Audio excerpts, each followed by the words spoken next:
This is Audible. Died Trying by Lee Child.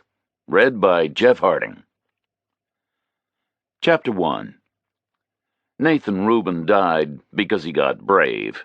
Not the sustained kind of thing which wins you a medal in a war, but the split-second kind of blurting outrage which gets you killed on the street.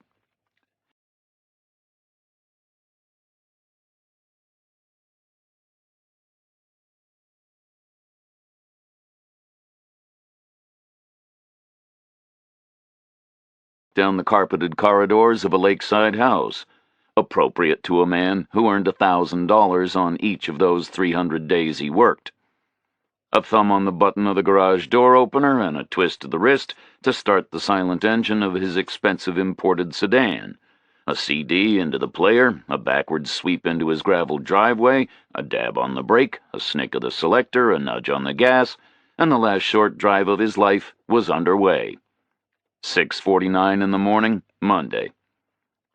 The only light on his route to work was green, which was the proximate cause of his death.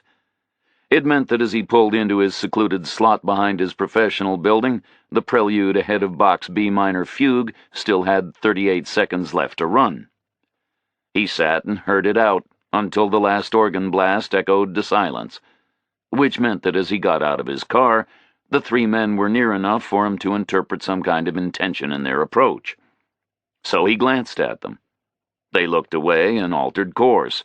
3 men in step, like dancers or soldiers. He turned toward his building, started walking. But then he stopped and looked back. The 3 men were at his car, trying the doors. "Hey!" he called. It was the short, universal sound of surprise, anger, challenge. The sort of instinctive sound an earnest, naive citizen makes when something should not be happening. The sort of instinctive sound which gets an earnest, naive citizen killed. He found himself heading straight back to his car. He was outnumbered 3-1, but he was in the right, which swelled him up and gave him confidence. He strode back and felt outraged and fit and commanding. But those were illusory feelings. A soft suburban guy like him was never going to be in command of a situation like that. His fitness was just health club tone. It counted for nothing. His tight abdominals ruptured under the first savage blow. His face jerked forward and down, and hard knuckles pulped his lips and smashed his teeth. He was caught by rough hands and knotted arms and held upright like he weighed nothing at all. His keys were snatched from his grasp, and he was hit a crashing blow on the ear. His mouth filled with blood. He was dropped onto the blacktop, and heavy boots smashed into his back, then his gut, then his head. He blacked out like a television set in a thunderstorm. The world just disappeared in front of him. It collapsed into a thin, hot line and sputtered away to nothing. So he died, because for a split second he got brave. But not then. He died much later, after the split second of bravery had faded into long hours of wretched gasping fear, and after the long hours of fear had exploded into long minutes of insane screaming panic. Jack Reacher stayed alive because he got cautious. He got cautious because he heard an echo from his past. He had a lot of past, and the echo was from the worst part of it. He had served 13 years in the Army, and the only time he was wounded, it wasn't with a bullet. It was with a fragment of a Marine sergeant's jawbone. Reacher had been stationed in Beirut, in the U.S. compound out by the airport. The compound was truck-bombed. Reacher was standing at the gate. The Marine sergeant was standing 100 yards nearer the explosion. The jawbone fragment was the only piece left of the guy. It hit Reacher 100 yards away and went tumbling through his gut like a bullet. The Army surgeon who patched Reacher up told him afterward he was lucky. He told him a real bullet in the gut would have felt much worse. That was the echo Reacher was hearing, and he was paying a whole lot of attention to it, because 13 years later he was standing there with a handgun pointing straight at his stomach, from a range of about 1.5 inches. The handgun was a 9mm automatic. It was brand new. It was oiled. It was held low, lined up right on his old scar. The guy holding it looked more or less like he knew what he was doing. The safety mechanism was released. There was no visible tremor in the muzzle, no tension. The trigger finger was ready to go to work. Reacher could see that. He was concentrating hard on that trigger finger. He was standing next to a woman. He was holding her arm. He had never seen her before. She was staring at an identical 9mm pointed at her own gut. Her guy was more tensed up than his. Her guy looked uneasy. He looked worried. His gun was trembling with tension. His fingernails were chewed. A nervous, jumpy guy. The four of them were standing there on the street, three of them still like statues, and the fourth hopping slightly from foot to foot. They were in Chicago, center of the city, a busy sidewalk, a Monday, last day of June, broad daylight, bright summer sunshine. The whole situation had materialized in a split second. It had happened in a way which couldn't have been choreographed in a million years. Reacher had been walking down the street, going nowhere, not fast, not slow. He had been about to pass the exit door of a storefront dry cleaner's. The door had opened up in his face, and an old metal walking cane had clattered out on the sidewalk right in front of him. He glanced up to see a woman in the doorway. She was about to drop an armful of 9 dry cleaning bags.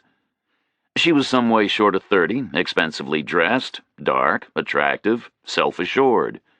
She had some kind of a bad leg, some kind of an injury. Reacher could see from her awkward posture it was causing her pain. She'd thrown him a "would you mind" look, and he'd thrown her a "no problem" look and scooped up the metal cane. He'd taken the 9 bags from her with one hand and given her the cane with the other. He'd flicked the bags up over his shoulder and felt the 9-wire hangers bite into his finger.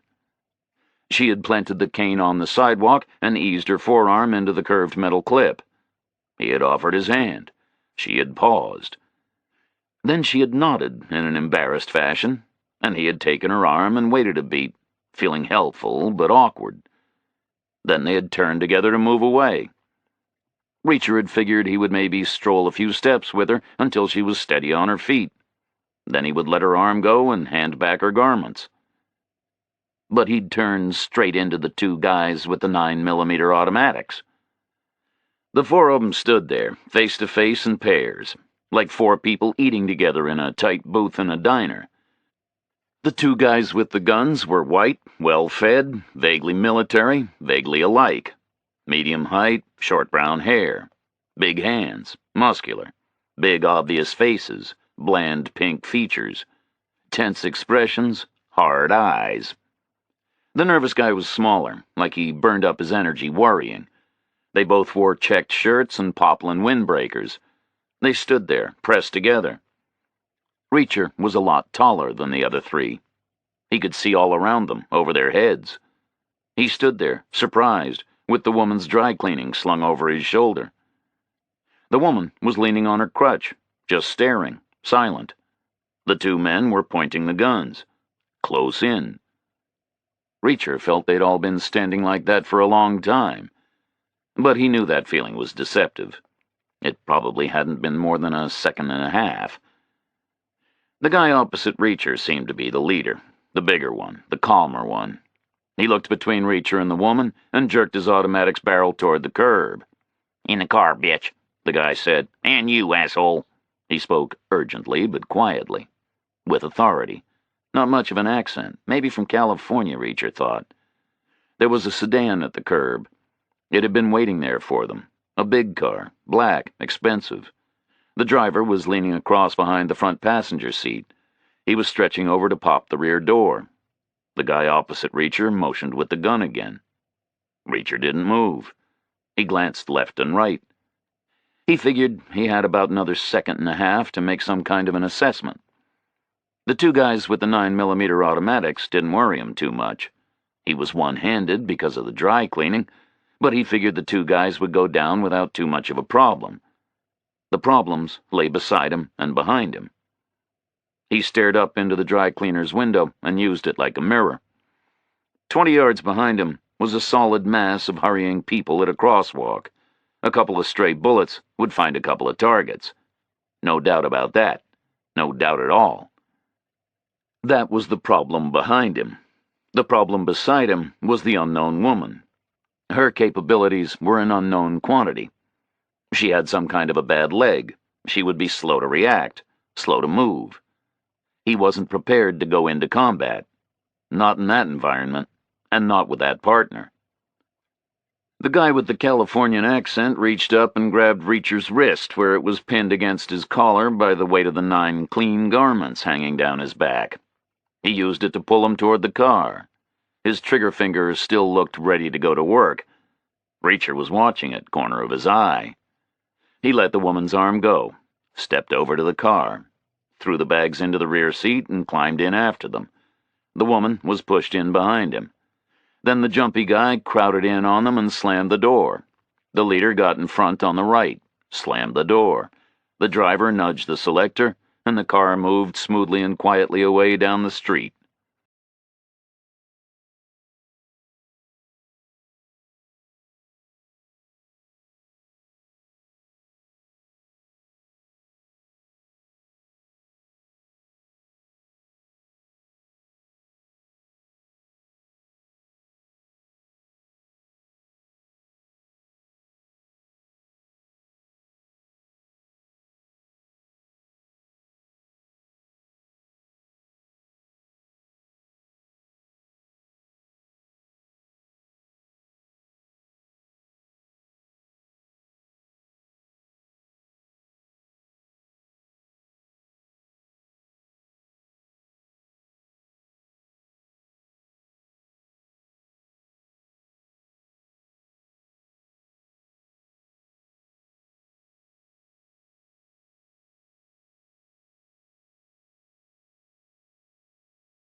but it was an encouraging gesture.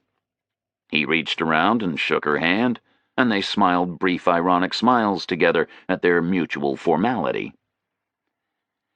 "Holly Johnson," she said. She was assessing him carefully. He could see her eyes traveling around his face. Then they flicked down to his clothing and back up to his face. She smiled again, briefly, like she had decided he merited some kind of courtesy. "Nice to meet you," she said. He looked back at her, looked at her face. She was a very good-looking woman, maybe 26, 27. He looked at her clothes. A line from an old song ran through his head. $100 dresses that I ain't paid for yet. He waited for the next line, but it didn't come. So he smiled back at her and nodded. "Jack Reacher," he said. "Pleasure's all mine, Holly, believe me." It was difficult to speak because the truck was cruising noisily. The sound of the engine was fighting with the roar from the road. Reacher would have been happy to sit quiet for a while, but Holly wasn't. "I need to get rid of you," she said. A confident woman, well in control of herself. He made no reply, just glanced at her and glanced away. The next line was, "Cold, cold-blooded woman." A dying fall, a sad, poignant line. An old Memphis Slim song. But the line was not right for her. Not right at all. This was not a cold-blooded woman. He glanced over again and shrugged at her. She was staring at him, impatient with his silence. "You understand exactly what's happening?" she asked him. He watched her face, watched her eyes. She was staring straight at him. Astonishment on her face. She thought she was stuck in there with an idiot. She thought he didn't understand exactly what was happening.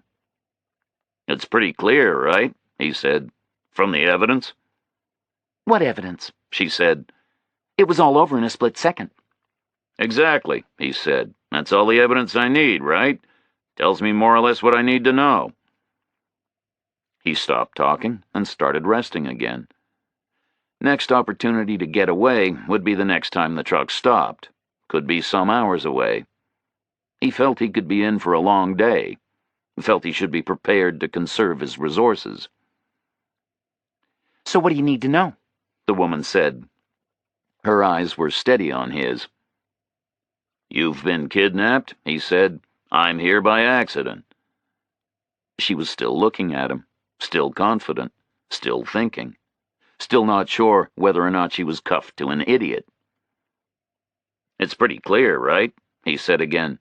"It wasn't me they were after."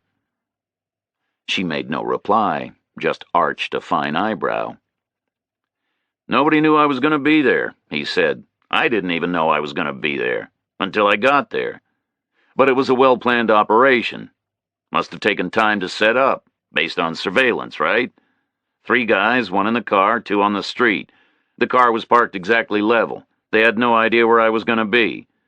But obviously they knew for sure where you were going to be. So don't be looking at me like I'm the idiot here. You're the one made the big mistake." "Mistake?" the woman said. "You're too regular in your habits," Reacher said. "They studied your movements, maybe 2 or 3 weeks, and you walked right into their arms. They weren't expecting anybody else to be there. That's clear, right? They only brought 1 set of handcuffs." He raised his wrist, which raised hers too, to make his point. The woman went quiet for a long moment. She was revising her opinion of him. Reacher rocked with the motion of the vehicle and smiled. "And you should know better," he said. "You're a government agent of some sort, right? DEA, CIA, FBI, something like that? Maybe a Chicago PD detective? New in the job, still fairly dedicated, and fairly wealthy. So somebody is either looking for a ransom, or you've already become a potential problem to somebody, even though you're new, and either way, you should have taken more care of yourself." She looked across at him, nodded, eyes wide in the gloom, impressed. "Evidence?" she asked. He smiled at her again. "Couple of things," he said. "You're dry cleaning.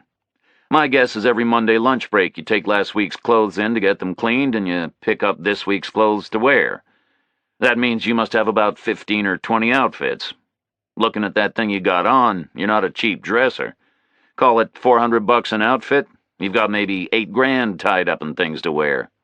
That's what I call moderately wealthy, and that's what I call too regular in your habits." She nodded slowly. Okay, she said. Why am I a government agent?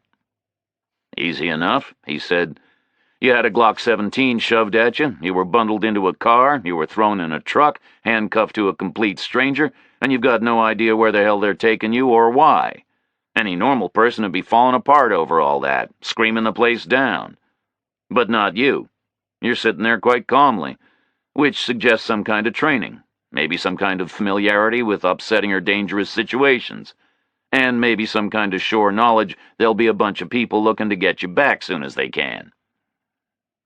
He stopped, and she nodded for him to continue. "Also, you had a gun in your bag," he said.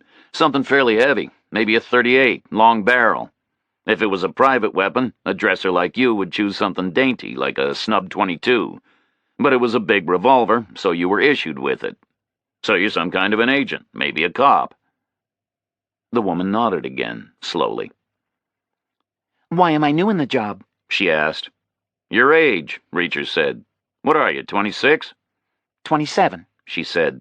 "That's young for a detective," he said. "College, a few years in uniform. Young for the FBI, DEA, CIA, too. So whatever you are, you're new at it." She shrugged. Okay, she said. Why am I fairly dedicated? Reacher pointed left-handed, rattling their shared handcuff. "Your injury," he said. "You're back to work after some kind of an accident, before you're really recovered. You're still using that crutch for your bad leg. Most people in your position would be staying home and drawing sick pay." She smiled. I could be handicapped, she said. Could have been born this way. Reacher shook his head in the gloom. "That's a hospital crutch," he said. "They loaned it to you short term, until you're over your injury. If it was a permanent thing, you'd have bought your own crutch. Probably you'd have bought a dozen, sprayed them all different to match all your expensive outfits." She laughed. It was a pleasant sound above the drone and boom of the truck's engine and the roar of the road. Pretty good, Jack Reacher, she said. I'm an FBI special agent, since last fall. I just ripped up my cruciate ligaments playing soccer. "You play soccer?" Reacher said. "Good for you, Holly Johnson. What kind of an FBI agent since last fall?" She was quiet for a beat. Just an agent, she said. One of many at the Chicago office. Reacher shook his head. "Not just an agent," he said. "An agent who's doing something to somebody who maybe wants to retaliate. So who are you doing something to?" She shook her head back at him. I can't discuss that, she said. Not with civilians. He nodded. He was comfortable with that. "Okay," he said. Any agent makes enemies, she said. "Naturally," he replied. Me as much as anybody, she said. He glanced across at her. It was a curious remark, defensive, the remark of a woman trained and eager and ready to go, but chained to a desk since last fall. "Financial section?" he guessed. She shook her head. I can't discuss it, she said again. "But you already made enemies," he said. She gave him a half smile, which died fast. Then she went quiet. She looked calm, but Reacher could feel in her wrist that she was worried for the first time. But she was hanging in there. And she was wrong. "They're not out to kill you," he said. "They could have killed you in that waste ground. Why haul you away in this damn truck? And there's your crutch, too." What about my crutch? she said. "Doesn't make any sense," he said. "Why would they toss your crutch in here if they're going to kill you? You're a hostage, Holly, that's what you are. You sure you don't know these guys? Never saw them before?" Never, she said. I don't know who the hell they are, or what the hell they want from me. He stared at her. She sounded way too definite. She knew more than she was telling him.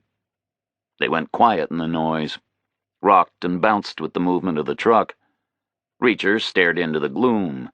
He could feel Holly making decisions next to him. She turned sideways again.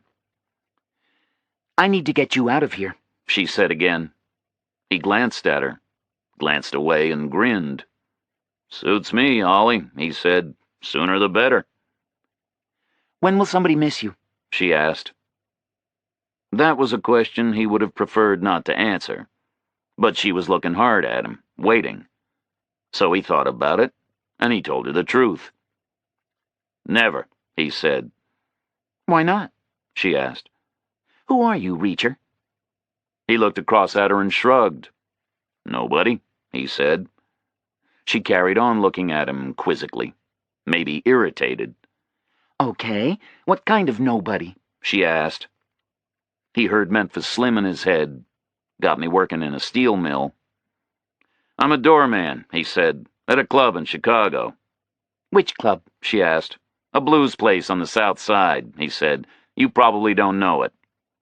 She looked at him and shook her head. A doorman? She said. You're playing this pretty cool for a doorman. Doormen deal with a lot of weird situations, he said. She looked like she wasn't convinced, and he put his face down near his wristwatch to check the time. 2:30 in the afternoon. And how long before somebody misses you? He asked. She looked at her own watch and made a face. Quite a while, she said. I've got a case conference starting at 5 o'clock this afternoon. Nothing before then. 2.5 hours before anybody even knows I'm gone. Chapter 4. Right inside the shell of the second-floor room, a second shell was taking shape. It was being built from brand-new softwood 2x4s, nailed together in the conventional way, looking like a new room growing right there inside the old room. But the new room was going to be about a foot smaller in every dimension than the old room had been. A foot shorter in length, a foot narrower in width, and a foot shorter in height. The new floor joists were going to be raised a foot off the old joists with 12-inch lengths of the new softwood. The new lengths looked like a forest of short stilts, ready to hold the new floor up. More short lengths were ready to hold the new framing a foot away from the old framing, all the way around the sides and the ends. The new framing had the bright yellowness of new wood. It gleamed against the smoky honey color of the old framing. The old framing looked like an ancient skeleton, which was suddenly growing a new skeleton right inside itself. 3 men were building the new shell. They were stepping from joist to joist with practiced skill. They looked like men who had built things before. And they were working fast. Their contract demanded they finish on time. The employer had been explicit about it. Some kind of a rush job. The 3 carpenters were not complaining about that. The employer had accepted their first bid. It had been an inflated bid, with a large horse trading margin built in. But the guy had not eaten into that margin. He had not negotiated at all. He had just nodded and told them to start work as soon as the wrecking crew had finished. Work was hard to find, and employers who accepted your first price were even harder to find. So the 3 men were happy to work hard, work fast, and work late. They were anxious to make a good first impression. Looking around, they could see the potential for a lot more employment. So they were giving it their best shot. They ran up and down the stairs with tools and fresh lumber. They worked by eye, marking cut lines in the wood with their thumbnails, using their nail guns and their saws until they ran hot. But they paused frequently to measure the gap between the old framing and the new. The employer had made it clear that dimension was critical. The old framing was 6 inches deep. The new framing was 4. The gap was 12 inches. 6 and 4 and 12, one guy said. 22 inches total. Okay, the second guy asked the crew chief. Ideal, the crew chief said. Exactly what he told us. Chapter 5. Holly Johnson's 5 o'clock case conference was allocated to the Chicago FBI office's 3rd floor meeting room. This was a large room, better than 40 feet by 20, and it was more or less filled by a long polished table flanked by 30 chairs, 15 on each side. The chairs were substantial and leather, and the table was made of fine hardwood. But any tendency for the place to look like a corporate boardroom was defused by the scruffy government wall covering and the cheap carpet. There were 90 square yards of carpet on the floor, and the whole 90 together had probably cost less than just one of the chairs. 5 o'clock in the summer, the afternoon sun streamed in through the wall of windows and gave the people arriving in the room a choice. If they sat facing the windows, they got the sun in their eyes and squinted through the meeting and ended up with a blinding headache. And the sun overpowered the air conditioning. So if they sat backs to the windows, they got heated up to a point where it got uncomfortable, and they started worrying about whether their deodorant was still okay at 5 o'clock in the afternoon. A tough choice. But the top option was to avoid the headache and take the risk of heating up. So the early attenders took the seats on the window side. First into the room was the FBI lawyer with special responsibility for financial crime. He stood for a moment and made a judgment about the likely duration of the meeting. Maybe 45 minutes, he thought, knowing Holly. So he turned and tried to assess which seat might get the benefit of the shade from the slim pillars splitting the wall of windows into two. The bar of shadow was lying to the left of the third chair in the row, and he knew it would inch toward the head of the table as time passed. So he spilled his pile of folders onto the table in front of the second chair and shrugged his jacket off and claimed the place by dropping it onto the chair. Then he turned again and strolled to the credenza at the end of the room for a cup of coffee from the filter machine. Next in were two agents working on cases that might be tied into the mess that Holly Johnson was dealing with. They nodded to the lawyer and saw the place he'd claimed. They knew there was no point in choosing between the other 14 chairs by the window. They were all going to get equally hot. So they just dumped their portfolios at the nearest two places and lined up for coffee. "She not here yet?" one of them said to the lawyer. "Haven't seen her all day," the lawyer said. "Your loss, right?" the other guy said. Holly Johnson was a new agent, but talented, and that was making her popular. In the past, the Bureau would have taken no pleasure at all in busting the sort of businessman that Holly was employed to chase down. But times had changed, and the Chicago office had gotten quite a taste for it. The businessmen now looked like scumbags, not solid citizens, and the agents were sick and tired of looking at them as they rode the commuter trains home. The agents would be getting off the train miles before the bankers and the stockbrokers were anywhere near their expensive suburbs. They would be thinking about second mortgages and even second jobs, and they'd be thinking about the years of private detective work they were going to have to put in to boost up the mean government pension. And the executives would be sitting there with smug smiles. So when one or two of them started to take a fall, the Bureau was happy enough about it. When the ones and twos turned into tens and 20s and then hundreds, it became a blood sport. The only drawback was that it was hard work, probably more difficult to nail than anything else. That was where Holly Johnson's arrival had made things easier. She had the talent. She could look at a balance sheet and just know if anything was wrong with it. It was like she could smell it. She'd sit at her desk and look at the papers, cock her head slightly to one side, and think. Sometimes she'd think for hours. But when she stopped thinking, she'd know what the hell was going on. Then she'd explain it all in the case conference. She'd make it all sound easy and logical, like there was no way anybody could be in any kind of doubt about it. She was a woman who made progress. She was a woman who made her fellow agents feel better on those commuter trains at night. That's what was making her popular. Fourth person into the third-floor meeting room was the agent assigned to help Holly out with the fetching and carrying until she recovered from her soccer injury. His name was Milosevic. A slight frame, a slight West Coast accent. Less than 40, casually dressed in expensive designer khaki, gold at his neck and on his wrist. He was also a new arrival, recently transferred into the Chicago office because that was where the Bureau found it needed its financial people.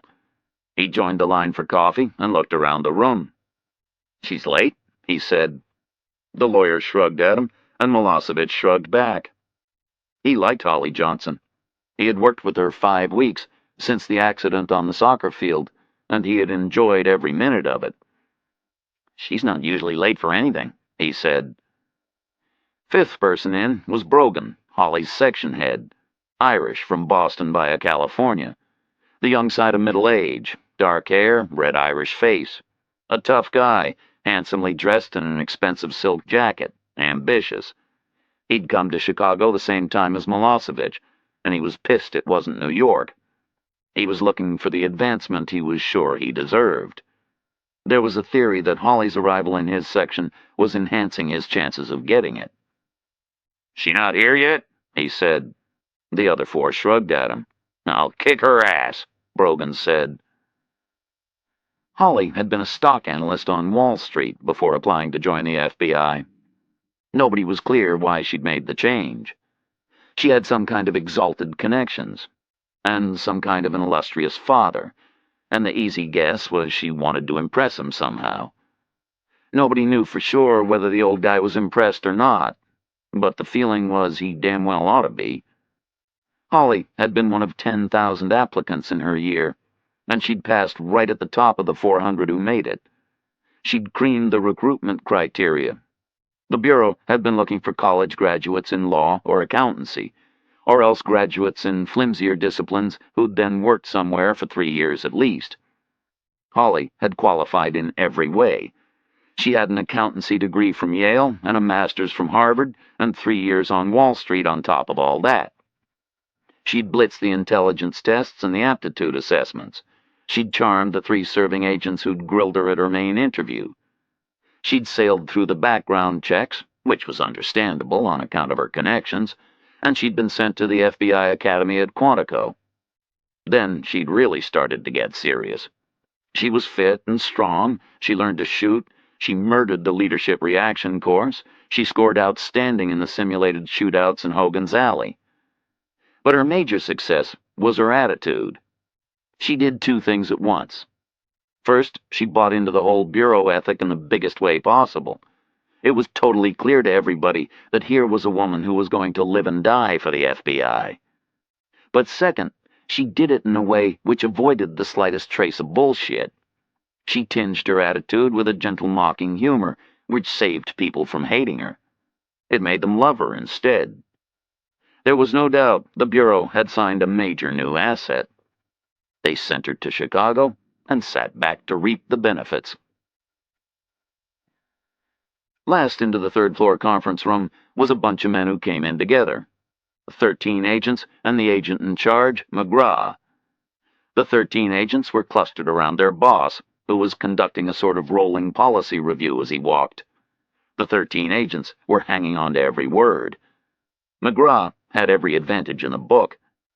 He was a man who'd been to the top and then come back down again into the field. He'd spent 3 years in the Hoover Building as an assistant director of the FBI, and then he'd applied for a demotion and a pay cut to take him back to a field office. The decision had cost him $10,000 a year in income, but it had bought him back his sanity, and it had bought him undying respect and blind affection from the agents he worked with. An agent in charge in a field office like Chicago is like the captain on a great warship. Theoretically, there are people above him, but they're all a couple of thousand miles away in Washington. They're theoretical. The agent in charge is real. He runs his command like the hand of God. That's how the Chicago office looked at McGraw. He did nothing to undermine the feeling. He was remote, but he was approachable. He was private, but he made his people feel he'd do anything at all for them. He was a short, stocky man, burning with energy, the sort of tireless guy who radiates total confidence, the sort of guy who makes a crew better just by leading it. His first name was Paul, but he was called Mac, like the truck. He let his 13 agents sit down, 10 of them backs to the window and 3 of them with the sun in their eyes. Then he hauled a chair around and stuck it at the head of the table ready for Holly. He walked down to the other end and hauled another chair around for himself, sat sideways to the sun. Started getting worried. "Where is she?" he said. "Brogan?" The section head shrugged, palms up. "She should be here, far as I know," he said. "She leave a message with anybody?" McGraw asked. "Milosevic?" Milosevic and the other 15 agents and the bureau lawyer all shrugged and shook their heads. McGraw started worrying more. People have a pattern, a rhythm, like a behavioral fingerprint. Holly was only a minute or two late, but that was so far from normal that it was setting the bells ringing. In 8 months, he had never known her be late. It had never happened. Other people could be 5 minutes late into the meeting room, and it would seem normal, because of their pattern. But not Holly. At 3 minutes past 5 in the afternoon, McGraw stared at her empty chair and knew there was a problem. He stood up again in the quiet room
said. "What missiles?" The chairman shook his head and smiled. "Just kidding," he said. "Arms limitation. Russians have gotten rid of a bomber base in Siberia, so now we've got to get rid of the missiles we assigned against it. Treaty compliance, right? Gotta play fair. The big stuff we're selling to Israel. But we've still got a couple hundred little ones, Stingers, shoulder-launched surface-to-air things. All surplus. Sometimes I think we should sell them to the dope dealers. God knows they got everything else they want. Better weapons than we've got, most of them." The chairman talked his way around to his chair and sat down. Webster nodded. He'd seen presidents do a similar thing. Tell a joke, tell a lighthearted story man-to-man, get the ice broken, make the meeting work. The chairman leaned back and smiled. "So, what can I do for you, Director?" he asked. "We got a report in from Chicago," Webster said. "Your daughter is missing." Chapter 8. By midnight in Chicago, the third-floor conference room was set up as a command center. FBI technicians had swarmed all evening, running phone lines into the room and installing computer terminals in a line down the center of the hardwood table. Now at midnight, it was dark and cool and quiet. Shiny blackness outside the wall of glass. No scramble to decide which side of the table was better. Nobody had gone home. There were 17 agents sprawled in the leather chairs. Even the bureau lawyer was still there. No real reason for that, but the guy was feeling the same triple-layered response they all were. The bureau looks after its own. That was layer number 1. The Chicago field office looks after Holly Johnson. That was layer number 2. Not just because of her connections. That had nothing to do with it. Holly was Holly. And layer number 3 was what McGraw wanted, McGraw got. If McGraw was worried about Holly, then they all were worried. And they all were going to stay worried until she was found, safe and sound. So they were all still there, quiet and worried. Until McGraw came loudly and cheerfully into the room, making a big entrance, smoking like his life depended on it. "Good news, people, listen up, he called out. He dodged his way through to the head of the table. Murmuring died into sudden silence. 18 pairs of eyes followed him. "We found her," he called out. "We found her, okay? She's safe and well. Panic's over, folks. We can all relax now." 18 voices started talking all at once, all asking the same urgent questions. McGraw held his hands up for quiet, like a nominee at a rally. "She's in the hospital," he said. "What happened is her surgeon got a window for this afternoon he wasn't expecting. He called her, she went right over, they took her straight to the OR. She's fine, she's convalescing, and she's embarrassed as all hell for the fuss she's caused." The 18 voices started up again, and McGraw let them rumble on for a moment. Then he held his hands up again. "So, panic over, right?" he called out again, smiling. The rumbling got lighter in tone as relief fueled the voices. "So, people, home to bed," McGraw said. "Full working day tomorrow, right? But thanks for being here. From me and from Holly. Means a lot to her. Brogan and Milosevic, you stay a while. Share out her workload for the rest of the week. The rest of you, good night, sleep well, and thanks again, gentlemen." 15 agents and the lawyer smiled and yawned and stood up, jostled cheerfully and noisily out of the room. McGraw and Brogan and Milosevic were left scattered in random seats, far from each other. McGraw walked over in the sudden silence to the door, closed it quietly, turned back and faced the other two. "That was all bullshit," he said, "as I'm sure you both guessed." Brogan and Milosevic just stared at him. "Webster called me," McGraw said, "and I'm sure you can both guess why. Major DC involvement. They're going apeshit down there. VIP kidnap, right? Webster's been given personal responsibility. He wants total secrecy and minimum numbers. He wants everybody up here off this case right now, except me plus a team of 2. My choice. I picked the 2 of you because you know her best. So it's the 3 of us. We deal directly with Webster, and we don't talk to anybody else at all, okay?" Brogan stared at him and nodded. Milosevic nodded in turn. They knew they were the obvious choices for the job. But to be chosen by McGraw for any reason was an honor. They knew it, and they knew McGraw knew they knew it. So they nodded again, more firmly. Then there was silence for a long moment. McGraw's cigarette smoke mingled with the silence up near the ceiling. The clock on the wall ticked around toward midnight. "Okay," Brogan said finally. "So what now?" "We work all night is what," McGraw said. "All day, all night, every day, every night, until we find her." He glanced at the two of them, reviewed his choices. An adequate team, he thought. A good mixture. Brogan was older, drier, a pessimist. A compact man with a tidy, ordered approach, laced with enough imagination to make him useful. An untidy private life, with a girlfriend and a couple of ex-wives somewhere, all costing him big bucks and worry, but had never interfered with his work. Milosevic was younger, less intuitive, flashier, but solid. A permanent sidekick, which was not necessarily a fault. A weakness for big expensive four-wheel drives, but everybody needs some kind of a hobby. Both of them were medium-term bureau veterans, with mileage on their clocks and scalps on their belts. Both of them were focused, and neither of them ever bitched about the work or the hours, or the salary, which made them just about unique. An adequate team. They were new to Chicago, but this investigation was not going to stay in Chicago. McGraw was just about sure of that. "Milo, you figure out her movements," he said. "Every step, every minute from 12 noon. Milosevic nodded vaguely, like he was already lost in doing that. "Brogan, background checks," McGraw said. "We need to find some reason here." Brogan nodded dourly, like he knew the reason was going to be the beginning and the end of the whole thing. "I start with the old guy?" he asked. "Obviously," McGraw said. "That's what I would do." "Okay, which one?" Brogan asked. "Whichever one," McGraw replied. "Your choice." 1,702 miles away, another executive decision had been taken. A decision about the third carpenter. The employer drove back to the white building in the crew chief's pickup. The third carpenter had finished up stacking the tools, and he took a step forward when he saw the vehicle approaching. Then he stopped in puzzlement when he saw the huge figure at the wheel. He stood, uncertain, while the employer pulled up at the curb and heaved himself out. "Okay," the employer said to him. "Where are the guys?" the carpenter asked. "Something came up," the employer said. "Something came up." "Problem?" the guy asked. He went quiet, because he was thinking about his share of the price. A minority share for sure, because he was the junior guy. But a minority share of that price was still more cash than he'd seen in a long time. "You got a saw there?" the employer asked. The guy just looked at him. "Dumb question, right?" the employer said. "You're a carpenter, and I'm asking you if you got a saw? Just show me your best saw." The guy stood still for a moment. Then he ducked down and pulled a power saw from the stack of tools. A big thing in dull metal, wicked circular blade, fresh sawdust caked all around it. "Crosscut?" the employer asked. "Good for ripping through real tough stuff?" The guy nodded. "It does the job," he said cautiously.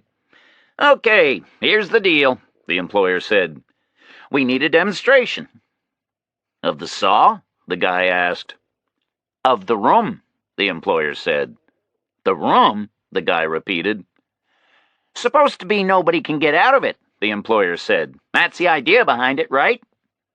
"You designed it," the guy said. "But did you build it right?" the employer said. "That's what I'm asking here. We need a trial run, a demonstration to prove it serves its purpose." "Okay. How?" the guy asked. "You go in there," the employer said.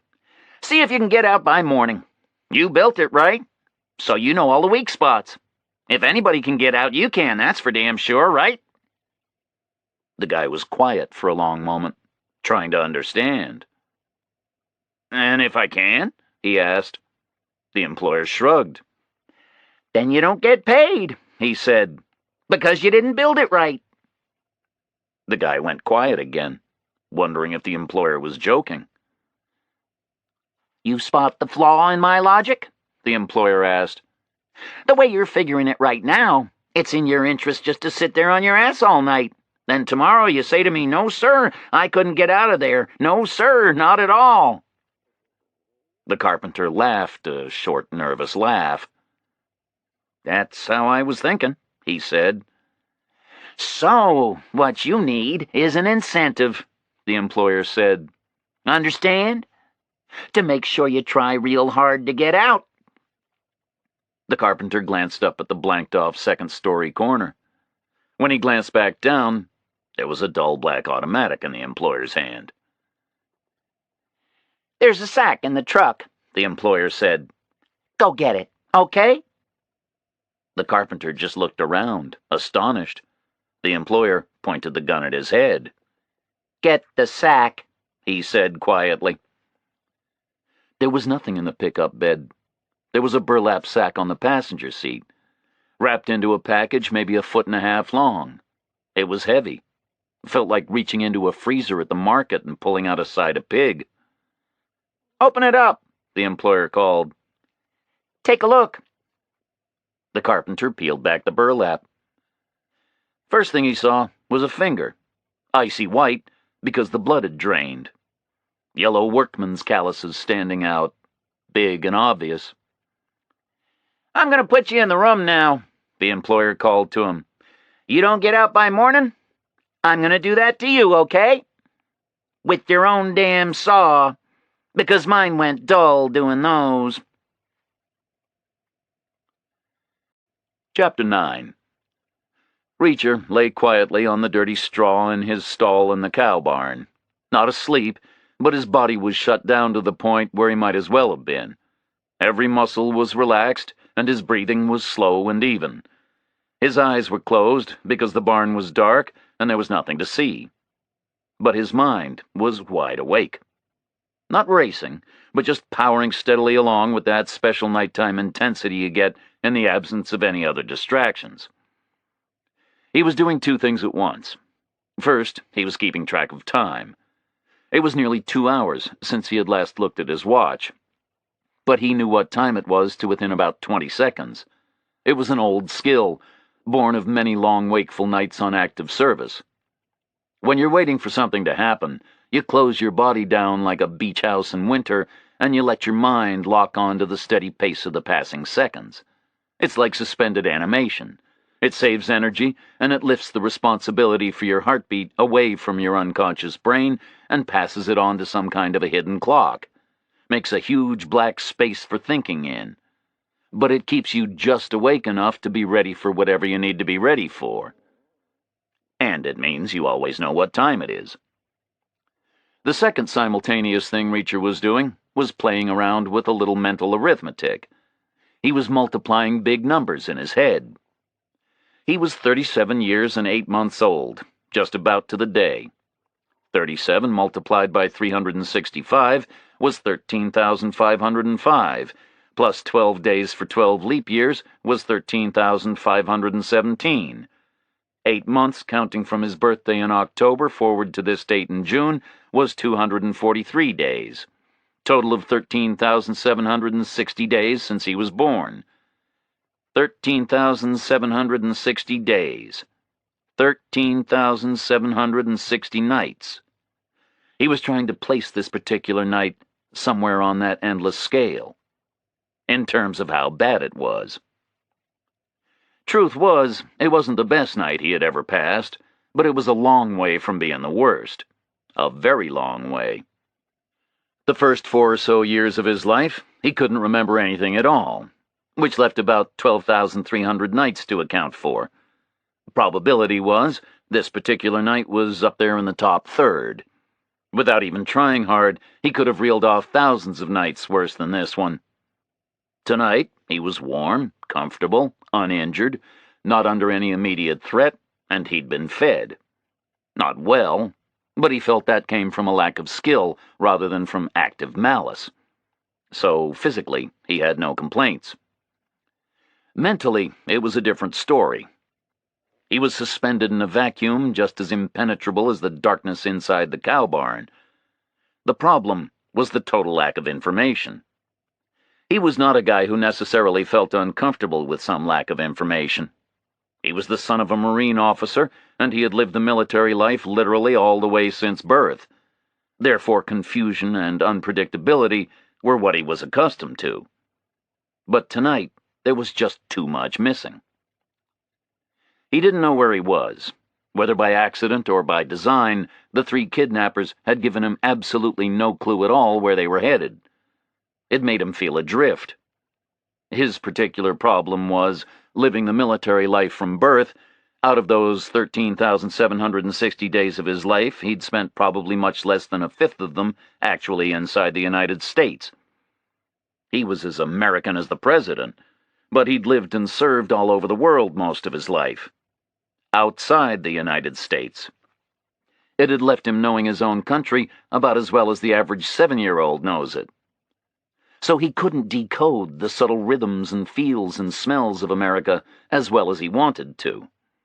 It was possible that somebody else could interpret the unseen contours of the invisible landscape, or the feel of the air, or the temperature of the night, and say, yes, I'm in this state now, or that state now. It was possible people could do that. But Reacher couldn't. It gave him a problem. Added to that, he had no idea who the kidnappers were, or what their business was, or what their intentions were. He'd studied them closely every opportunity he'd had. Conclusions were difficult. The evidence was all contradictory. 3 of them, youngish, maybe somewhere between 30 and 35, fit, trained to act together with a measure of efficiency. They were almost military, but not quite. They were organized, but not official. Their appearance shrieked amateurs. Because they were so neat. They all had new clothes, plain chain store cottons and poplins, fresh haircuts. Their weapons were fresh out of the box. The Glocks were brand new. The shotgun was brand new, packing grease still visible. Those factors meant they weren't any kind of professionals. Because professionals do this stuff every day. Whoever they are, special forces, CIA, FBI, detectives, it's their job. They wear working clothes. They use weapons they signed out last year, the year before, tried and trusted weapons, chipped weapons, scratched weapons, working tools. Put 3 professionals together on any one day, and you'll see last night's pizza on one guy's shirt, another guy won't have shaved, the third guy will be wearing the awful old pants his buddies make jokes about behind his back. It's possible you'll see a new jacket once in a while, or a fresh gun, or new shoes, but the chances of seeing everything new all at once on 3 working professionals on the same day are so slim as to be absurd. And their attitude betrayed them. Competent but jumpy, uptight, hostile, rude, tense. Trained to some degree, but not practiced, not experienced. They'd rehearsed the theory, and they were smart enough to avoid any gross errors. But they didn't have the habituation of professionals. Therefore, these 3 were some kind of amateurs. And they had kidnapped a brand new FBI agent. Why? What the hell could a brand new FBI agent have done to anybody? Reacher had no idea. And the brand new FBI agent in question wasn't saying. Just another component he couldn't begin to figure. But not the biggest component. The biggest component he couldn't begin to figure was why the hell he was still there. He had no problem with how he had gotten grabbed up in the first place. Just a freak of chance had put him alongside Holly Johnson at the exact time the snatch was going down. He was comfortable with that. He understood freak chances. Life was built out of freak chances, however much people would like to pretend otherwise. And he never wasted time speculating about how things might have been different, if this and if that. Obviously, if he'd been strolling on that particular Chicago street a minute earlier or a minute later, he'd have been right past that dry cleaner's and never known a damn thing about all this. But he hadn't been strolling a minute earlier or a minute later, and the freak chance had happened, and he wasn't about to waste his time wondering where he'd be now if it hadn't. But what he did need to pin down was why he was still there, just over 14 hours later, according to the clock inside his head. He'd had 2 marginal chances and 1 cast-iron certainty of getting out. Right away, on the street, he could have made it. Probably. The possibility of collateral damage had stopped him. Then in the abandoned lot, getting into the white truck, he might have made it. Probably. 3 against 1 both times. But they were 3 amateurs against Jack Reacher, and he felt comfortable enough about those odds. The cast-iron certainty was he could have been out of the cow barn, say an hour after the 3 guys returned from the gas station with the truck. He could have slipped the cuff again, climbed the wall, and dropped down into the barnyard and been away. Just jogged over to the road and walked away and disappeared. Why hadn't he done that? He lay there in the huge inky blackness of relaxation and realized it was Holly that was keeping him there. He hadn't bailed out because he couldn't take the risk. The 3 guys could have panicked and wasted her and run. Reacher didn't want that to happen. Holly was a smart, spirited woman. Sharp, impatient, confident, tough as hell. Attractive in a shy, unforced sort of a way. Dark, slim, a lot of intelligence and energy. Great eyes. Eyes were Reacher's thing. He was lost in a pair of pretty eyes. But it wasn't her eyes that were doing it to him. Not her looks, or her intelligence, or her personality. It was her knee. That's what was doing it to him. Her guts and her dignity. The sight of a good-looking, spirited woman cheerfully fighting an unaccustomed disability seemed like a brave and noble thing to Reacher. It made her his type of person. She was coping with it. She was doing it well. She wasn't complaining. She wasn't asking for his help. And because she wasn't asking for it, she was gonna get it. Chapter 10. 5:30 Tuesday morning, FBI Special Agent Brogan was alone in the 3rd-floor meeting room, using one of the newly installed phone lines for an early call to his girlfriend. 5:30 in the morning is not the best time to deliver an apology for a broken date from the night before. But Brogan had been very busy, and he anticipated being busier still. So he made the call. He woke her and told her he had been tied up, and probably would be for the rest of the week. She was sleepy and annoyed, and made him repeat it all twice. Then she chose to interpret the message as a cowardly prelude to some kind of a brush-off. Brogan got annoyed in turn. He told her the Bureau had to come first. Surely she understood that. It was not the best point to be making to a sleepy, annoyed woman at 5:30 in the morning. They had a short row, and Brogan hung up, depressed. His partner Milosevic was alone in his own office cubicle, slumped in his chair, also depressed. His problem was a lack of imagination. It was his biggest weakness. McGraw had told him to trace Holly Johnson's every move from noon yesterday. But he hadn't come up with anything. He had seen her leaving the FBI building, stepping out of the door onto the street, forearm jammed into the curved metal clip of her hospital cane. He had seen her getting that far. But then the picture just went blank. He'd thought hard all night and told McGraw nothing. 5:40, he went to the bathroom and got more coffee. Still miserable. He walked back to his desk, sat down, lost in thought for a long time. Then he glanced at the heavy gold watch on his wrist, checked the time, smiled, felt better, thought some more, checked his watch again. He nodded to himself. Now he could tell McGraw where Holly Johnson had gone at 12 o'clock yesterday. 1,702 miles away, panic had set in. Numb shock had carried the carpenter through the first hours.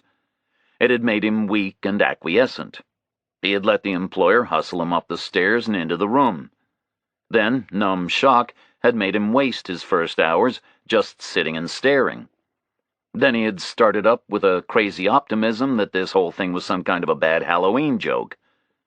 That made him waste his next hours convinced nothing was going to happen. But then, like prisoners everywhere, locked up alone in the cold small hours of the night, all his defenses stripped away and left him shaking and desperate with panic. With half his time gone, he burst into frantic action. But he knew it was hopeless. The irony was crushing him. They had worked hard on this room. They had built it right. Dollar signs had danced in front of their eyes. They had cut no corners. They had left out all their usual shoddy carpenter's tricks. Every single board was straight and tight. Every single nail was punched way down below the grain. There were no windows. The door was solid. It was hopeless. He spent an hour running around the room like a madman. He ran his rough palms over every square inch of every surface, floor, ceiling, walls. It was the best job they had ever done. He ended up crouched in a corner, staring at his hands, crying. "The dry cleaners," McGraw said. "That's where she went." He was in the third-floor conference room, head on the table, 7 o'clock Tuesday morning, opening a fresh pack of cigarettes. "She did?" Brogan said. "The dry cleaners?" McGraw nodded. "Tell him, Milo," he said. Milosevic smiled. "I just remembered," he said. "I've worked with her 5 weeks, right? Since she bust up her knee. Every Monday lunchtime she takes in her cleaning. Picks up last week's stuff. No reason for it to be any different yesterday." "Okay," Brogan said. "Which cleaners?" Milosevic shook his head.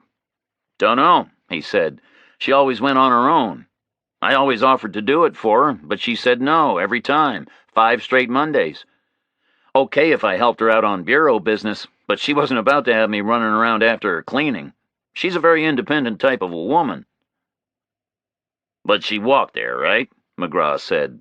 "Right," Milosevic said. "She always walked, with maybe 8 or 9 things on hangers. So we're safe to conclude the place she used is fairly near here." Brogan nodded, smiled. They had some kind of a lead.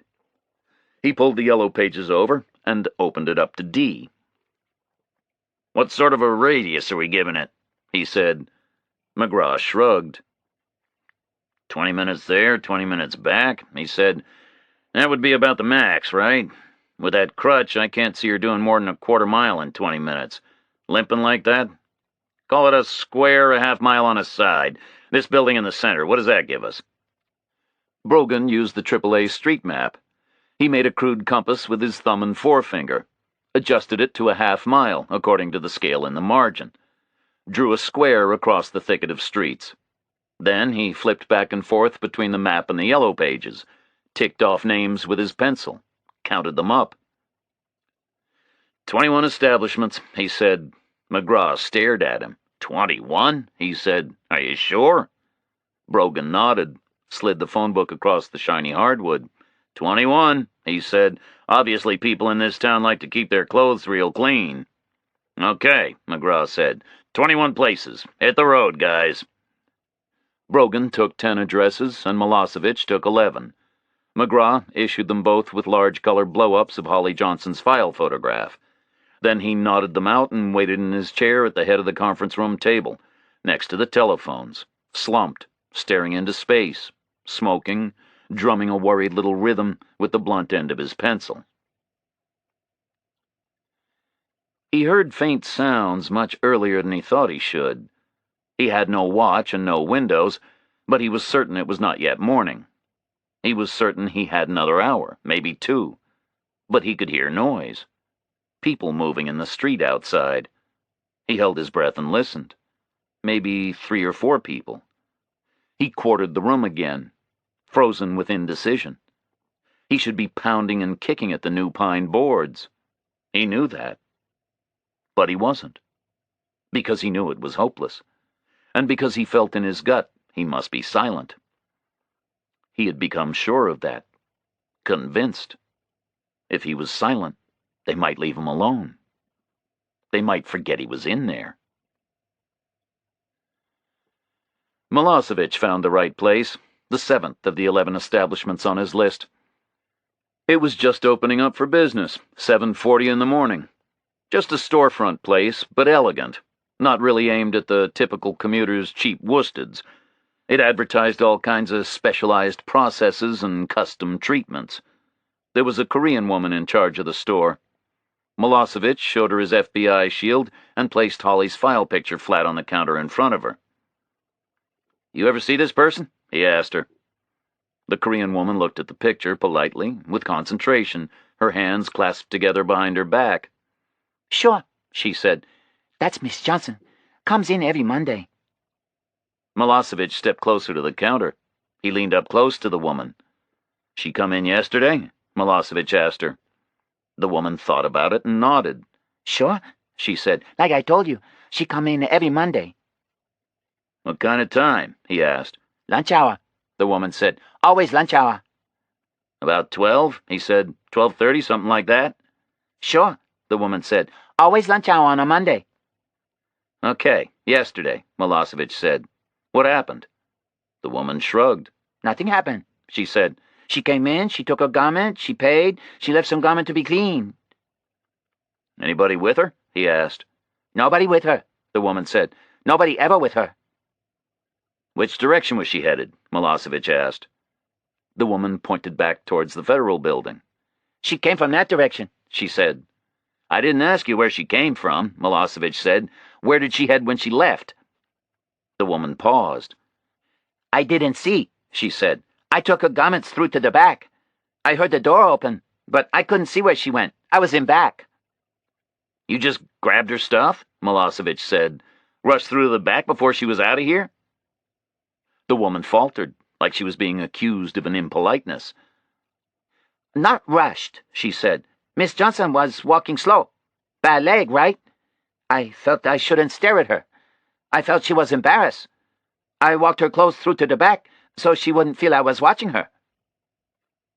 Milosevic nodded and tilted his head back and sighed up at the ceiling.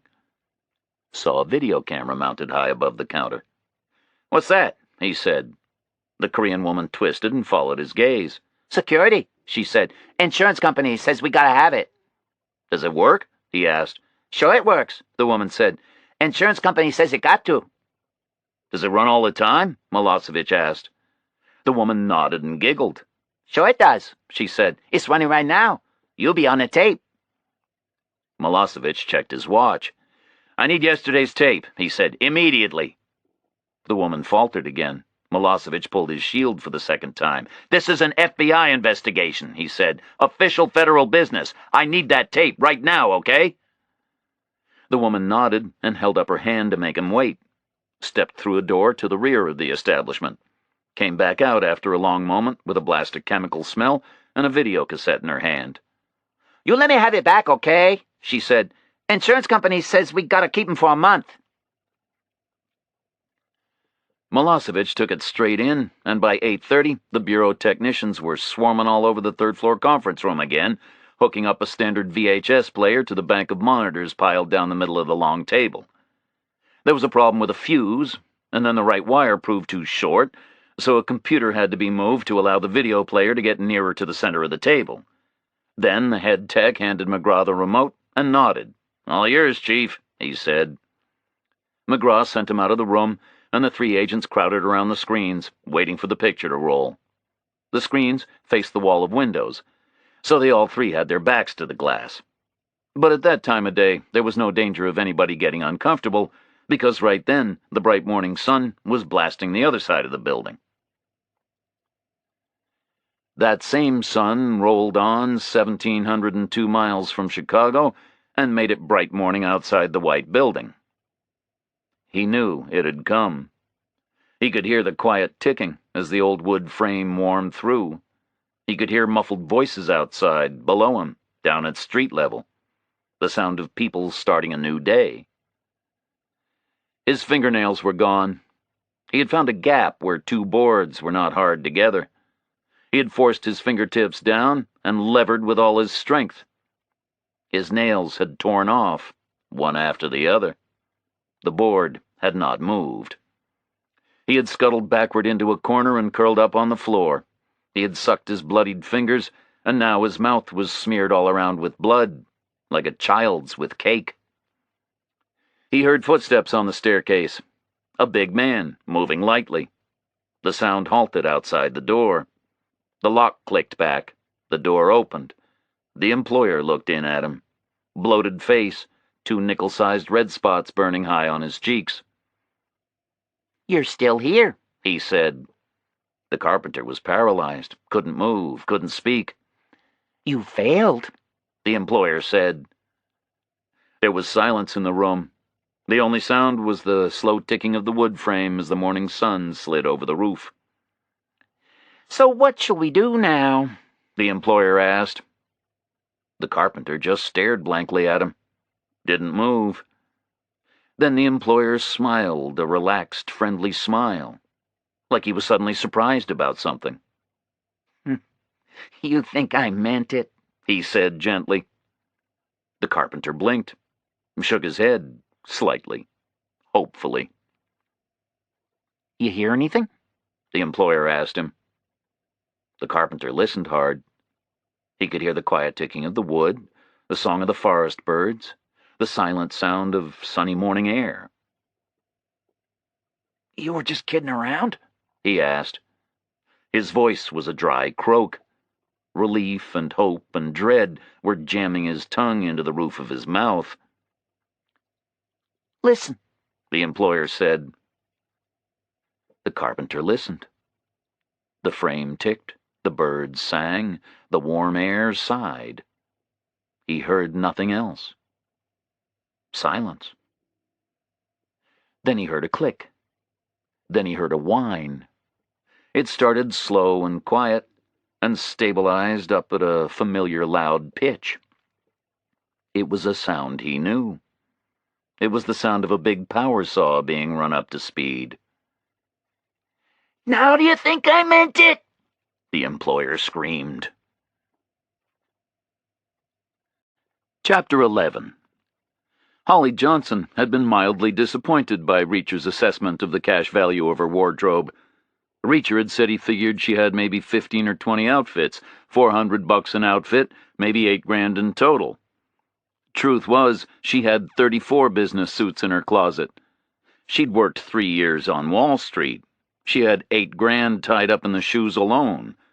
$400 was what she had spent on a blouse, and that was when she felt driven by native common sense to be a little economical. She liked Armani. She had 13 of his spring suits. Spring clothes from Milan were just about right for most of the Chicago summer. Maybe in the really fierce heat of August she'd break out her Moschino shifts, but June and July, September too if she was lucky, her Armanis were the thing. Her favorites were the dark peach shades she'd bought in her last year in the brokerage house, some mysterious Italian blend of silks, cut and tailored by people whose ancestors had been fingering fine materials for hundreds of years. They look at it and consider it and cut it, and it just falls into marvelous soft shapes. When they market it, and a Wall Street broker buys it and loves it and is still wearing it 2 years into the future when she's a new FBI agent, and she gets snatched off a Chicago street. She's still wearing it 18 hours later after a sleepless night on the filthy straw in a cow barn. By that point, the thing is no longer something that Armani would recognize. The 3 kidnappers had returned with the truck and backed it into the cow barn's central concrete aisle. Then they had locked the barn door and disappeared.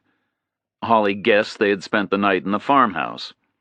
Reacher had slept quietly in his stall, chained to the railing, while she tossed and turned in the straw, sleepless, thinking urgently about him.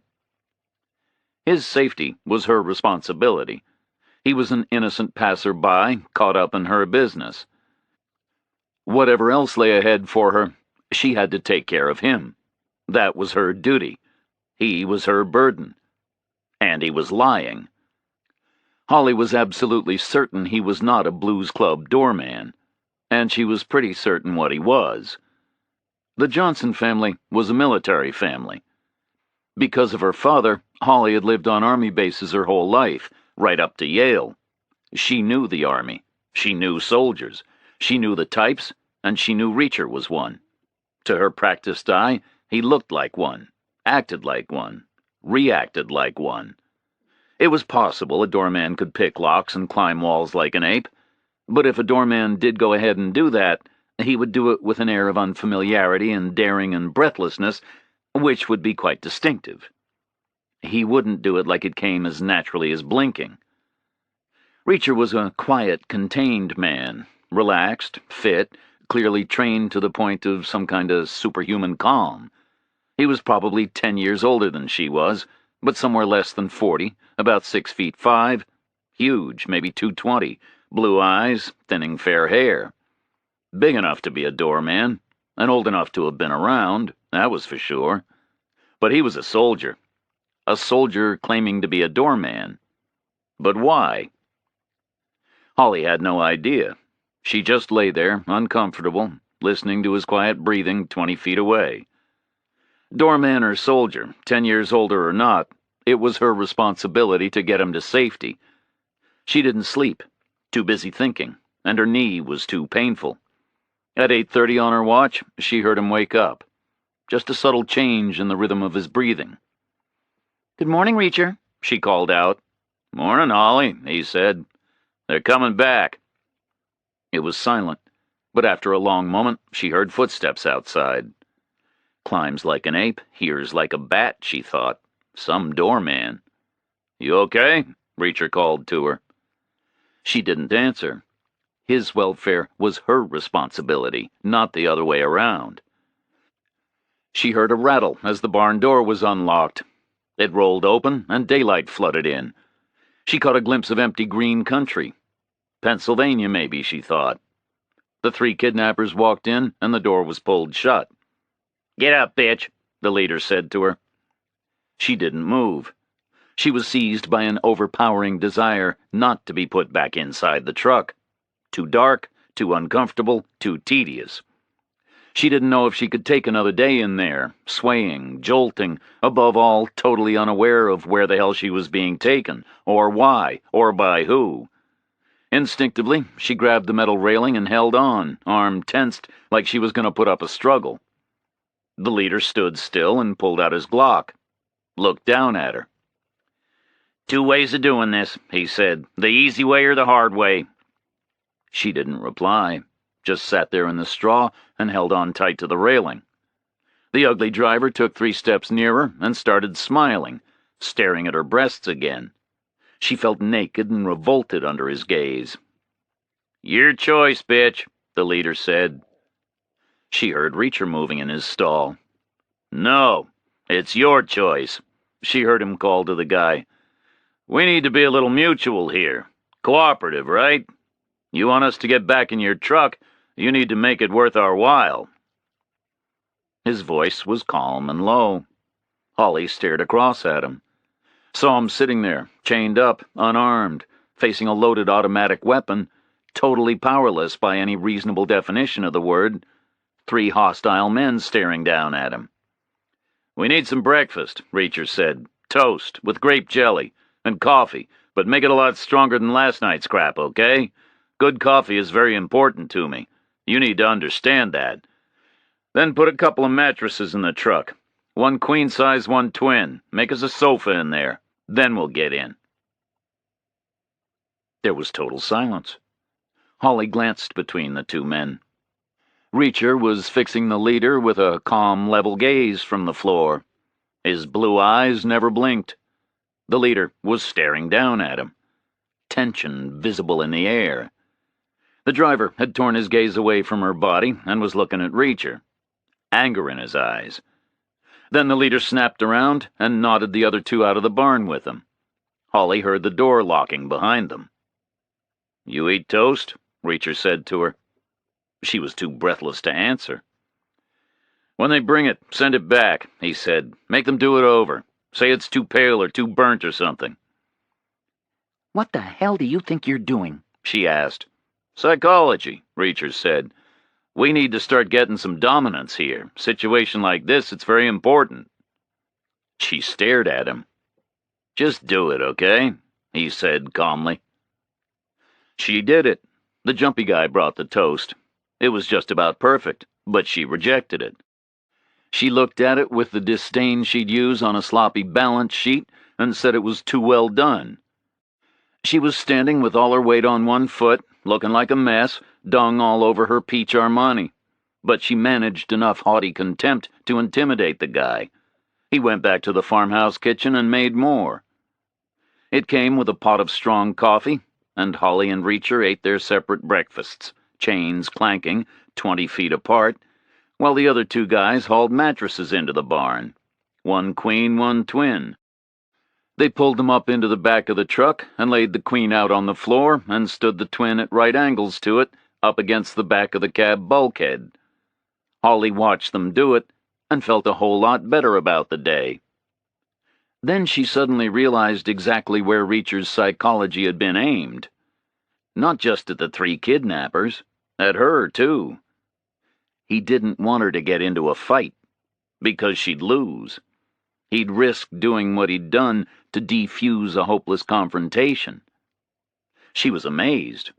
Totally amazed. She thought blankly, "For Christ's sake, this guy's got it ass backward. He's trying to take care of me." "You want to tell us your names?" Reacher asked calmly. "We're spending some time together. We can be a little civilized about it, right?" Holly saw the leader just looking at him. The guy made no reply. "We've seen your faces," Reacher said. "Telling us your names isn't going to do you any harm, and we might as well try to get along." The guy thought about it and nodded. "Loader," he said. The little jumpy guy shifted feet. "Stevie," he said. Reacher nodded. Then the ugly driver realized all four were looking at him. He ducked his head. "I'm not telling you my name," he said. "Hell should I?" "And let's be real clear," the guy called Loader said. "Civilized is not the same thing as friendly, right?" Holly saw him aim his Glock at Reacher's head and hold it there for a long moment. Nothing in his face. Not the same thing as friendly. Reacher nodded, a small, cautious movement. They left their toast plates and their coffee mugs lying on the straw, and the guy called Loader unlocked their chains. They met in the central aisle, 2 Glocks and a shotgun aimed at them, the ugly driver leering. Reacher looked him in the eye and ducked down and picked Holly up like she weighed nothing at all, carried her the 10 paces to the truck, put her down gently inside. They crawled forward together to the improvised sofa, got themselves comfortable. The truck's rear doors slammed and locked. Holly heard the big barn door open up. The truck's engine turned over and caught. They drove out of the barn and bounced 150 yards over the rough track, turned an invisible right angle, and cruised straight and slow down a road for 15 minutes. "We aren't in Pennsylvania," Holly said. "Roads are too straight, too flat." Reacher just shrugged at her in the dark. "We aren't in handcuffs anymore either," he said. Psychology. Chapter 12. "Hell is this?" Agent in Charge McGraw said. He thumbed the remote and rewound the tape. Then he pressed play and watched it again. But what he saw meant nothing at all. The video screens were filled with jerky speeding images and shashy white snow. "Hell is going on here?" he asked again. Brogan crowded in and shook his head. Milosevic pushed closer to look. He'd brought the tape in, so he felt personally responsible for it. McGraw hit rewind again and tried once more. Same result. Just a blur of disjointed flashing pictures. "Get the damn tech guy back in here," he shouted. Milosevic used the phone on the credenza next to the coffee pot, called upstairs to tech services. The head tech was in the room within a minute. The tone of Milosevic's voice had told him to hurry more effectively than any words could have. "Damn tape won't run properly," McGraw told him. The technician took the remote in his hand with that blend of familiarity and unfamiliarity that tech guys use the world over. They're all at home with complex equipment, but each individual piece has its own peculiarities. He peered at the buttons and pressed rewind firmly with a chewed thumb. The tape whirred back, and he pressed play and watched the disjointed stream of flashing images and video snow. "Can you fix that?" McGraw asked him. The tech stopped the tape and hit rewind again. Shook his head. "It's not broken," he said. "That's how it's supposed to be. Typical cheap surveillance video. What it does is record a freeze frame, probably every 10 seconds or so. Just one frame every 10 seconds. Like a sequence of snapshots." "Why?" McGraw asked him. "Cheap and easy," the guy said. You can get a whole day on one tape that way. Low cost, and you don't have to remember to change the cassette every 3 hours. You just change it in the morning. And assuming a stick-up takes longer than 10 seconds to complete, you've got the perp's face right there on the tape, at least once. Okay, McGraw said impatiently. So how do we use it? The tech used 2 fingers together, pressed play and freeze at the same time. Up on the screen came a perfect black and white still picture of an empty store. In the bottom left corner was Monday's date and the time, 7:35 in the morning. The tech held the remote out to McGraw and pointed to a small button. See this? He said. Frame advance button. Press this and the tape rolls on to the next still. Usually for sports, right? Hockey. You can see the puck go right in the net. Or for porn. You can see whatever you need to see. But on this type of a system, it jumps you ahead 10 seconds. Like onto the next snapshot, right? McGraw calmed down and nodded. Why is it in black and white? He said. Cheap camera, the tech guy said. The whole thing is a cheap system. They only put them in because the insurance companies tell them they got to. He handed the remote to McGraw and headed back for the door. You want anything else, you let me know, okay? He called. He got no reply because everybody was staring at the screen as McGraw started inching his way through the tape. Every time he hit the frame advance button, a broad band of white snow scrolled down the screen and unveiled a new picture. Same aspect, same angle, same dim monochrome gray, but the time code at the bottom jumped ahead 10 seconds. The third frame showed a woman behind the counter. Milosevic touched the screen with his finger. That's the woman I spoke to, he said. McGraw nodded. Wide field of view, he said. You can see all the way from behind the counter right out into the street. Wide-angle lens on the camera, Brogan said. Like a fisheye sort of thing. The owner can see everything. He can see the customers coming in and out, and he can see if the help is fiddling the register. McGraw nodded again and trawled through Monday morning 10 seconds at a time. Customers jumped in and out of shot. The woman behind the counter jumped from side to side, fetching and carrying and ringing up the payments. Outside, cars flashed in and out of view. Fast forward to 12 o'clock, Milosevic said. This is taking way too long. McGraw nodded and fiddled with the remote. The tape whirred forward. He pressed stop and play and freeze and came up with 4 o'clock in the afternoon. Shit, he said. He wound back and forward a couple of times and came up with 11:43 and 50 seconds. Close as we're gonna get, he said. He kept his finger hard on the frame advance button, and the white snow scrolled continuously down the screen. 157 frames later, he stopped. There she is, he said. Milosevic and Brogan shouldered together for a closer look. The still frame showed Holly Johnson on the far right of the picture. She was outside, on the sidewalk, crutch in one hand, clothes on hangers in the other. She was hauling the door open with a spare finger. The time in the bottom left of the frame was stopped at 10 minutes and 10 seconds past 12 noon. Okay, McGraw said quietly. So let's see. He hit the button, and Holly jumped halfway over to the counter. Even frozen on the misty monochrome screen, her awkward posture was plain to see. McGraw hit the button again, and the snow rolled over, and Holly was at the counter. 10 seconds later, the Korean woman was there with her. 10 seconds after that, Holly had folded back a hem on one of her suits and was showing the woman something. Probably the position of a particular stain. The 2 women stayed like that for a couple of minutes, heads together for 12 frames, jumping slightly from one shot to the next. Then the Korean woman was gone, and the clothes were off the counter, and Holly was standing alone for 5 frames. 50 seconds. Behind her on the left, a car nosed into shot on the second frame and stayed there for the next 3, parked at the curb. Then the woman was back with an armful of clean clothes and bags. She was frozen in the act of laying them flat on the counter. 10 seconds later, she had torn 5 tags off the hangers. 10 seconds after that, she had another 4 lined up next to the register. 9 outfits, McGraw said. That's about right, Milosevic said. 5 for work Monday to Friday, and I guess 4 for evening wear, right? "What about the weekend?" Brogan said. "Maybe it's 5 for work, 2 for evening wear, and 2 at the weekend." "Probably wears jeans at the weekend," Milosevic said. "Jeans and a shirt. Just throws them in the machine, maybe."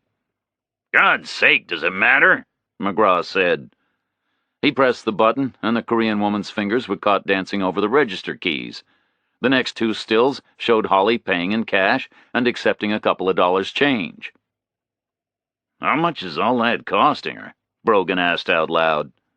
9 garments, Milosevic said. "Best part of $50 a week, that's for damn sure. I saw the price list in there. Specialized processes and gentle chemicals and all." The next frame showed Holly starting toward the exit door on the left of the picture. The top of the Korean woman's head was visible on her way through to the back of the store. The time was showing at 12:15 exactly. McGraw hitched his chair closer and stuck his face a foot from the glowing monochrome screen. "Okay," he said. "So where did you go now, Holly?" She had the 9 cleaned garments in her left hand. She was holding them up awkwardly so they wouldn't drag on the floor. Her right elbow was jammed into the curved metal clip of her crutch, but her hand wasn't gripping the handle. The next frame showed it reaching out to push the door open. McGraw hit the button again. "Christ!" he shouted. Milosevic gasped out loud, and Brogan looked stunned. There was no doubt about what they were seeing. The next frame showed an unknown man attacking Holly Johnson. He was tall and heavy. He was seizing her crutch with one hand and her cleaning with the other. No doubt about it. Both his arms were extended, and he was taking her crutch and her cleaning away from her. He was caught in a perfect snapshot through the glass door. The 3 agents stared at him. There was total silence in the conference room. Then McGraw hit the button again. The time code jumped ahead 10 seconds. There was another gasp as they caught their breath simultaneously. Holly Johnson was suddenly surrounded by a triangle of 3 men. The tall guy who had attacked her had been joined by 2 more. The tall guy had Holly's cleaning slung up over his shoulder, and he had seized Holly's arm. He was staring straight up into the store window like he knew a camera was in there. The other 2 guys were facing Holly head on. "They pulled guns on her," McGraw shouted. "Son of a bitch, look at that!" He thumbed the button again until the bar of snow cleared away from the bottom of the frame and the whole picture stabilized into perfect sharpness. The 2 new guys had their right arms bent at 90 degrees, and there was tension showing in their shoulder muscles. "The car," Milosevic said. "They're going to put her in the car." Behind Holly and the triangle of men was the car which had parked up 14 frames ago. It was just sitting there at the curb. McGraw hit the button again. The bar of white snow scrolled down. The small knot of people on the screen jumped sideways 10 feet. The tall guy who had attacked Holly was leading the way into the back of the car. Holly was being pushed in after him by one of the new guys. The other new guy was opening the front passenger door. Inside the car, a 4th man was plainly visible through the side glass, sitting at the wheel. McGraw hit the button again. The bar of snow scrolled down. The street was empty. The car was gone. Like it had never been there at all. Chapter 13. "We need to talk," Holly said. "So talk," Reacher replied. They were sprawled out on the mattresses in the gloom inside the truck, rocking and bouncing, but not much. It was pretty clear they were heading down a highway. After 15 minutes of a slow straight road, there had been a deceleration, a momentary stop, and a left turn, followed by steady acceleration up a ramp. Then a slight sway as the truck nudged left onto the pavement. Then a steady droning cruise, maybe 60 miles an hour, which had continued ever since and was feeling like it would continue forever. The temperature inside the dark space had slowly climbed higher. Now it was pretty warm. Reacher had taken his shirt off.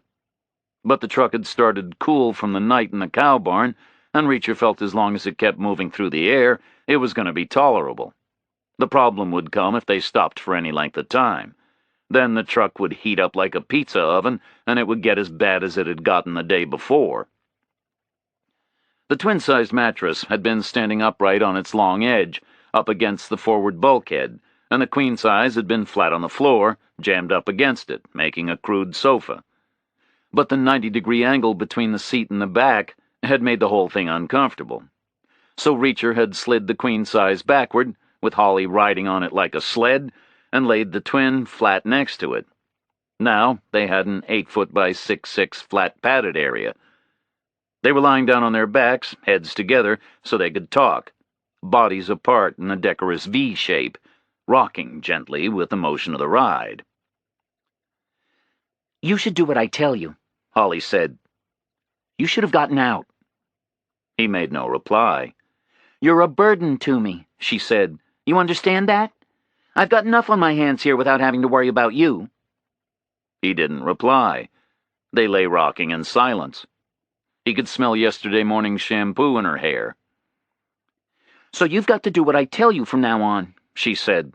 "Are you listening to me? I just can't afford to be worrying about you." He turned his head to look at her, close up. She was worrying about him. It came as a big surprise, out of nowhere, a shock. Like being on a train stopped next to another train in a busy railroad station. Your train begins to move, it picks up speed, and then all of a sudden it's not your train moving, it's the other train. Your train was stationary all the time. Your frame of reference was wrong. He thought his train was moving. She thought hers was. "I don't need your help," she said. "I've already got all the help I need. You know how the Bureau works? You know what the biggest crime in the world is? Not bombing, not terrorism, not racketeering. The biggest crime in the world is messing with Bureau personnel. The Bureau looks after its own." Reacher stayed quiet for a spell. Then he smiled. "So then we're both okay," he said. "We just lay back here, and pretty soon a bunch of agents is going to come bursting in to rescue us." "I trust my people," Holly said to him. There was silence again. The truck droned on for a couple of minutes. Reacher ticked off the distance in his head. About 450 miles from Chicago, maybe. East, west, north, or south. Holly gasped and used both hands to shift her leg. "Hurting?" Reacher said. "When it gets out of line," she said. "When it's straight, it's okay." "Which direction are we headed?" he asked. "Are you going to do what I tell you?" she asked. "Is it getting hotter or colder?" he said. "Or staying the same?" She shrugged. "Can't tell," she said. "Why?" "North or south, it should be getting hotter or colder," he said. "East or west, it should be staying more or less the same." "Feels the same to me," she said. "But inside here you can't really tell." "Highway feels fairly empty," Reacher said. "We're not pulling out to pass people. We're not getting slowed down by anybody. We're just cruising." "So?" Holly said. "Might mean we're not going east," he said. "There's a kind of barrier, right? Cleveland to Pittsburgh to Baltimore, like a frontier. Gets much busier. We'd be hitting more traffic. What is it, Tuesday? About 11 o'clock in the morning? Road feels too empty for the east." Holly nodded. "So we're going north or west or south?" she said. "In a stolen truck," he said. "Vulnerable." "Stolen?" she said. "How do you know that?" "Because the car was stolen too," he said. "How do you know that?" she repeated. "Because they burned it," he said. Holly rolled her head and looked straight at him. "Think about it," he said. "Later, 2 residents down there got themselves a new motor each. Those cars would never have been seen again. That's how to cover your tracks. Burning feels good, feels like it's real final, but it's dumb as hell." Holly turned her face back and stared up at the hot metal roof. She was asking herself, just who the hell is this guy? Chapter 14. This time, McGraw did not make the tech chief come down to the 3rd floor. He led the charge himself up to his lab on the 6th, with the video cassette in his hand. He burst in through the door and cleared a space on the nearest table, laid the cassette in a space like it was made of solid gold. The guy hurried over and looked at it. "I need photographs made," McGraw told him. The guy picked up the cassette and took it across to a bank of video machines in the corner, flicked a couple of switches. 3 screens lit up with white snow. "You tell absolutely nobody what you're seeing, okay?" McGraw said. "Okay," the guy said. "What am I looking for?" "The last 5 frames," McGraw said. "That should just about cover it." The tech chief didn't use a remote. He stabbed at buttons on the machine's own control panel. The tape rolled backwards, and the story of Holly Johnson's kidnap unfolded in reverse. "Christ," he said. He stopped on the frame showing Holly turning away from the counter. Then he inched the tape forward. He jumped Holly to the door, then face to face with the tall guy, then into the muzzles of the guns, then to the car.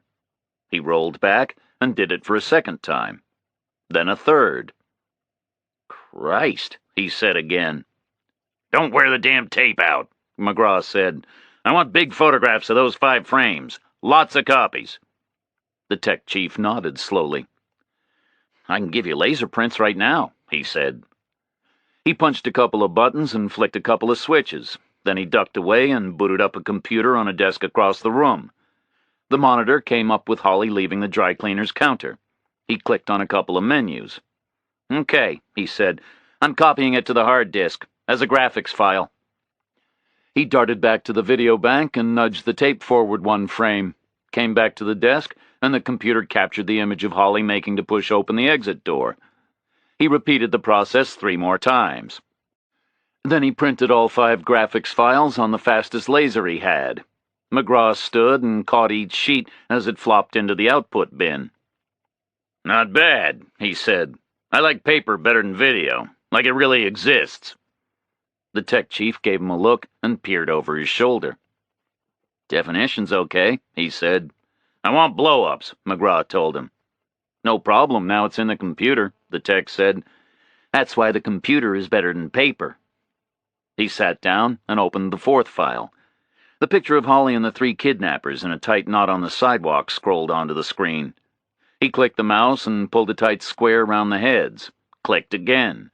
The monitor redrew it into a large blow-up.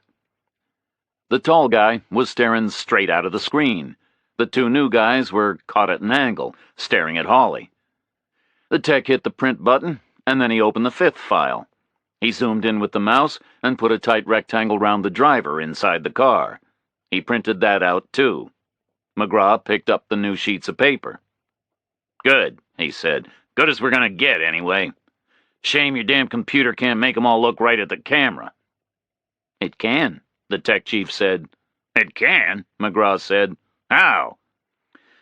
"In a manner of speaking," the guy said. He touched the blow-up of Holly's face with his finger. "Suppose we wanted a face-front picture of her, right? We'd ask her to move around right in front of the camera and look right up at it.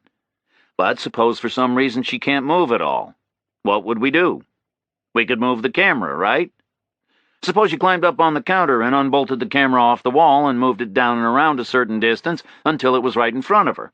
Then you'd be seeing a face-front picture, correct?" "Okay," McGraw said. "So what we do is we calculate," the tech said. "We calculate that if we did hypothetically move that camera right in front of her, we'd have to move it, what, say 6 feet downward, say 10 feet to the left, and turn it through about 40 degrees, and then it would be plumb face on to her.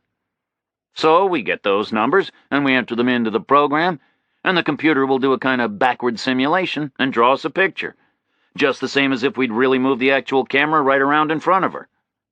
"You can do that?" McGraw said. "Does it work?" "Within its limitations," the tech chief said. He touched the image of the nearer gunman. "This guy, for instance, he's pretty much side on. The computer'll give us a full-face picture, no problem at all. But it's gonna be just guessing what the other side of his face looks like, right? It's programmed to assume the other side looks pretty much like the side it can see, with a little bit of a symmetry built in. But if the guy's got one ear missing or something, or a big scar, it can't tell us that." "Okay," McGraw said. "So what do you need?" The tech chief picked up the wide shot of the group, pointed here and there on it with a stubby forefinger. "Measurements," he said. "Make them as exact as possible.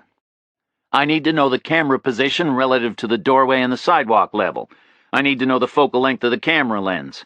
I need Holly's file photograph for calibration. We know exactly what she looks like, right? I can use her for a test run. I'll get it set up so she comes out right, then the other guys will come out right as well, assuming they've all got 2 ears and so on, like I said. And bring me a square of tile off the store's floor, and one of those smocks the counterwoman was wearing. What for? McGraw said. So I can use them to decode the grays in the video, the tech said. Then I can give you your mugshots in color.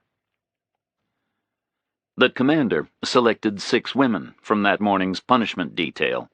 He used the ones with the most demerits, because the task was going to be hard and unpleasant. He stood them at attention and drew his huge bulk up to its full height in front of them. He waited to see which of them would be the first to glance away from his face. When he was satisfied none of them dared to, he explained their duties. The blood had sprayed all over the room, hurled around by the savage centrifugal force of the blade. Chips of bone had spattered everywhere.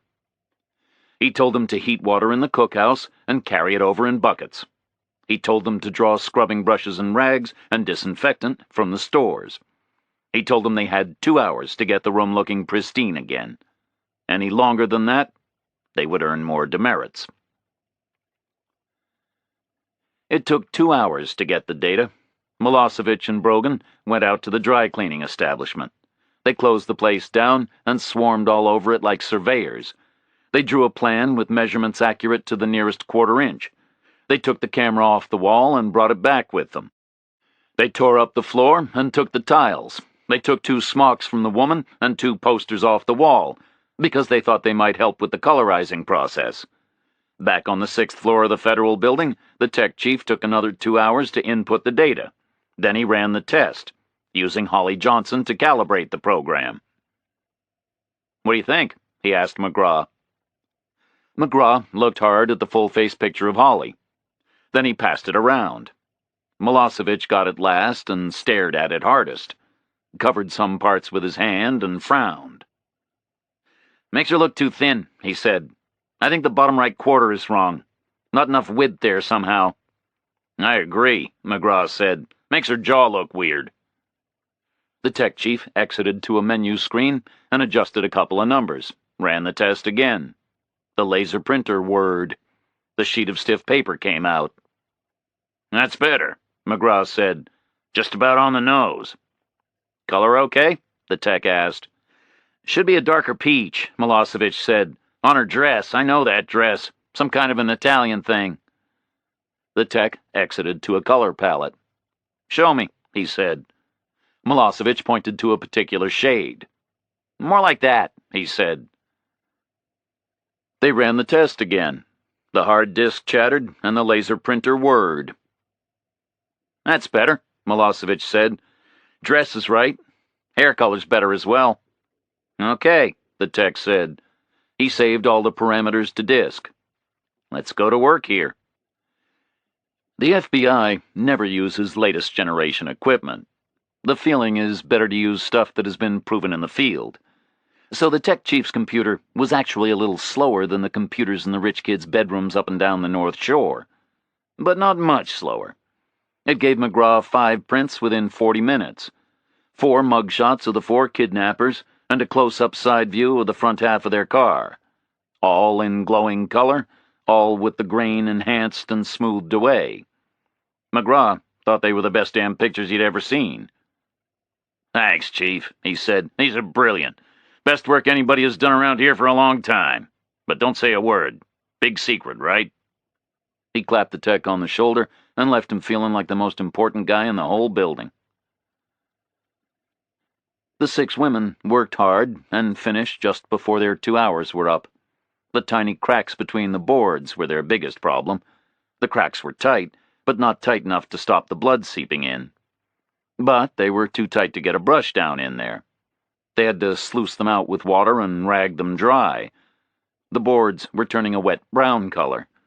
The women were praying they wouldn't warp as they dried. 2 of them were throwing up. It was adding to their workload. But they finished in time for the commander's inspection. They stood rigidly to attention on the damp floor and waited. He checked everywhere, with the wet boards creaking under his bulk. But he was satisfied with their work and gave them another 2 hours to clean the smears off the corridor and the staircase where the body had been dragged away. The car was easy. It was quickly identified as a Lexus, 4-door, late model. The pattern of the alloy wheel dated it exactly. Color was either black or dark gray, impossible to be certain. The computer process was good, but not good enough to be definitive about dark automotive paint standing in bright sunshine. "Stolen?" Milosevic said. McGraw nodded. "Almost certainly," he said. "You do the checking, okay?" Fluctuations in the value of the yen had put the list price of a new Lexus 4-door somewhere up there with Milosevic's annual salary, so he knew which jurisdictions were worth checking with and which weren't. He didn't bother with anywhere south of the Loop. He put in calls to the Chicago cops and then all the departments on the North Shore, right up to Lake Forest. He got a hit just before noon. Not exactly what he was looking for. Not a stolen Lexus, but a missing Lexus. The police department in Wilmette came back to him and said a dentist up there had driven his brand new Lexus to work before 7 on Monday morning and parked it in the lot behind his professional building. A chiropractor from the next office suite had seen him turn into the lot, but the dentist had never made it into the building. His nurse had called his home, and his wife had called the Wilmette PD. The cops had taken the report and sat on it. It wasn't the first case of a husband disappearing they'd ever heard of. They told Milosevic the guy's name was Reuben, and the car was a new shade of black, mica flecks in the paint to make it sparkle, and it had vanity plates reading Ortho 1. Milosevic put the phone down on that call, and it rang again straight away with a report from the Chicago Fire Department. A unit had attended an automobile fire which was putting up a cloud of oily smoke into the landside flight path into Meigs Field Airport. The fire truck had arrived in an abandoned industrial lot just before 1 o'clock Monday and found a black Lexus burning fiercely. They had figured it was burned to the metal anyway, not much more smoke to come, so they had saved their foam and just left it to burn out. Milosevic copied the location and hung up, ducked into McGraw's office for instructions. "Check it out," McGraw told him. Milosevic nodded. He was always happy with road work. It gave him the chance to drive his own brand-new Ford Explorer, which he liked to use in preference to one of the Bureau's clunky sedans.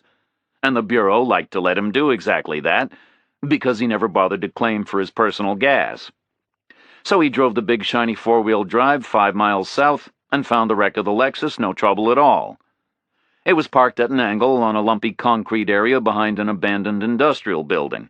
The tires had burned away, and it was settled on the rims. The plates were still readable. Ortho 1. He poked through the drifts of ash inside, still slightly warm, and then he pulled the shaft of the burned key from the ignition and popped the trunk. Then he staggered 4 steps away and threw up on the concrete. He retched and spat and sweated. He pulled his cellular phone from his pocket and fired it up, got straight through to McGraw in the Federal Building. "I found the dentist," he said. "Where?" McGraw asked. "In the damn trunk," Milosevic said. "Slow roasted. Looks like he was alive when the fire started." "Christ," McGraw said. "Is it connected?" "No doubt about that," he said. "You sure?" McGraw asked him. "No doubt about it," Milosevic said again. "I found other stuff. Burned, but it's all pretty clear. There's a .38 right in the middle of what looks like a metal hinge. Could be from a woman's pocketbook, right? Coins and a lipstick tube, and the metal parts from a mobile phone and a pager. And there are 9-wire hangers on the floor, like you get from a dry cleaner's." "Christ," McGraw said again. "Conclusions?" "They stole a Lexus up in Wilmette," Milosevic said.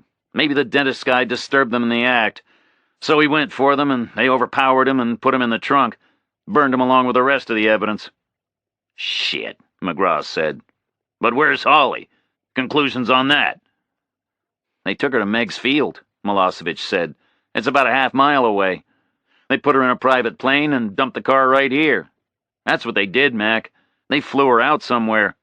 4 guys, capable of burning another guy up while he was still alive. They've got her alone somewhere. Could be 1,000,000 miles away from here by now. Chapter 15. The white truck droned on steadily. Another hour, maybe 60 more miles. The clock inside Reacher's head ticked around from 11 to 12 noon. The first faint stirrings of worry were building inside him. They had been gone a day, nearly a full 24 hours. Out of the first phase into the middle phase. No progress. And he was uncomfortable. The air inside the vehicle was about as hot as air could get. They were still lying flat on their backs on the hot mattress, heads together. The horsehair padding was overheating them. Holly's dark hair was damp and spread out. On her left, it was curled against Reacher's bare shoulder.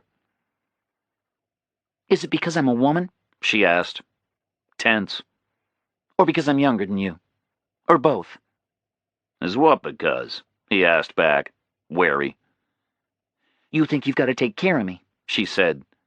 You're worrying about me because I'm young and a woman, right? You think I need some older man's help. Reacher stirred. He didn't really want to move. He wasn't comfortable, but he guessed he was happy enough where he was.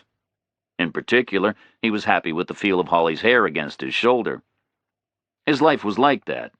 Whatever happened, there were always some little compensations available. Well? She asked. It's not a gender thing, Holly, he said, or an age thing. But you do need help, right? And I'm a younger woman and you're an older man, she said. Therefore, obviously, you're the one qualified to give it. Couldn't be any other way around, right? Reacher shook his head, lying down. It's not a gender thing, he said again, or an age thing. I'm qualified because I'm qualified is all. I'm just trying to help you out. You're taking stupid risks, she said. Pushing them and antagonizing them is not the way to do this, for God's sake. You'll get us both killed. Bullshit, Reacher said. They need to see us as people, not cargo. Says who? Holly snapped. Who suddenly made you the big expert? He shrugged at her. Let me ask you a question, he said. If the boot was on the other foot, would you have left me alone in that barn? She thought about it. Of course I would have, she said. He smiled. She was probably telling the truth. He liked her for it. Okay, he said.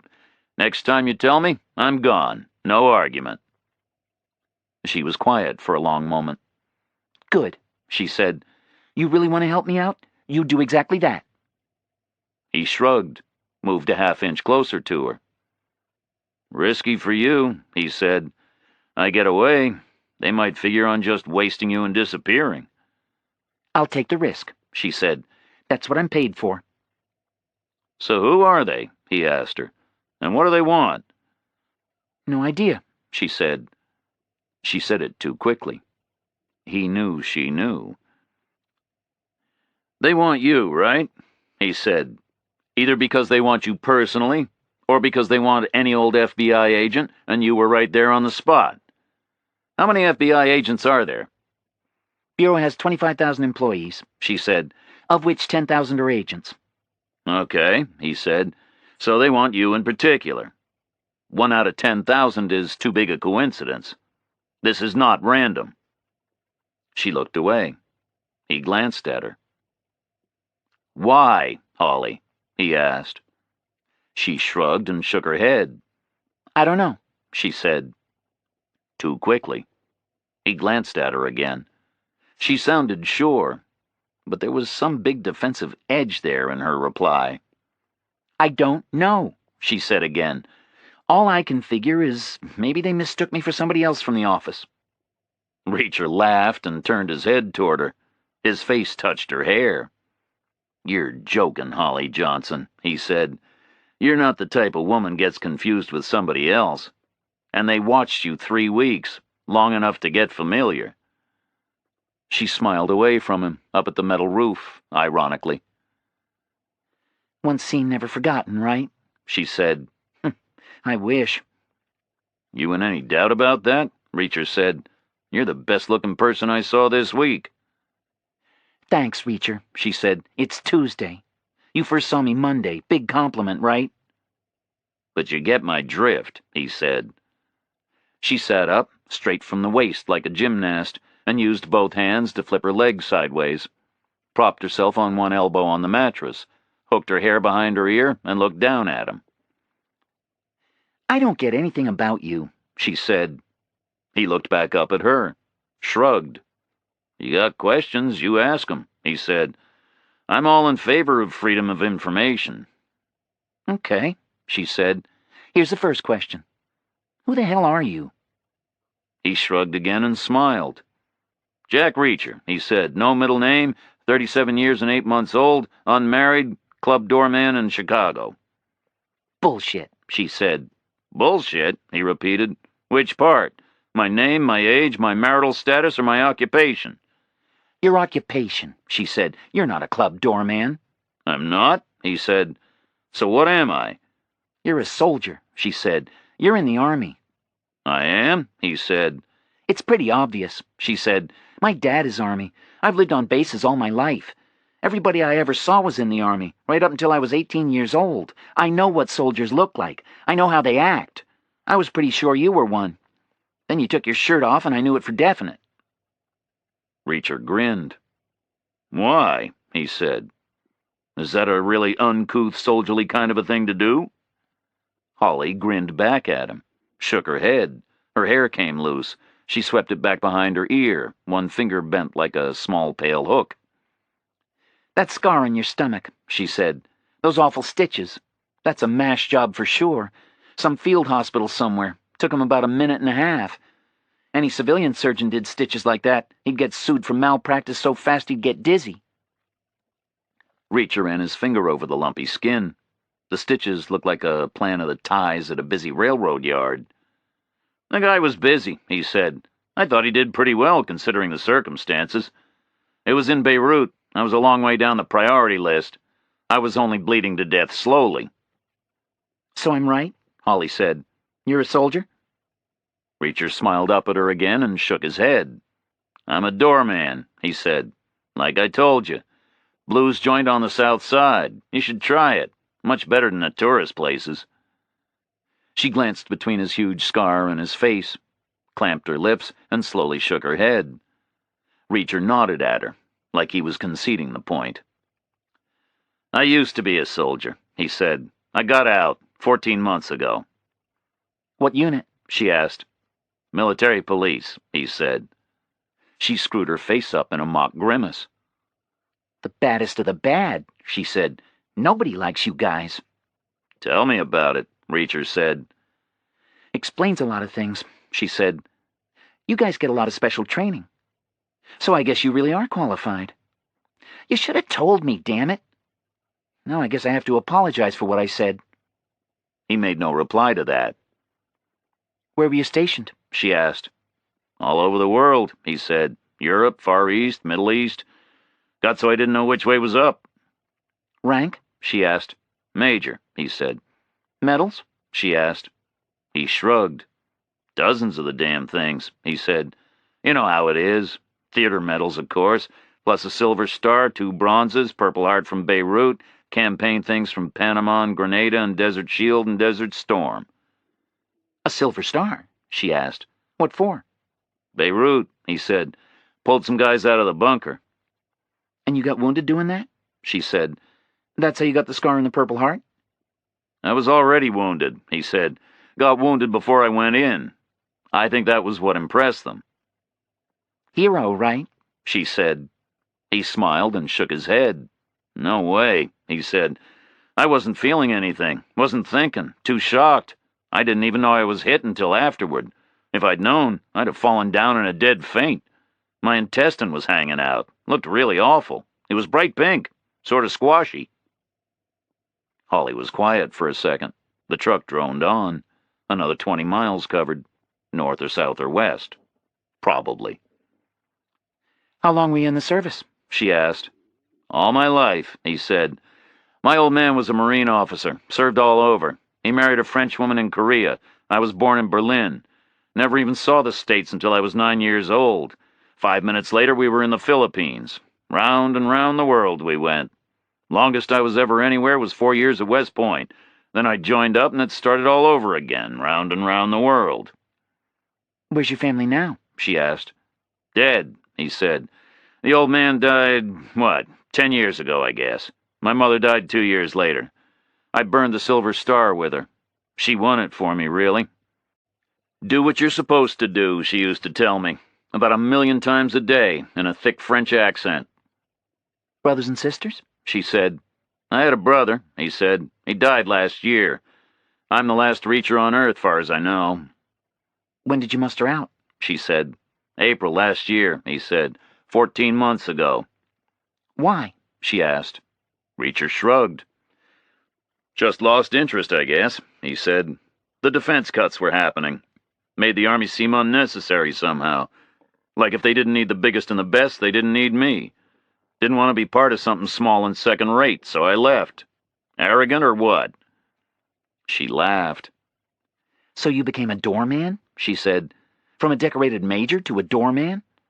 Isn't that kind of second-rate? Wasn't like that, he said. I didn't set out to be a doorman like it was a new career move or anything. It's only temporary. I only got to Chicago on Friday. I was planning to move on maybe Wednesday. I was thinking about going up to Wisconsin. Supposed to be a nice place this time of year. Friday to Wednesday? Holly said. You got a problem with commitment or something? I guess, he said. 36 years I was always where somebody else told me to be. Very structured sort of a life. I suppose I'm reacting against it. I love moving around when I feel like it. It's like a drug. Longest I've ever stayed anywhere was 10 consecutive days, last fall in Georgia.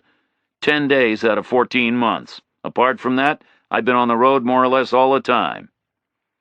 Making a living by working the door at clubs? She asked. That was unusual, he said. Mostly I don't work at all, just live off my savings. But I came up to Chicago with a singer, one thing led to another. I got asked to work the door at the club the guy was headed for. So what do you do if you don't work? She asked. I look at things, he said. You gotta remember, I'm a 37-year-old American, but I've never really been in America much. You been up the Empire State Building? Of course, she said. I hadn't, he said. Not before last year.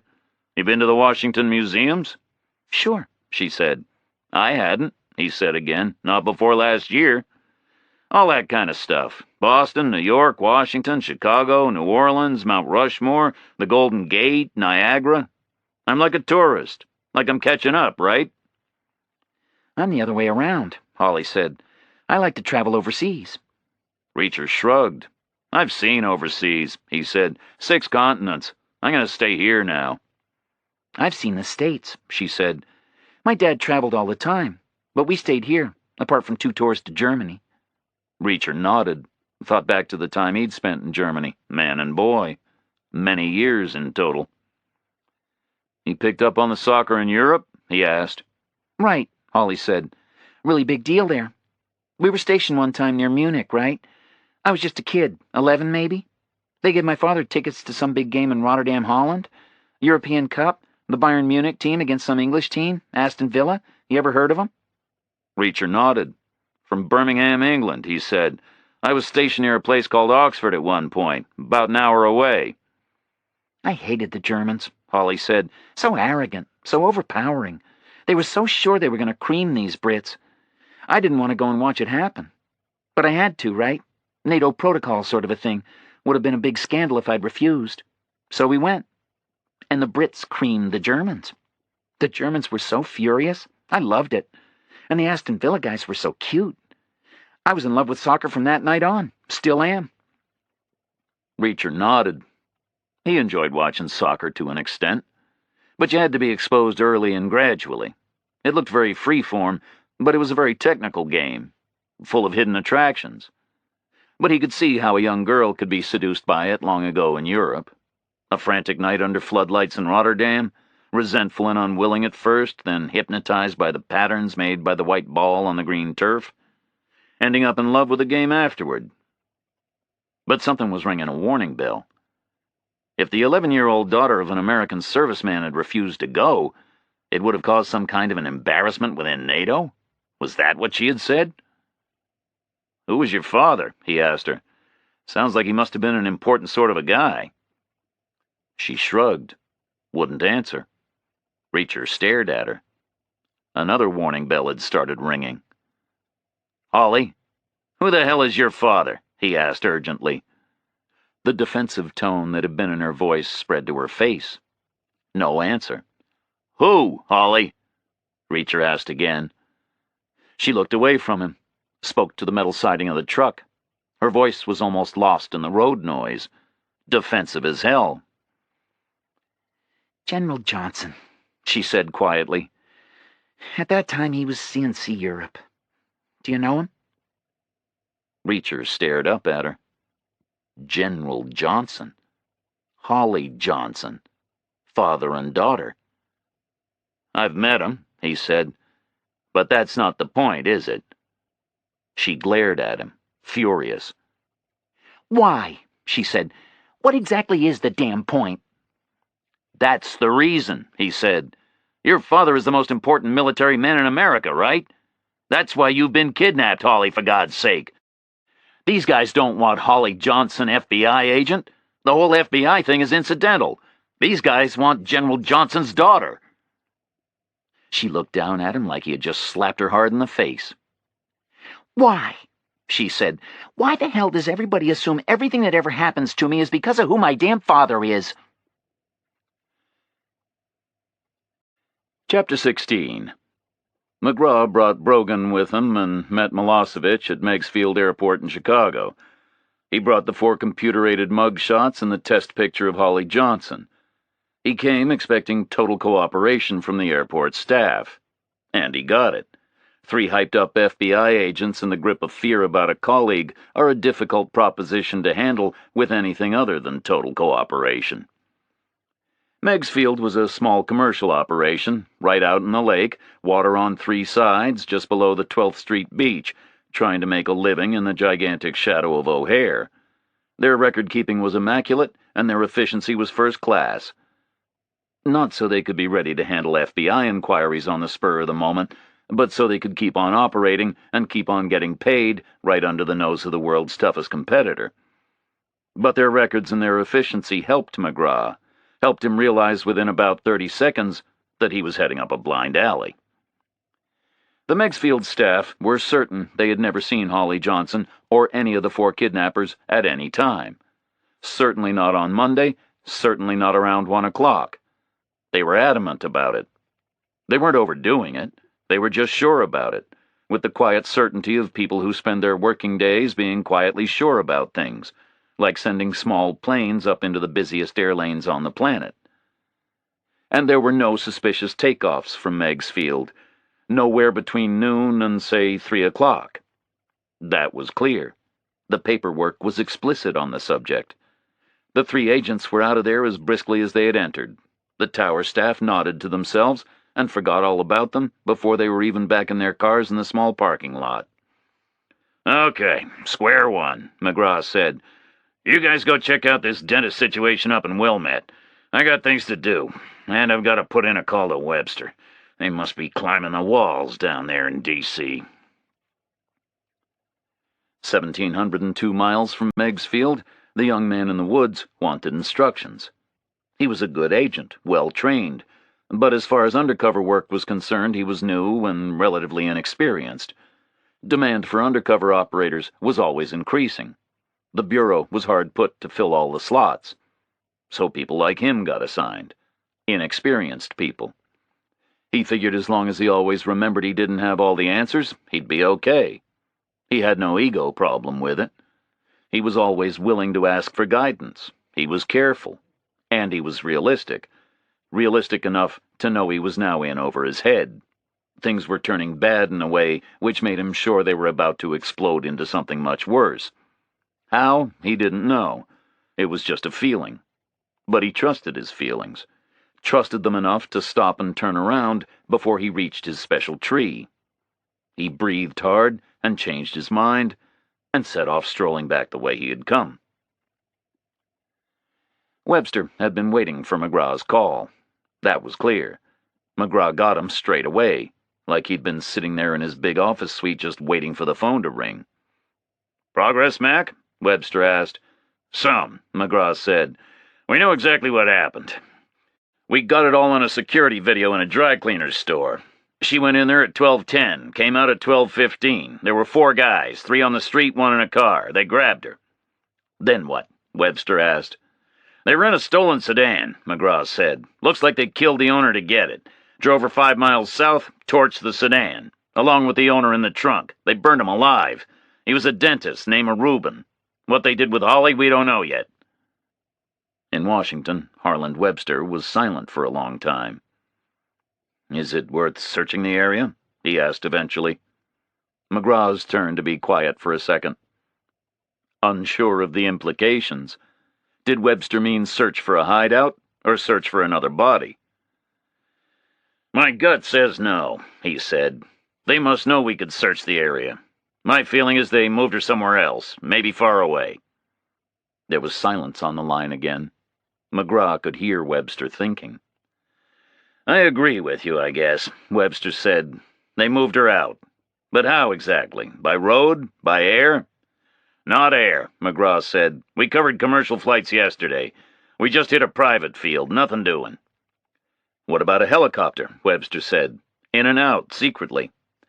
Not in Chicago, Chief, McGraw said. Not right next door to O'Hare. More radar here than the Air Force has got.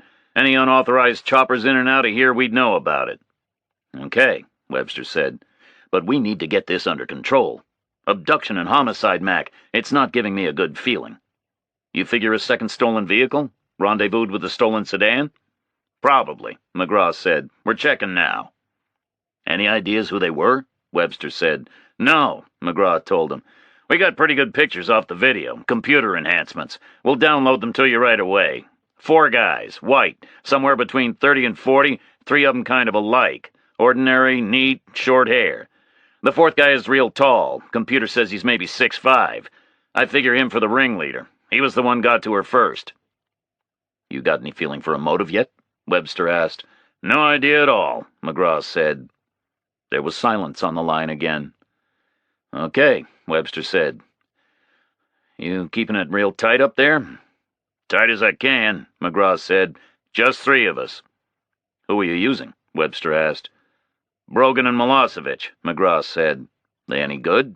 Webster asked. McGraw grunted, like he would choose them if they weren't.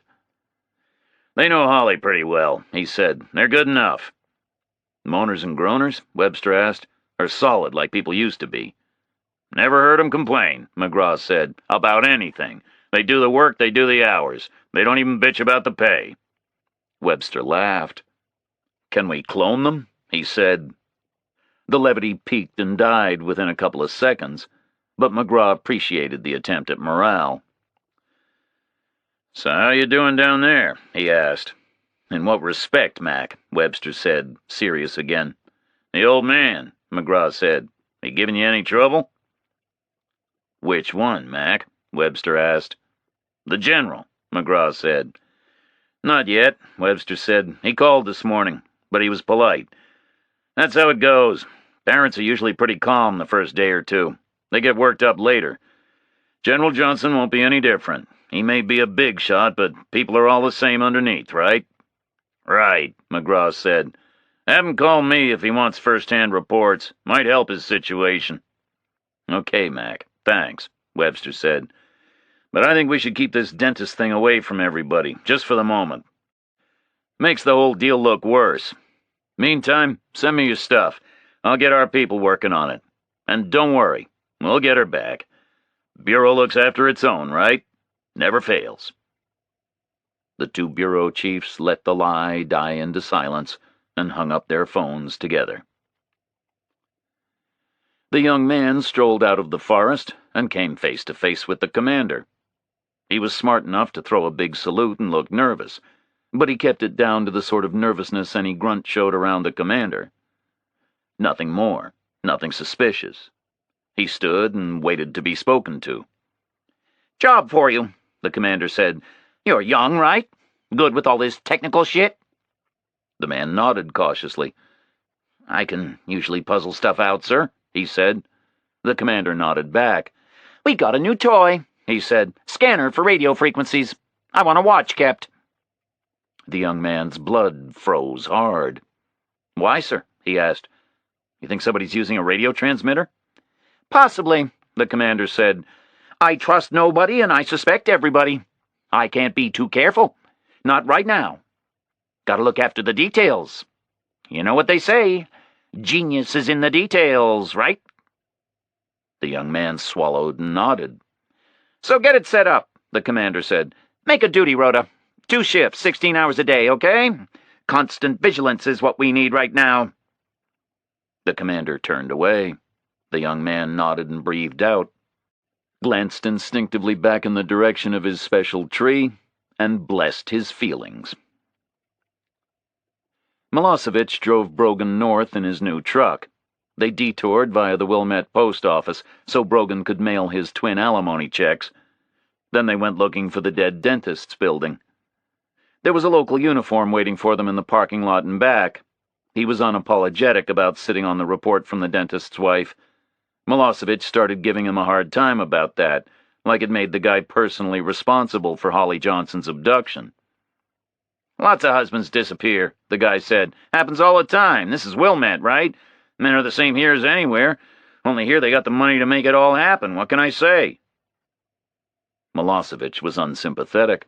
The cop had made 2 other errors. First, he had assumed that it was the murder of the dentist that had brought the FBI out into his jurisdiction. Second, he was more uptight about covering his own ass on the issue than he was about 4 killers snatching Holly Johnson right off the street. Milosevic was out of patience with the guy. But then the guy redeemed himself. So what is it with people, he said. Burning automobiles? Some asshole burned a car out by the lake. We gotta get it moved. Residents are giving us noise. Where exactly? Milosevic asked him. The cop shrugged. He was anxious to be very precise. That turnout on the shore, he said. On Sheridan Road, just this side of Washington Park. Never saw such a thing before, not in Wilmette. Milosevic and Brogan went to check it out. They followed the cop in his shiny cruiser. He led them to the place. It wasn't a car. It was a pickup, a 10-year-old Dodge, no license plates, doused with gasoline and pretty much totally burned out. Happened yesterday, the cop said. Spotted about 7:30 in the morning. Commuters were calling it in on their way to work, one after the other. He circled round and looked over the wreck carefully. Not local, he said. That's my guess. Why not? Milosevic asked him. This is 10 years old, right? The guy said. Around here there are a few pickups, but they're toys, you know? Big V8s, lots of chrome. An old thing like this, nobody'd give it room on their driveway. What about gardeners? Brogan asked. Pool boys, something like that. Why would they burn it? The cop said. They needed to change it, they'd chop it in against a new one, right? Nobody burns a business asset, right? Milosevic thought about it and nodded. Okay, he said. This is ours. Federal investigation. We'll send a flatbed for it soon as we can. Meanwhile, you guard it, okay? And do it properly, for God's sake. Don't let anybody near it. Why? The cop asked. Milosevic looked at him like he was a moron. This is their truck, he said. They dumped it here and stole the Lexus for the actual heist. The Wilmette cop looked at Milosevic's agitated face, and then he looked across at the burned truck. He wondered for a moment how 4 guys could fit across the Dodge's bench seat. But he didn't say anything. He didn't want to risk more ridicule. He just nodded. Chapter 17. Holly was sitting up on the mattress, one knee under her chin, the injured leg straight out. Reacher was sitting up beside her, hunched forward, worried, one hand fighting the bounce of the truck and the other hand plunged into his hair. "What about your mother?" he asked. "Was your father famous?" Holly asked him back. Reacher shook his head.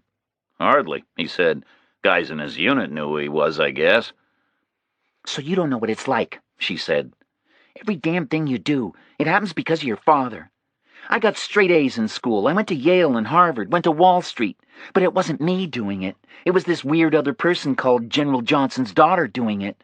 It's been just the same with the Bureau. Everybody assumes I made it because of my father.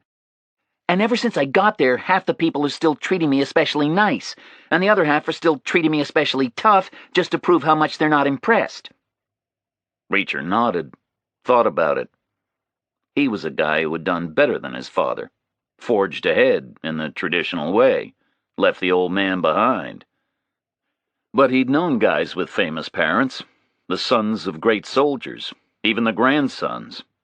However bright they burned, their light was always lost in the glow. "Okay, so it's tough," he said. "And the rest of your life you can try to ignore it, but right now it needs dealing with. It opens up a whole new can of worms." She nodded, blew an exasperated sigh. Reacher glanced at her in the gloom. "How long ago did you figure it out?" he asked. She shrugged. "Immediately, I guess," she said. "Like I told you, it's a habit. Everybody assumes everything happens because of my father. Me too." "Well, thanks for telling me so soon," Reacher said. She didn't reply to that. They lapsed into silence. The air was stifling, and the heat was somehow mixing with the relentless drone of the noise. The dark and the temperature and the sound were like a thick soup inside the truck. Reacher felt like he was drowning in it. But it was the uncertainty that was doing it to him. Many times he'd traveled 30 hours at a stretch in transport planes, worse conditions than these. It was the huge new dimension of uncertainty that was unsettling him. "So what about your mother?" he asked her again. She shook her head. "She died," she said. "I was 20, in school. Some weird cancer." "I'm sorry," he said. Paused nervously. "Brothers and sisters?" She shook her head again. "Just me," she said. He nodded reluctantly. "I was afraid of that," he said. "I was kind of hoping this could be about something else. You know, maybe your mother was a judge, or you had a brother or a sister who was a congressman or something." "Forget it," she said. "There's just me. Me and Dad. This is about Dad." "But what about him?" he said. "What the hell is this supposed to achieve? Ransom? Forget about it. Your old man's a big deal, but he's just a soldier, been clawing his way up the Army pay scales all his life. Faster than most guys, I agree, but I know those pay scales. I was on those scales 13 years. Didn't make me rich, and they won't have made him rich. Not rich enough for anybody to be thinking about a ransom. Somebody wanted a ransom out of kidnapping somebody's daughter, there are a million people ahead of you in Chicago alone." Holly nodded. "This is about influence," she said. "He's responsible for 2 million people and $200 billion a year. Scope for influence there, right?" Reacher shook his head. "No," he said, "that's the problem. I can't see what this is liable to achieve." He got to his knees and crawled forward along the mattresses. "Hell are you doing?" Holly asked him. "We gotta talk to them," he said, "before we get where we're going." He lifted his big fist and started pounding on the bulkhead, hard as he could, right behind where he figured the driver's head must be. He kept on pounding until he got what he wanted. Took a while, several minutes. His fist got sore. But the truck lurched off the highway and started slowing. He felt the front wheels washing into gravel. The brakes bit in. He was pressed up against the bulkhead by the momentum. Holly rolled a couple of feet along the mattress, gasped in pain as her knee twisted against the motion. "Pulled off the highway," Reacher said. "Middle of nowhere." "This is a big mistake, Reacher," Holly said. He shrugged and took her hand and helped her into a sitting position, back against the bulkhead. Then he slid forward and put himself between her and the rear doors. He heard the 3 guys getting out of the cab. Doors slammed. He heard their footsteps crunching over the gravel. 2 coming down the right flank, 1 down the left. He heard the key sliding into the lock. The handle turned. The left-hand rear door opened 2 inches. First thing into the truck was the muzzle of the shotgun. Beyond it, Reacher saw a meaningless sliver of sky. Bright blue, small white clouds. Could have been anywhere in the hemisphere. Second thing into the truck was a Glock 17, then a wrist, the cuff of a cotton shirt. The Glock was rock steady. Loader. "This better be good, bitch," he called. Hostile. A lot of tension in the voice. "We need to talk," Reacher called back. The second Glock appeared in the narrow gap, shaking slightly. "Talk about what, asshole?" Loader called. Reacher listened to the stress in the guy's voice and watched the second Glock trembling through its random zigzags. "This isn't going to work, guys," he said. "Whoever told you to do this, he isn't thinking straight. Maybe it felt like some kind of a smart move, but it's all wrong. It isn't going to achieve anything. It's just going to get you guys in a shitload of trouble."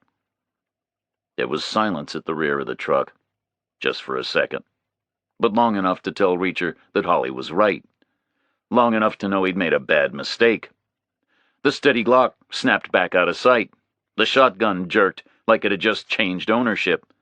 Reacher flung himself forward and smashed Holly down flat on the mattress. The shotgun barrel tipped upward. Reacher heard the small click of the trigger, a tiny fraction before an enormous explosion. The shotgun fired into the roof. A huge blast. 100 tiny holes appeared in the metal. 100 tiny points of blue light. Spent shot rattled and bounced down and ricocheted around the truck like hail. Then the sound of the gun faded into the hum of temporary deafness. Reacher felt the slam of the door, the sliver of daylight cut off. He felt the rock of the vehicle as the three men climbed back into the cab.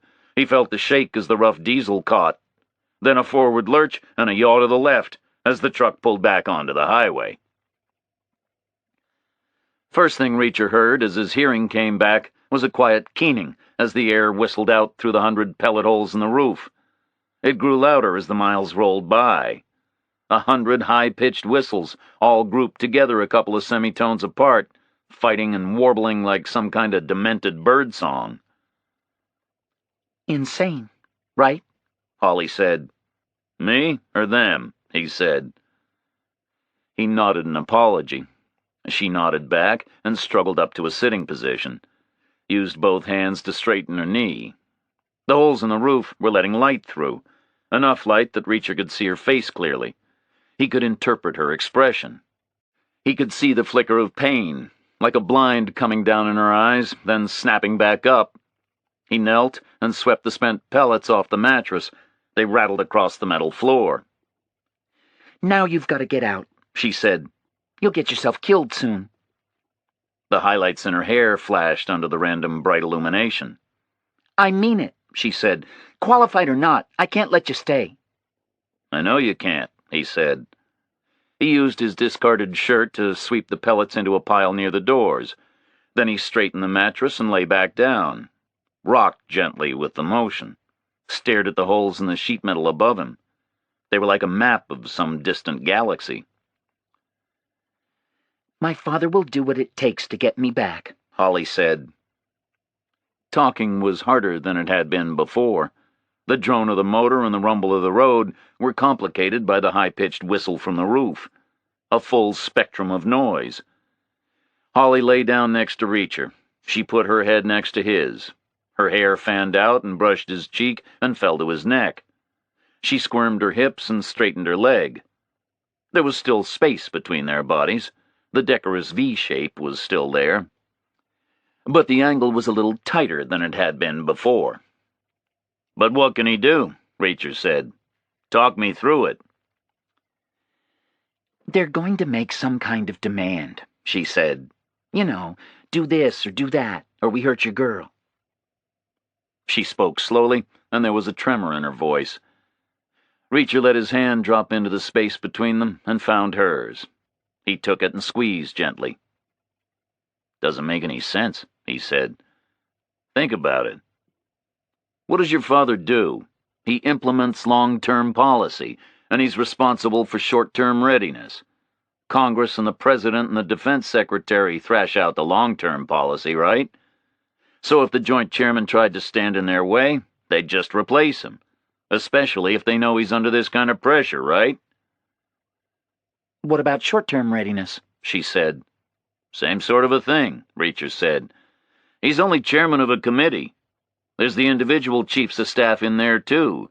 Army, Navy, Air Force, Marines. If they're all singing a different song from what your father is reporting upwards, that's not going to stay a secret for long, is it? They'll just replace him, take him out of the equation altogether." Holly turned her head, looked straight at him. "Are you sure?" she said. "Suppose these guys are working for Iraq or something. Suppose Saddam wants Kuwait again. But he doesn't want another Desert Storm. So he has me kidnapped, and my father says sorry can't be done, for all kinds of invented reasons. Reacher shrugged. The answer's right there in the words you used, he said. The reasons would be invented. Fact is, we could do Desert Storm again if we had to. No problem. Everybody knows that.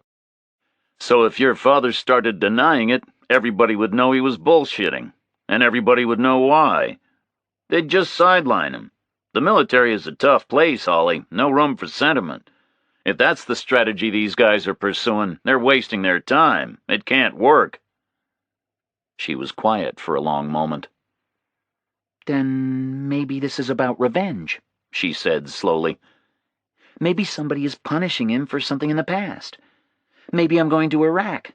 Maybe they want to make him apologize for Desert Storm, or Panama, or Grenada, or lots of things. Reacher lay on his back and rocked with the motion. He could feel slight breaths of air stirring because of the holes in the roof. He realized the truck was now a lot cooler because of the new ventilation. Or because of his new mood. Too arcane, he said. You'd have to be a pretty acute analyst to blame the Joint Chairman for all that stuff. There's a string of more obvious targets. Higher-profile people, right? The President, the Defense Secretary, Foreign Service people, field generals. If Baghdad was looking for a public humiliation, they'd pick somebody their people could identify, not some paper shuffler from the Pentagon. So what the hell is this about? Holly said. Reacher shrugged again. Ultimately, nothing, he said. They haven't thought it through properly. That's what makes them so dangerous. They're competent, but they're stupid. The truck droned on another 6 hours. Another 350 miles, according to Reacher's guess. The inside temperature had cooled, but Reacher wasn't trying to estimate their direction by the temperature anymore. The pellet holes in the roof had upset that calculation. He was relying on dead reckoning instead. A total of 800 miles from Chicago, he figured, and not in an easterly direction. That left a big spread of possibilities. He trolled clockwise round the map in his head. Could be in Georgia, Alabama, Mississippi, Louisiana. Could be in Texas, Oklahoma, the southwest corner of Kansas. Probably no further west than that. Reacher's mental map had brown shading there, showing the eastern slopes of the mountains, and the truck wasn't laboring up any grades. Could be in Nebraska or South Dakota. Maybe he was going to pass right by Mount Rushmore, second time in his life. Could have kept on past Minneapolis into North Dakota. 800 miles from Chicago, anywhere along a giant arc drawn across the continent. The light coming in through the pellet holes had been gone for hours when the truck slowed and steered right, up a ramp. Holly stirred and turned her head, looked straight at Reacher. Questions in her eyes. Reacher shrugged back and waited. The truck paused and swung a right, cruised down a straight road, then hung a left, a right, and carried on straight, slower. Reacher sat up and found his shirt, shrugged himself into it. Holly sat up. Another hideout, she said. This is a well-planned operation, Reacher. This time, it was a horse farm. The truck bumped down a long track and turned. Backed up. Reacher heard one of the guys getting out. His door slammed. The truck lurched backward into another building. Reacher heard the exhaust noise beat against the walls. Holly smelled horse smell. The engine died. The other two guys got out. Reacher heard the three of them grouping at the rear of the truck. Their key slid into the lock, the door cracked open. The shotgun poked in through the gap. This time, not pointing upward, pointing level. "Out!" Loader called. "The bitch first, on its own." Holly froze. Then she shrugged at Reacher and slid across the mattresses. The door snapped wide open, and two pairs of hands seized her and dragged her out. The driver moved into view, aiming the shotgun straight in at Reacher. His finger was tight on the trigger. "Do something, asshole," he said. "Please, just give me a damn excuse." Reacher stared at him, waited 5 long minutes. Then the shotgun jabbed forward. A Glock appeared next to it. Loader gestured. Reacher moved slowly forward toward the two muzzles. Loader leaned in and snapped a handcuff onto his wrist, looped the chain into the free half and locked it, used the chain to drag him out of the truck by the arm. They were in a horse barn. It was a wooden structure, much smaller than the cow barn at their previous location, much older. It came from a different generation of agriculture. There were 2 rows of stalls flanking an aisle. The floor was some kind of cobbled stone, green with moss. The central aisle was wide enough for horses, but not wide enough for the truck. It was back just inside the door. Reacher saw a frame of sky around the rear of the vehicle. A big, dark sky.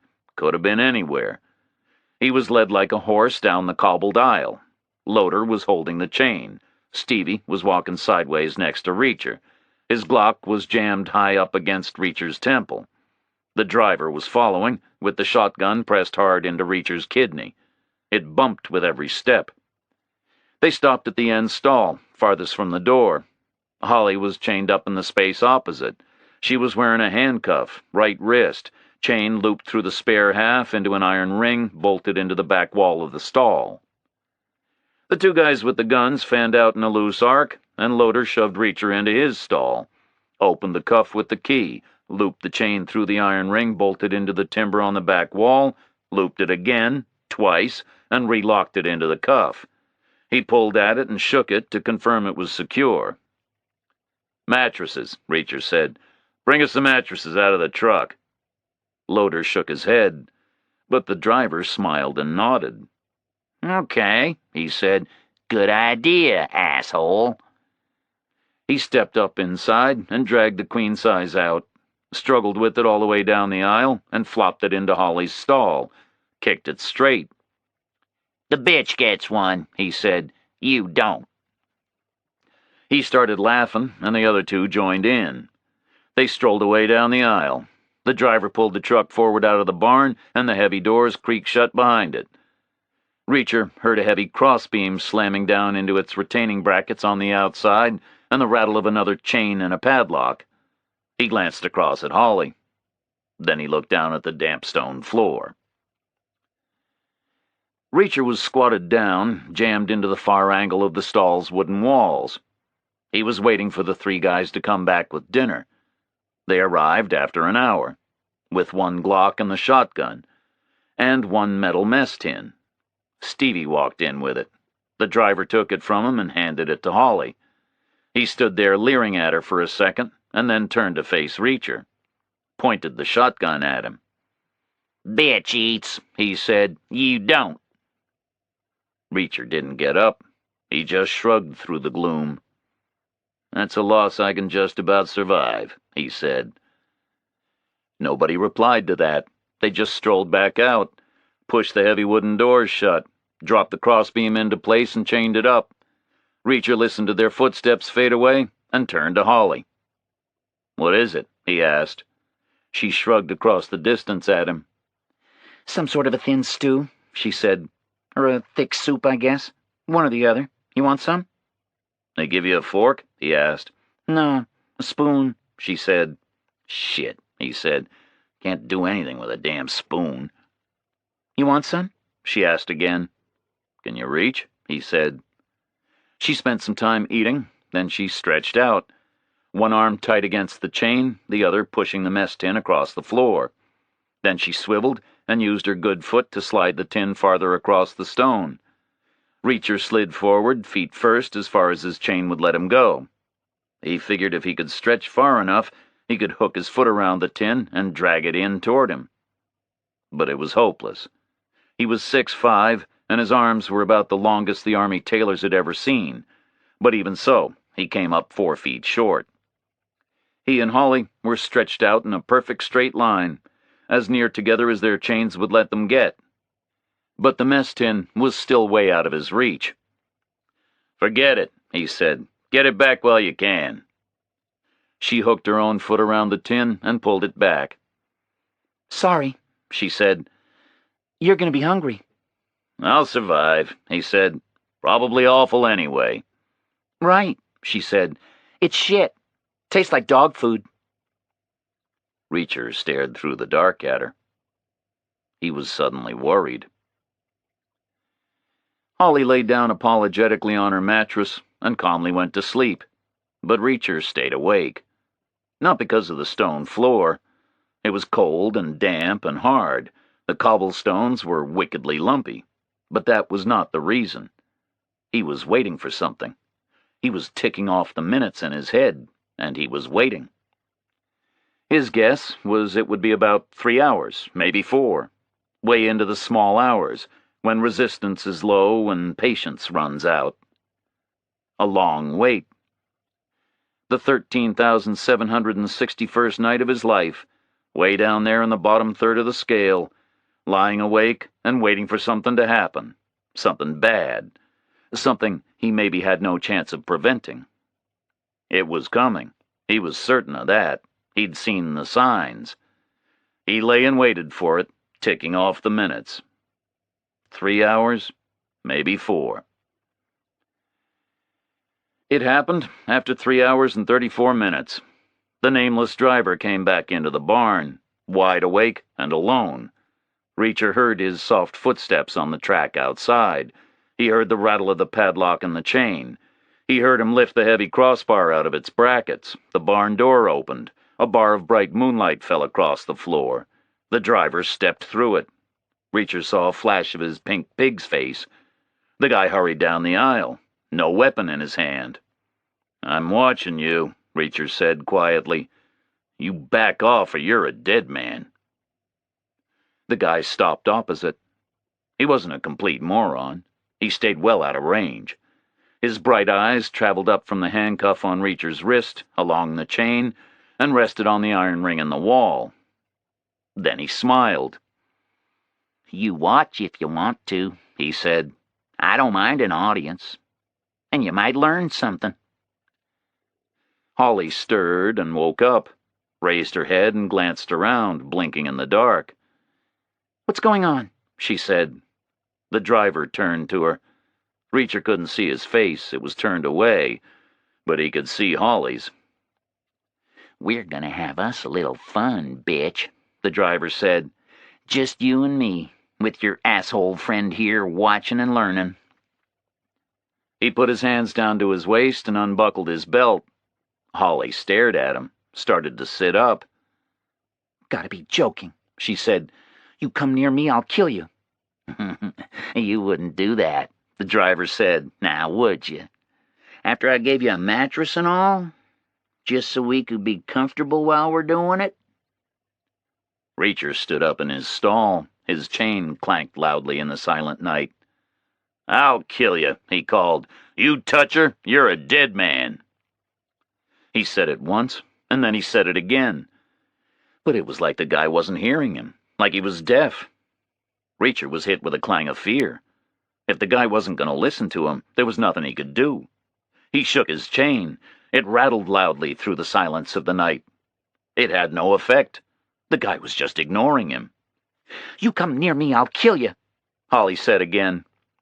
Her leg was slowing her down. She was trapped in an awkward struggle to stand up. The driver darted into her stall, raised his foot and stamped it down on her knee. She screamed in agony and collapsed and curled into a ball. "You do what I tell you, bitch," the driver said. "Exactly what I tell you, or you'll never walk again." Holly's scream died into a sob. The driver pulled his foot back and carefully kicked her knee like he was aiming for a field goal right at the end of the last quarter. She screamed again. "You're a dead man!" Reacher yelled. The driver turned round and faced him. Smiled a wide smile. "You keep your mouth tight shut," he said. "One more squeak out of you, it'll be harder on the bitch, okay?" The ends of his belt were hanging down. He balled his fists and propped them on his hips. His big, vivid face was glowing. His hair was bushed up like he'd just washed it and combed it back. He turned his head and spoke to Holly over his shoulder. "You wearing anything under that suit?" he asked her. Holly didn't speak. Silence in the barn. The guy turned to face her. Reacher saw her tracking his movements. "I asked you a question, bitch," he said. You want another kick? She didn't reply. She was breathing hard, fighting the pain. The driver unzipped his pants. The sound of the zip was loud. It fought with the rasping of 3 people breathing hard. You see this? He asked. You know what this is? Sort of, Holly muttered. It looks a little like a penis, only smaller. He stared at her blankly. Then he bellowed in rage and rushed into her stall, swinging his foot. Holly dodged away. His short, wide legs swung and connected with nothing. He staggered off balance. Holly's eyes narrowed in a gleam of triumph. She dodged back and smashed her elbow into his stomach. She did it right, used his own momentum against him, used all her weight like she wanted to punch his spine right out through his back, caught him with a solid blow. The guy gasped and spun away. Reacher whooped in admiration and relief. He thought, couldn't have done it better myself, kid. The guy was heaving. Reacher saw his face, crumpled in pain. Holly was snarling in triumph. She scrambled on one knee after him, going for his groin. Reacher willed her on. She launched herself at him. The guy turned and took it on the thigh. Holly had planned for that. It left his throat open to her elbow. Reacher saw it. Holly saw it. She lined up, the killing blow. A vicious arcing curve. It was gonna rip his head off. She swung it in. Then her chain snapped tight and stopped her short. It clanked hard against the iron ring and jerked her backward. Reacher's grin froze on his face. The guy staggered out of range, stooped and panted and caught his breath. Then he straightened up and hitched his belt higher. Holly faced him, one-handed. Her chain was tight against the wall, vibrating with the tension she had on it. I like a fighter, the guy gasped. Makes it more interesting for me. But make sure you save yourself some energy for later. I don't want you just lying there. Holly glared at him, breathing hard, crackling with aggression. But she was one-handed. The guy stepped in again, and she swung a stinging punch, fast and low. He crowded left and blocked it. She couldn't deliver the follow-up. Her other arm was pinned back. He raised his foot and kicked for her stomach. She arched around it. He kicked out again and stumbled straight into an elbow hard against his ear. It was the wrong elbow with no force behind it because of her impossible position. A poor blow. It left her off balance. The driver stepped close and kicked her in the gut. She went down. He kicked out again and caught her knee. Reacher heard it crunch. She screamed in agony, collapsed on the mattress. The driver breathed fast and stood there. I asked you a damn question, he said. Holly was deathly white and trembling. She was writhing around on the mattress, one arm pinned behind her, gasping with the pain. Reacher saw her face, flashing through the bar of bright moonlight. I'm waiting, bitch, the guy said. Reacher saw her face again, saw she was beaten. The fight was out of her. Want another kicking? The driver said. There was silence in the barn again. I'm waiting for an answer, the guy said. Reacher stared over, waiting. There was still silence. Just the rasping of 3 people breathing hard in the quiet. Then Holly spoke. What was the question? She said quietly. The guy smiled down at her. You wearing anything under that suit? He said. Holly nodded, didn't speak. Okay. What? The guy said to her. Underwear, she said quietly. The guy cupped a hand behind his ear. Can't hear you, bitch, he said. I'm wearing underwear, you bastard, she said louder. The guy shook his head. Bad name, he said. I'm gonna need an apology for that. Screw you, Holly said. I'll kick you again, the guy said. In the knee. I'd do that You'll never walk without a stick the whole rest of your life, you bitch. Holly looked away. Your choice, bitch, the guy said. He raised his foot. Holly stared down at her mattress. Okay, I apologize, she said. I'm sorry. The guy nodded happily. Describe your underwear to me, he said. Lots of detail. She shrugged, turned her face away, and spoke to the wooden wall. Bra and pants, she said. Victoria's Secret. Dark peach. Skimpy? The driver asked. She shrugged again, miserably, like she knew for sure what the next question was going to be. I guess, she said.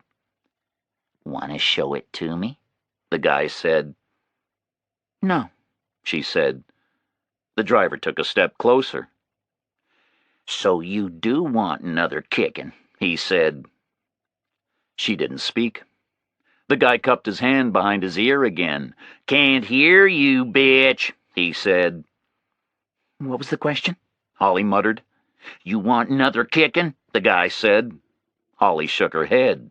No, she said again. Okay, he said. Show me your underwear and you won't get one. He raised his foot. Holly raised her hand. It went to the top button on her suit. Reacher watched her. There were 5 buttons down the front of her suit. Reacher willed her to undo each of them slowly and rhythmically. He needed her to do that. It was vital. Slowly and rhythmically, Holly, he pleaded silently. He gripped his chain with both hands, 4 feet from where it looped into the iron ring on the back wall. He tightened his hands around it. She undid the top button. Reacher counted. 1. The driver leered down. Her hand slid to the next button. Reacher tightened his grip.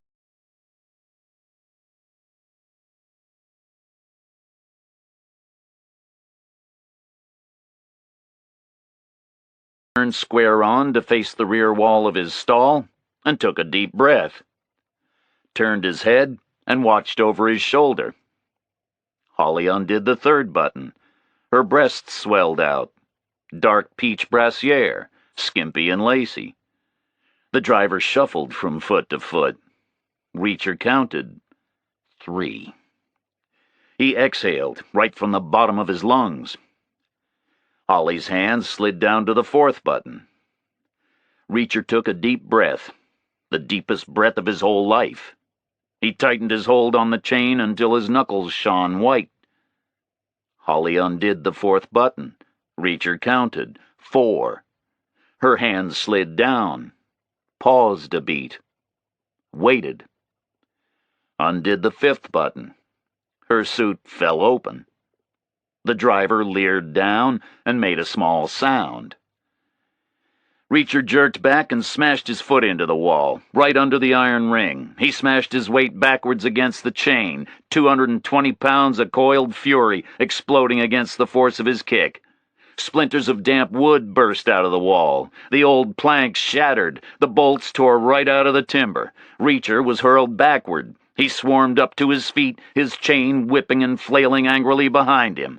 5! He screamed. He seized the driver by the arm and hurled him into his stall, threw him against the back wall. The guy smashed into it and hung like a broken doll. He staggered forward, and Reacher kicked him in the stomach. The guy jackknifed in the air, feet right off the ground, and smashed flat on his face on the cobblestones. Reacher doubled his chain and swung it through the air, aimed the lethal length at the guy's head like a giant metal whip. The iron ring centrifuged out like an old medieval weapon.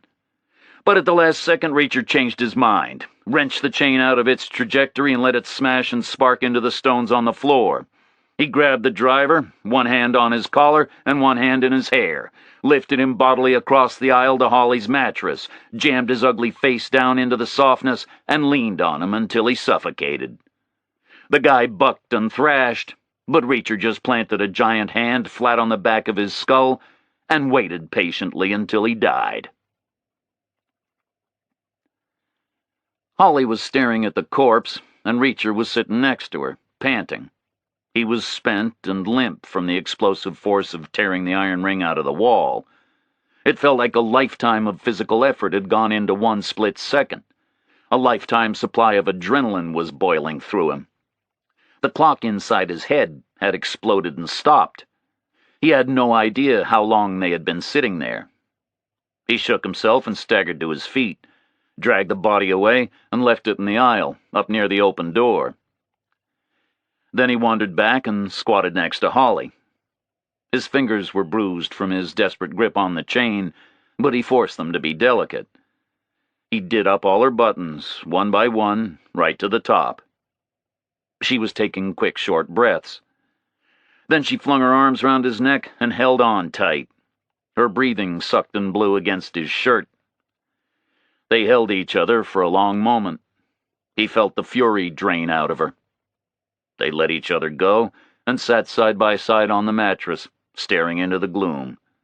She turned to him and put her small hand lightly on top of his.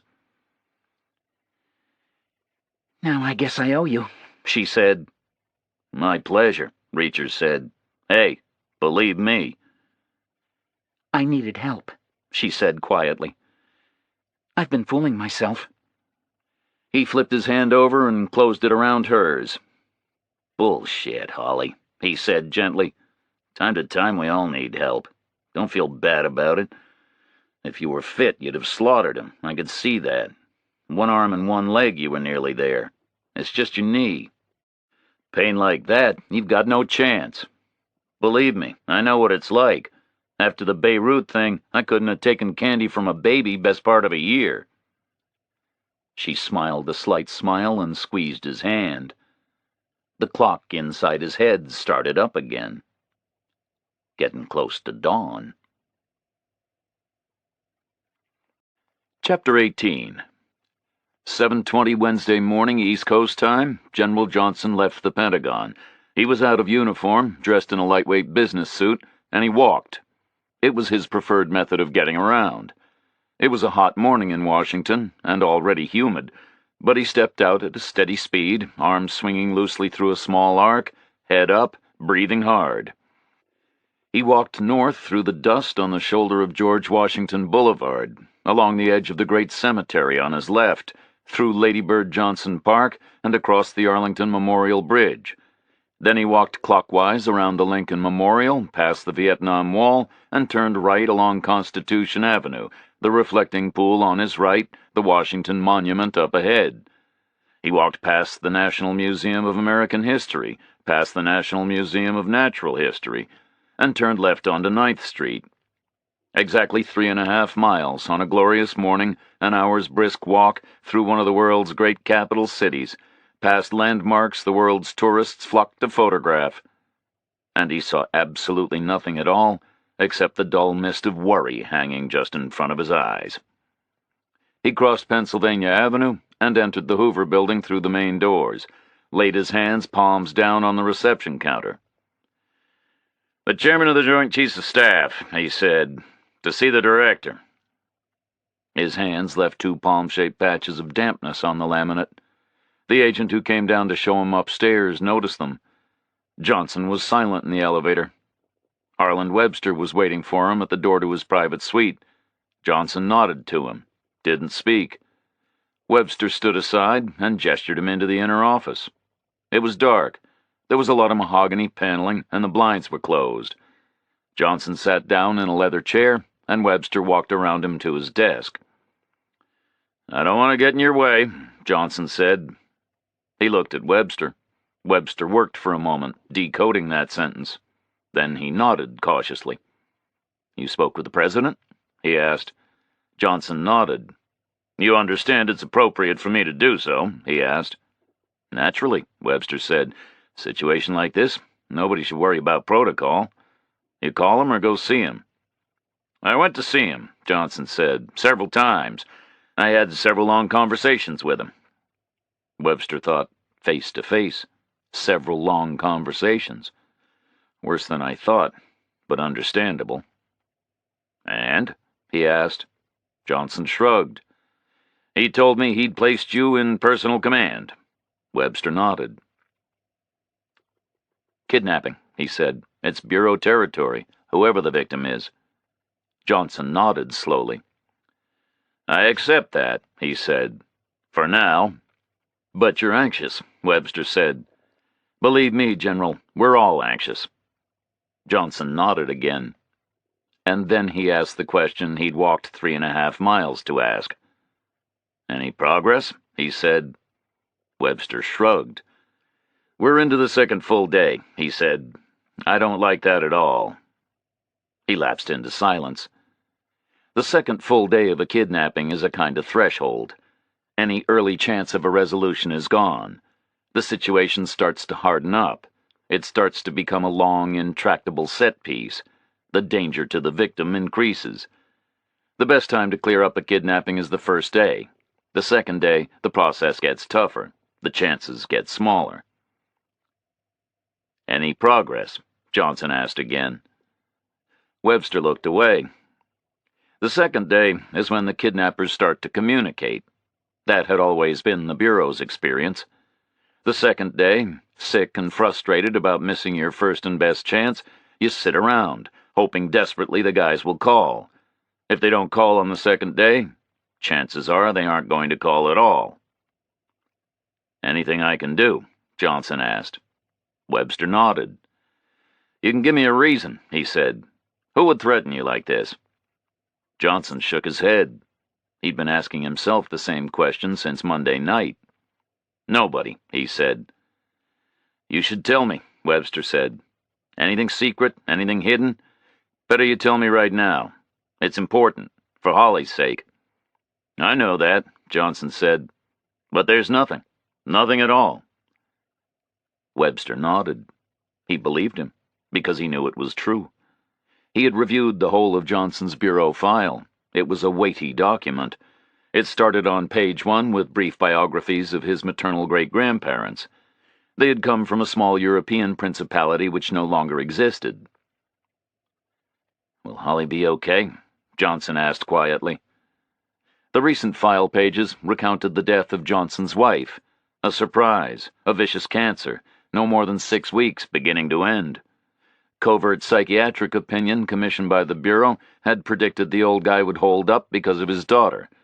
It had proven to be a correct diagnosis. But if he lost her too, you didn't need to be a psychiatrist to know he wouldn't handle it well.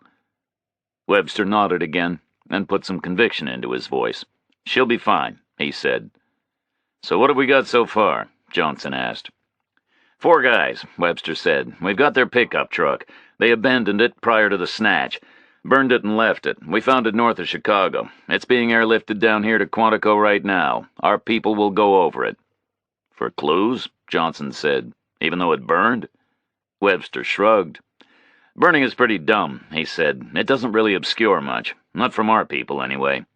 We'll use that pickup to find them. And then what? Johnson asked. Webster shrugged again. Then we'll go get your daughter back, he said. Our hostage rescue team is standing by. 50 guys, the best in the world at this kind of thing, waiting right by their choppers. We'll go get her, and we'll tidy up the guys who grabbed her. There was a short silence in the dark, quiet room. Tidy them up? Johnson said. What does that mean?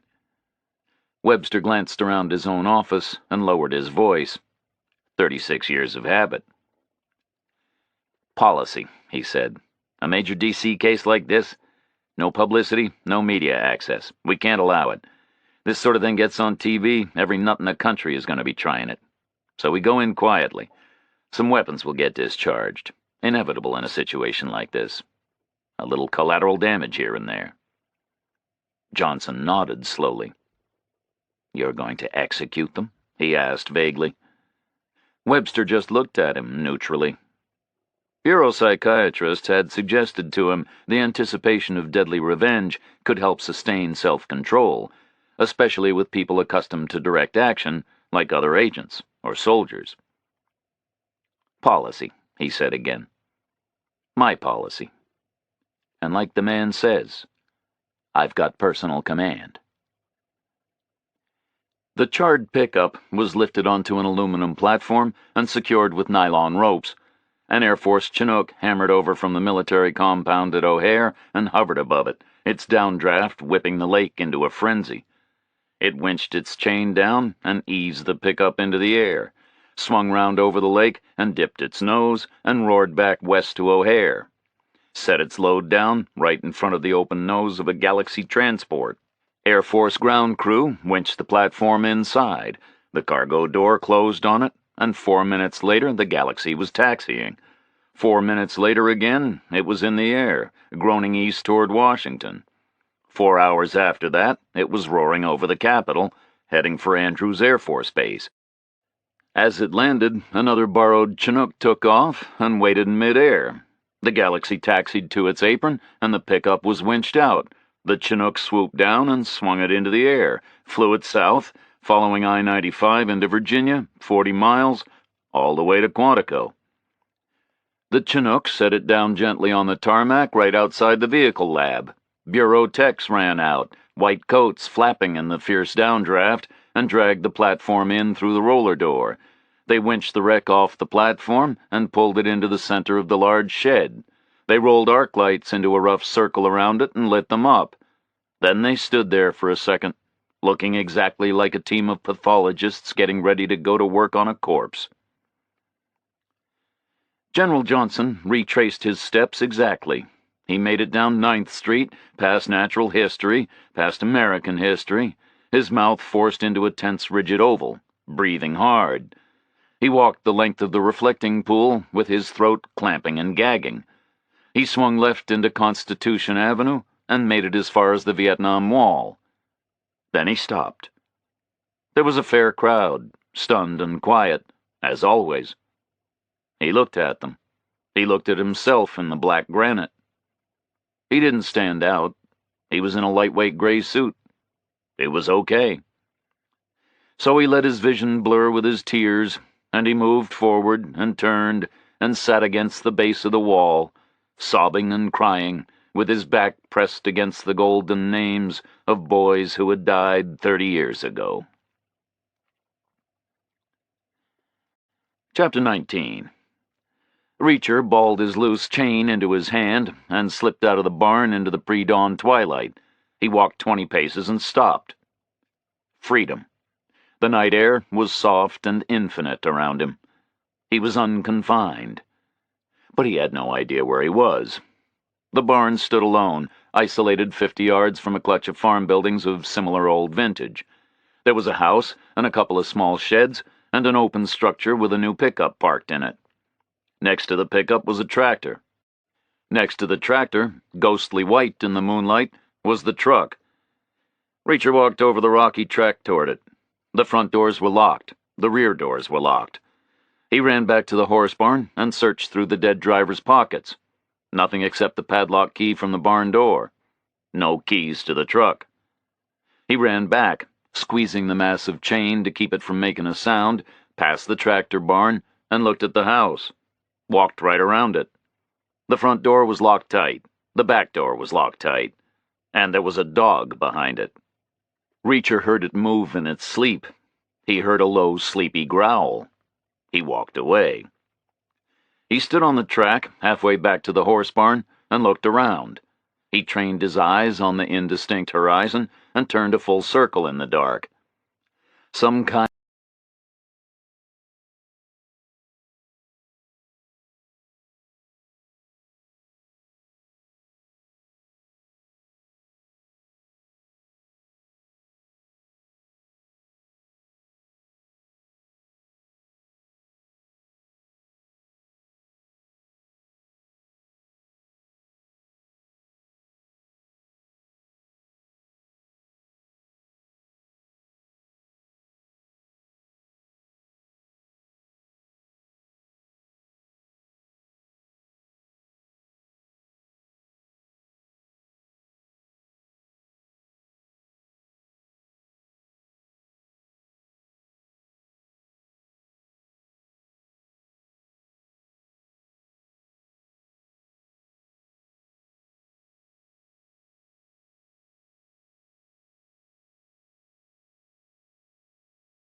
and put it back in the tin. Then he ducked down and listened through the boards. The dog was outside. He could hear it snuffling. Then he heard people, footsteps on the track. They ran to the doors of the barn. They shook and rattled the crossbeam. Retreated. There was shouting. They were calling a name over and over again. The crack around the barn door was lighting up with morning. The timbers of the barn were creaking as the sun flooded over the horizon and warmed them through. The footsteps ran back to the barn. The padlock rattled and the chain came off. The crossbeam thumped to the ground. The door groaned open. Loader stepped inside. He had the Glock in his hand and strain showing in his face. He stood just inside the door. His eyes were flicking back and forward between Reacher and Holly. The strain in his face was edged by anger. Some kind of a cold light in his eyes. Then the jumpy guy stepped in behind him. Stevie. He was carrying the driver's shotgun. And smiling. He crowded past Loader and ran down the central cobbled aisle, raised the shotgun and pointed it straight at Reacher. Loader started after him. Stevie crunched around into the chamber. Reacher shifted a foot to his left, so the iron ring was hidden from view behind him. "What's the problem?" he asked. "You are, asshole," Loader said. "Situation has changed. We're a man short, so you just became one person too many." Reacher was on his way to the floor as Stevie pulled the trigger. He landed flat in the hard cobbles and hurled himself forward as the shotgun boomed and the stall blew apart. The air was instantly thick with splinters of damp wood and the stink of gunpowder. The plank holding the iron ring fell out of the shattered wall, and the chain clattered to the floor. Reacher rolled over and glanced up.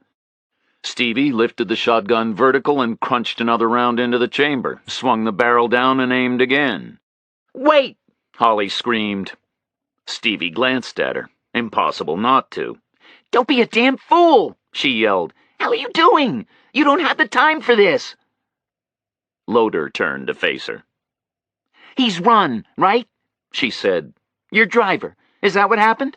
He bailed out and ran for it, right? So you need to get going. You don't have time for this." Loader stared at her. "Right now you're ahead of the game," Holly said urgently. "But you shoot this guy. You got the local cops a half hour behind you. You need to get going." Reacher gasped up at her from the floor. She was magnificent. She was sucking all their attention her way. She was saving his life. "Two of you, two of us," she said urgently. "You can handle it, right?" There was silence. Dust and powder drifted in the air. Then Loader stepped back, covering them both with his automatic. Reacher watched the disappointment on Stevie's face. He stood slowly and pulled the chain clear of the wreckage. The iron ring fell out of the smashed wood and clanked on the stones.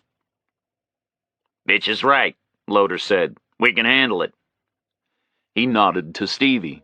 Stevie ran for the door, and Loader turned and pulled his key and unlocked Holly's wrist, dropped her cuff on her mattress. The weight of the chain pulled it back toward the wall. It pulled off the edge of the mattress and slid onto the cobblestones with a loud metallic sound. "Okay, asshole, real quick," Loader said, "before I change my mind." Reacher looped his chain into his hand, ducked down and picked Holly up under her knees and shoulders.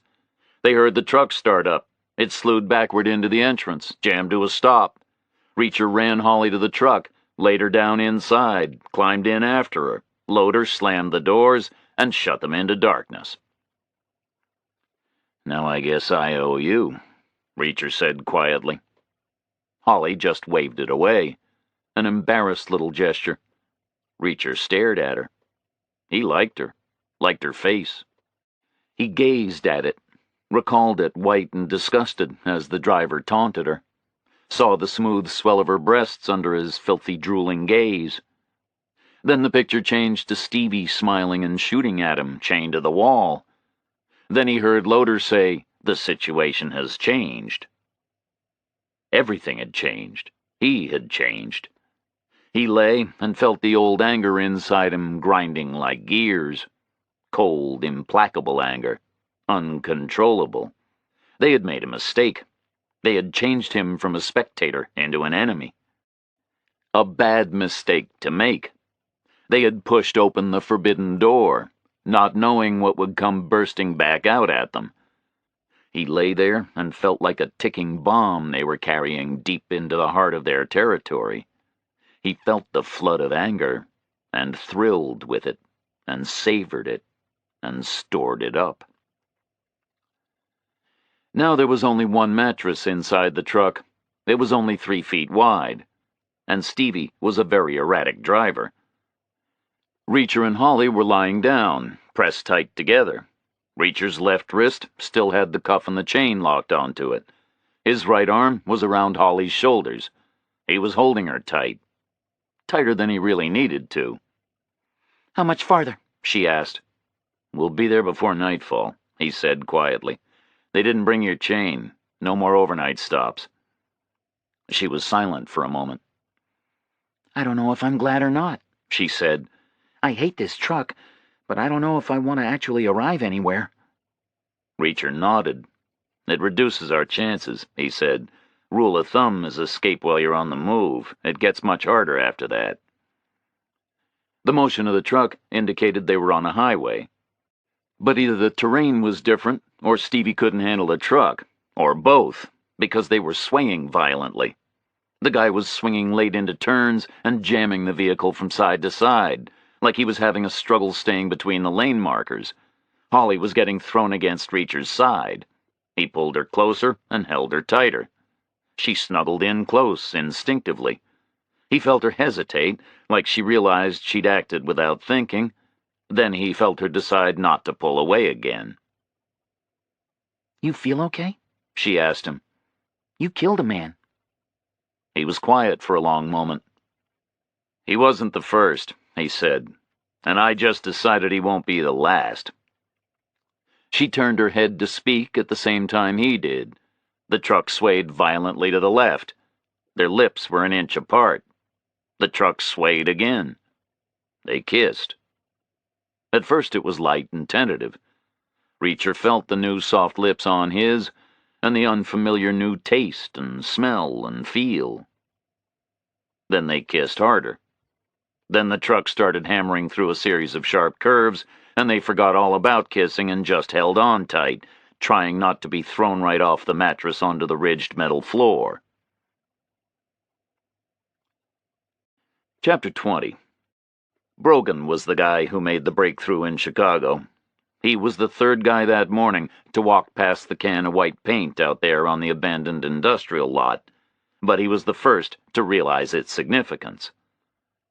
The truck they stole was white, Brogan said. Some kind of ID on the side. They painted over it. Gotta be that way. The can was right there, with a brush, about 10 feet from the Lexus. Stands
chances were better. So, the biggest gamble of his life was, after 48 hours, had they gotten where they were going, or were they still on their way?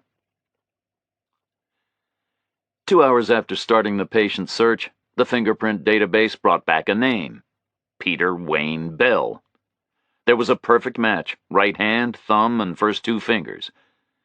The computer rated the match on the partial from the little finger as very probable. 31 years old, Brogan said, from Mojave, California. 2 convictions for sex offenses. Charged with a double rape 3 years ago, didn't go down. Victims were 3 months in the hospital. This guy Bell had an alibi from 3 of his friends. Victims couldn't make the ID, too shaken up by the beatings. Nice guy, McGraw said. Milosevic nodded. And he's got Holly, he said, right there in the back of his truck. McGraw said nothing in reply to that. Then the phone rang. He picked it up, listened to a short barked sentence. He sat there, and Brogan and Milosevic saw his face light up like a guy who sees his teams all win the pennant in the same day: baseball, football, basketball, and hockey, all on the same day that his son graduates summa cum laude from Harvard and his gold stocks go through the roof. "Arizona!" he shouted. "It's in Arizona, heading north on US 60. An old hand in an Arizona State Police cruiser had spotted a white panel truck making bad lane changes round the sharp curves on US 60 as it winds away from the town of Globe, 70 miles east of Phoenix. He had pulled closer and read the plate. He saw the blue oval and the Econoline script on the back. He had thumbed his mic and called it in. Then the world had gone crazy. He was told to stick with the truck no matter what. He was told that helicopters would be coming in from Phoenix and Flagstaff and from Albuquerque, way over in New Mexico. Every available mobile unit would be coming in behind him from the south. Up ahead, the National Guard would be assembling a roadblock. Within 20 minutes, he was told, you'll have more backup than you've ever dreamed of. Until then, he was told, you're the most important lawman in America. The sales manager from the Dodge dealership in Mojave, California, called Quantico back within an hour. He'd been over to the storage room and dug out the records for the sales made 10 years ago by the previous franchise owners. The pickup in question had been sold to a citrus farmer down in Kendall, 50 miles south of Mojave, in May of that year. The guy had been back for servicing and emissions testing for the first 4 years, and after that, they'd never seen him again. He had bought on a 4-year time payment plan, and his name was Dutch Borken. A half hour later, the stolen white Econoline was 28 miles further north on US 60 in Arizona, and it was the tip of a long teardrop shape of 50 vehicles cruising behind it. Above it, 5 helicopters were hammering through the air. In front of it, 10 miles to the north, the highway was closed, and another 40 vehicles were stationary on the pavement, parked up in a neat arrowhead formation. The whole operation was being coordinated by the agent in charge from the FBI's Phoenix office. He was in the lead helicopter, staring down through the clear desert air at the roof of the truck. He was wearing a headset with a throat mic, and he was talking continuously. "Okay, people," he said, "let's go for it right now. Go, go, go!" His lead choppers swooped upward out of the way, and 2 others arrowed down. They hovered just in front of the truck, low down, 1 on each side, keeping pace. The police cars behind fanned out across the whole width of the highway, and they all hit their lights and sirens together. A 3rd chopper swung down and flew backward, right in front of the truck, 8 feet off the ground, strobes flashing, rotors beating the air. The co-pilot started a sequence of clear gestures, hands wide, palms out, like he was personally slowing the truck. Then the sirens all stopped, and the enormous bullhorn on the front of the helicopter fired up. The co-pilot's voice boomed out, amplified grotesquely beyond the point of distortion, clearly audible even over the thrashing and hammering of the rotor blades. "Federal agents," his voice screamed, "you are commanded to stop at once. I repeat, you are commanded to stop your vehicle at once." The truck kept on going. The helicopter right in front of it swung and wobbled in the air. Then it settled again, even closer to the windshield, flying backward not more than 10 feet away. "You are surrounded," the co-pilot shouted through the huge bullhorn. "There are 100 police officers behind you. The road is closed ahead. You have no option. You must slow your vehicle and come to a complete stop. You must do that right now." The cruisers all lit up their sirens again, and 2 of them pulled alongside. The truck was locked into a solid raft of hostile traffic. It sped on for a long moment, then it slowed. Behind it, the frantic convoy braked and swerved. The helicopters rose up and kept pace. The truck slowed more. Police cruisers pulled alongside, 2 deep, door to door, bumper to bumper. The truck coasted to a halt. The helicopters held station overhead. The lead cars swerved around in front and jammed to a stop, inches from the truck's hood. All around, officers jumped out. The highway was thick with police. Even over the beating of the helicopter rotors, the crunching of shotgun mechanisms and the clicking of 100 revolver hammers were clearly audible.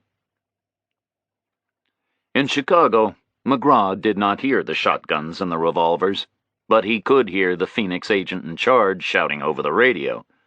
The output from the throat mic in his helicopter was patched through Washington and was crackling out through a speaker on the long hardwood table. The guy was talking continuously, excited, half in a stream of instructions to his team, half as a running commentary on the sight he was seeing on the road below. McGraw was sitting there, hands cold and wet, staring at the noisy speaker like if he stared at it hard enough, it would change into a crystal ball and let him see what was going down. He's stopping, the guy in the helicopter was saying. "He's stationary now. He's stopped on the road. He's surrounded. Hold your fire. Wait for my word. They're not coming out. Open the damn doors and drag them out. Okay, we got 2 guys in the front. 2 guys. 1 driver, 1 passenger. They're coming out. They're out. Secure them, put them in a car, get the keys, open up the back. But watch out, there are 2 more in there with her. Okay, we're going to the back. We're going around to the rear. The doors are locked back there. We're trying the key. You know what? There's still writing on the side of this truck. The writing is still there.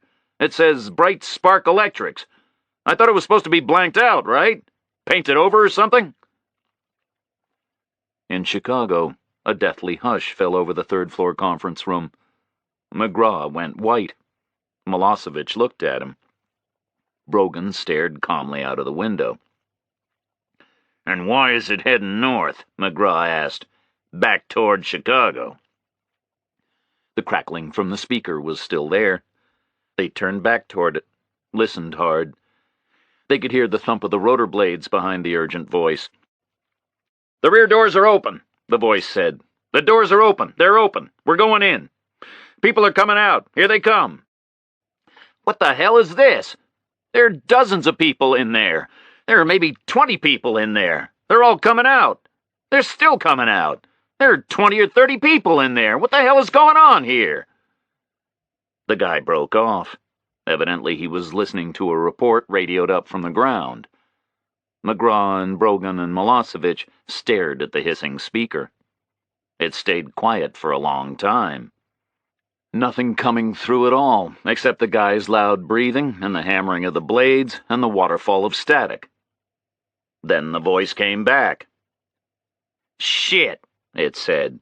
"Shit. Washington, you there? You listening to this? You know what we just did? You know what you sent us to do? We just busted a load of wetbacks. About 30 illegals from Mexico. Just got picked up from the border. They're on their way up to Chicago. They say they all got jobs promised up there." Chapter 21. The white Econo line droned on. It was moving faster than it had been before, but it was out of the curves. It had lurched around the last of the tight bends, and it had settled to a fast straight cruise. Noisier than before, because of the extra speed and the whine of the slipstream through the 100 random holes in the roof. Reacher and Hawley were tight together on the 3-foot mattress. They were lying on their backs, staring up at the holes. Each hole was a bright point of light. Not blue, Just a point of light so bright it had no color at all. Just a bright point in the dark. Like a mathematical proposition. Total light against the total dark of the surrounding sheet metal. Light, the opposite of dark. Dark, the absence of light. Positive and negative. Both propositions were contrasted vividly up there on the metal roof. I want to see the sky, Holly said. It was warm in the truck. Not hot, like it had been the first day and a half. The whistling slipstream had solved that problem. The rush of air was keeping it comfortable. But it was warm enough that Reacher had taken his shirt off. He had balled it up and crammed it under his head. I want to see the whole sky, Holly said, not just little bits of it. Reacher said nothing in reply. He was counting the holes. What time is it? Holly asked him. 113, Reacher said. Holly turned her head to him. What? She said. 113 holes in the roof, he said. Great, she said. What time is it? 3:30 Central, he said. She snuggled closer. She moved her weight onto her side. Her head was resting on his right shoulder. Her leg was resting on his. His thigh was jammed between hers. Wednesday, right? She said.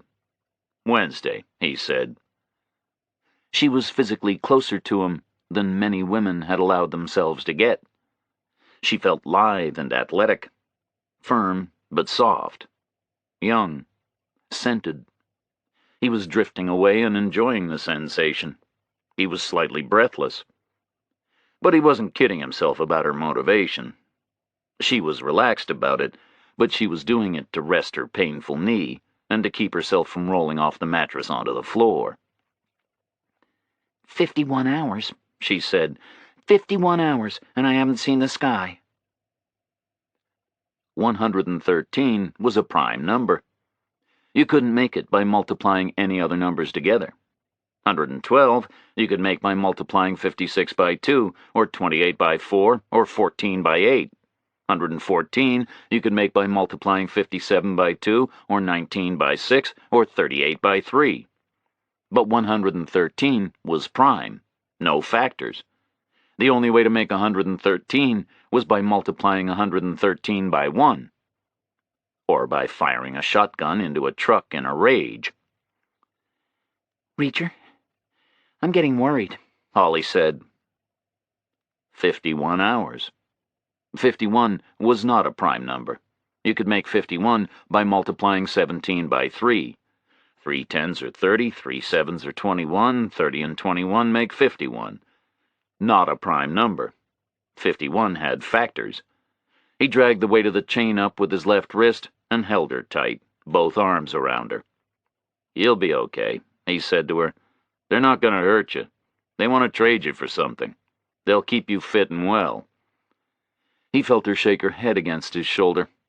Just one small shake, but it was very definite. I'm not worried about me, she said. I'm worried about you. Who the hell's going to trade something for you? He said nothing. Nothing he could say to that. She snuggled closer. He could feel the scratch of her eyelashes against the skin on the side of his chest as she blinked. The truck roared on, faster than it wanted to go.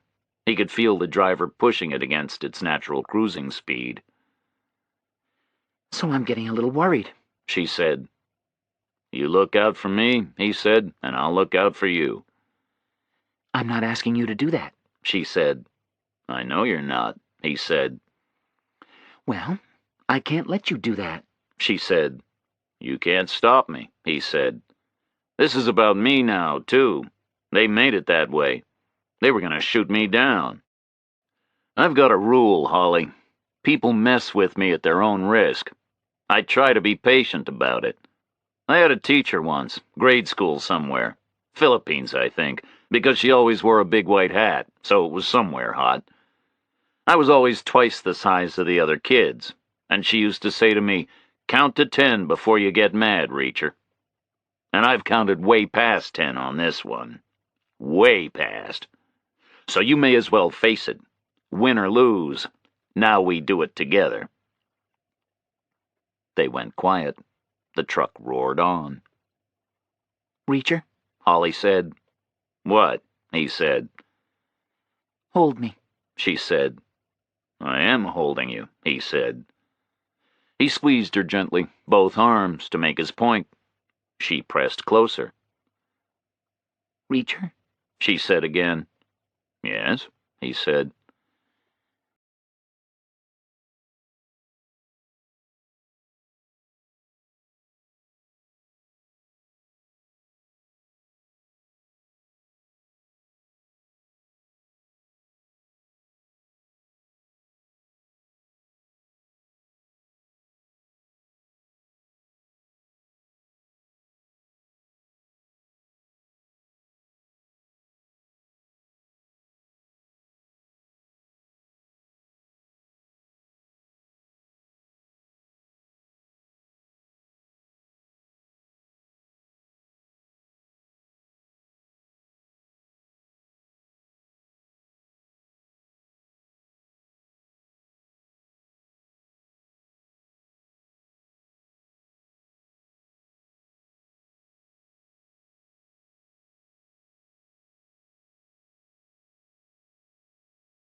glanced around at the trees and the mountains, glanced up at the vast night sky, shuddered in the sudden chill. "Well, this isn't Mexico," she said. The guy raised both arms in a descriptive little gesture. "This is a brand new country," he said. Chapter 22. The atmosphere in the Chicago field office Wednesday evening was like a funeral, and in a way it was a funeral, because any realistic hope of getting Holly back had died. McGraw knew his best chance had been an early chance. The early chance was gone. If Holly was still alive, she was a prisoner somewhere on the North American continent, and he would not get even the chance to find out where until her kidnappers chose to call. And so far, approaching 60 hours after the snatch, they had one side back to the windows. The afternoon sun had inched its way around to evening and fallen away into darkness. The temperature in the room had risen and fallen with it, down to a balmy summer dusk. But the two men in there were chilled with anticlimax. They barely looked up as Brogan came in to join them. He was holding a sheaf of computer printouts. He wasn't smiling, but he looked reasonably close to it. "You got something?" McGraw asked him. Brogan nodded purposefully and sat down, sorted the printouts into 4 separate handfuls, and held them up, each one in turn. "Quantico," he said. "They've got something. And the crime database in D.C., they've got 3 somethings. And I had an idea." He spread his papers out and looked up. "Listen to this," he said. "Graphic granite, interlocking crystals, cherts, gneisses, schists, shale, foliated metamorphics, quartzites, quartz crystals, red bed sandstones, Triassic red sand, acidic volcanics, pink feldspar, green chlorite, ironstone, grit, sand, and silt. You know what all that stuff is?" McGraw and Milosevic shrugged and shook their heads. "Geology," Brogan said. "The people down in Quantico looked at the pickup. Geologists from the Materials Analysis Unit. They looked at the shit thrown up under the wheel arches. They figured out what the stuff is, and they figured out where that pickup has been. Little tiny pieces of rock and sediment stuck to the metal, like a sort of geological fingerprint." "Okay, so where has it been?" McGraw asked. "Started out in California," Brogan said. "Citrus grower called Dutch Borken bought it 10 years ago in Mojave. The manufacturer traced that for us. That part has nothing to do with geology. Then the scientists say it was in Montana for a couple of years.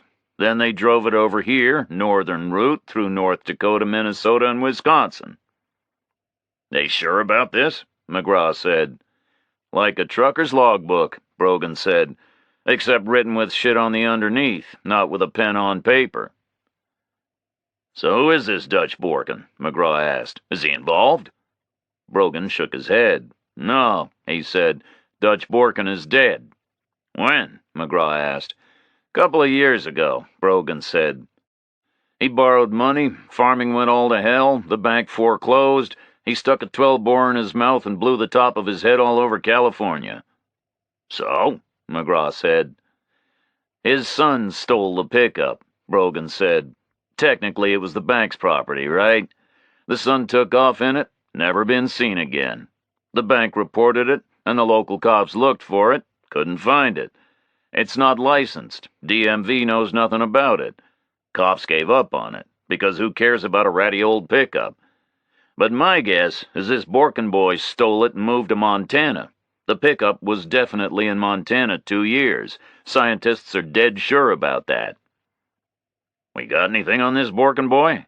McGraw asked him. Brogan nodded, held up another sheaf of paper. "We got a shitload on him," he said. "He's all over our database like ants at a picnic. His name is Bo Borken, 35 years old, 6 feet in height, and 400 pounds in weight. Big guy, right? Extreme right-winger, paranoid tendencies. Now a militia leader, balls-out fanatic, links to other militias all over the damn place. Prime suspect in a robbery up in the north of California. armored car carrying $20 million in bearer bonds was hit. The driver was killed. They figured militia involvement because the bad guys were wearing bits and pieces of military uniforms. Borkin's outfit looked good for it, but they couldn't make it stick. Files are unclear as to why not. And also, what's good for us is before all that, Bo Borkin was one of the alibis Peter Wayne Bell used to get off the rape bust. So he's a documented associate of somebody we can place on the scene. Milosevic looked up. "And he's based in Montana?" he said. Brogan nodded. "We can pinpoint the exact region, more or less," he said. "The scientific guys at Quantico are pretty hot for a couple of particular valleys, northwest corner of Montana." "They can be that specific?" Milosevic said. Brogan nodded again. "I called them," he said. "They said this sediment in the wheel arches was local to a particular type of a place. Something to do with very old rock getting scraped up by glaciers about 1,000,000 years ago, lying there nearer the surface than it should be, all mixed up with the regular rock, which is still pretty old, but newer than the old rock, you know what I mean?" "A particular type of a mixture?" I asked them, "How can you be so sure?" They said they just recognize it, like I would recognize my mother 50 feet away on the sidewalk. They said it was from one of a couple of north-south glacial valleys northwest corner of Montana, where the big old glaciers were rolling down from Canada. And there was some sort of crushed sandstone in there, very different, but it's what the Forest Service use on the forest tracks up there. "Okay," McGraw said. "So our guys were in Montana for a couple of years, but have they necessarily gone back there?" Brogan held up the third of his 4 piles of paper, unfolded a map, and smiled for the first time since Monday. "You bet your ass they have," he said. "Look at the map. Direct route between Chicago and the far corner of Montana takes you through North Dakota, right? Some farmer up there was walking around this morning, and guess what he found in a ditch?" "What?" McGraw asked. "A dead guy," Brogan said. "In a ditch, horse country, miles from anywhere. So naturally, the farmer calls the cops print the corpse, the computer comes back with a name." "What name?" McGraw asked. "Peter Wayne Bell," Brogan said. "The guy who drove away with Holly." "He's dead," McGraw said. "How?" "Don't know how," Brogan said. "Maybe some kind of a falling out? This guy Bell kept his brains in his jockey shorts. We know that, right? Maybe he went after Holly. Maybe Holly aced him. But put a ruler on the map and take a look. They were all on their way back to Montana, that's for damn sure. Has to be that way." "In what?" McGraw said. "Not in a white truck." "Yes, in a white truck," Brogan said. "That Econoline was the only truck missing," McGraw said. Brogan shook his head. He held up the 4th set of papers. "My new idea," he said. "I checked if Reuben rented a truck." "Who?" McGraw said. "Reuben is the dead dentist," Brogan said. "I checked if he rented a truck." McGraw looked at him. "Why should the damn dentist rent a truck?" he said. "He didn't," Brogan said. "I figured maybe the guys rented the truck with the dentist's credit cards after they captured him. It made a lot of sense. Why risk stealing a vehicle if you can rent one with a stolen wallet full of credit cards and driver's licenses and stuff? So I called around. Sure enough, Chicago U-Drive, some Southside outfit. They rented an Econoline to a Dr. Reuben Monday morning, 9 o'clock. I asked them, did the photo on the license match the guy? They say they never look. As long as the credit card goes through the machine, they don't care. I asked them what color was the Econoline. They say all our trucks are white. I ask them writing on the side. They say sure, Chicago U-Drive, green letters head height. McGraw nodded. "I'm going to call Harlan Webster," he said. "I want to get sent to Montana." "Go to North Dakota first," Webster said. "Why?" McGraw asked him. There was a pause on the line. "One step at a time," Webster said. "We need to check out this Peter Wayne Bell situation. So stop off in North Dakota first, okay?" "You sure, Chief?" McGraw said. "Patient grunt work," Webster said. "That's what's going to do it for us. Work the clues, right? It's worked so far. Your boy Brogan did some good work. I like the sound of him. So let's go with it, Chief, McGraw said. All the way to Montana, right? No good rushing around until we know something, Webster said back. Like who and where and why. That's what we need to know, Mac. We know who and where, he said. This Bo Borkin guy in Montana, it's clear enough, right? There was another pause on the line. Maybe, Webster said. But what about why? McGraw jammed the phone into his shoulder and lit up his next cigarette. No idea, he said reluctantly. We looked at the mugshots, Webster said. I sent them over to the behavioral science unit. Shrinks looked them over. And? McGraw asked. I don't know, Webster said. They're a pretty smart bunch of people down there, but how much can you get from gazing at a damn photograph? Any conclusions at all? McGraw asked. Some, Webster said.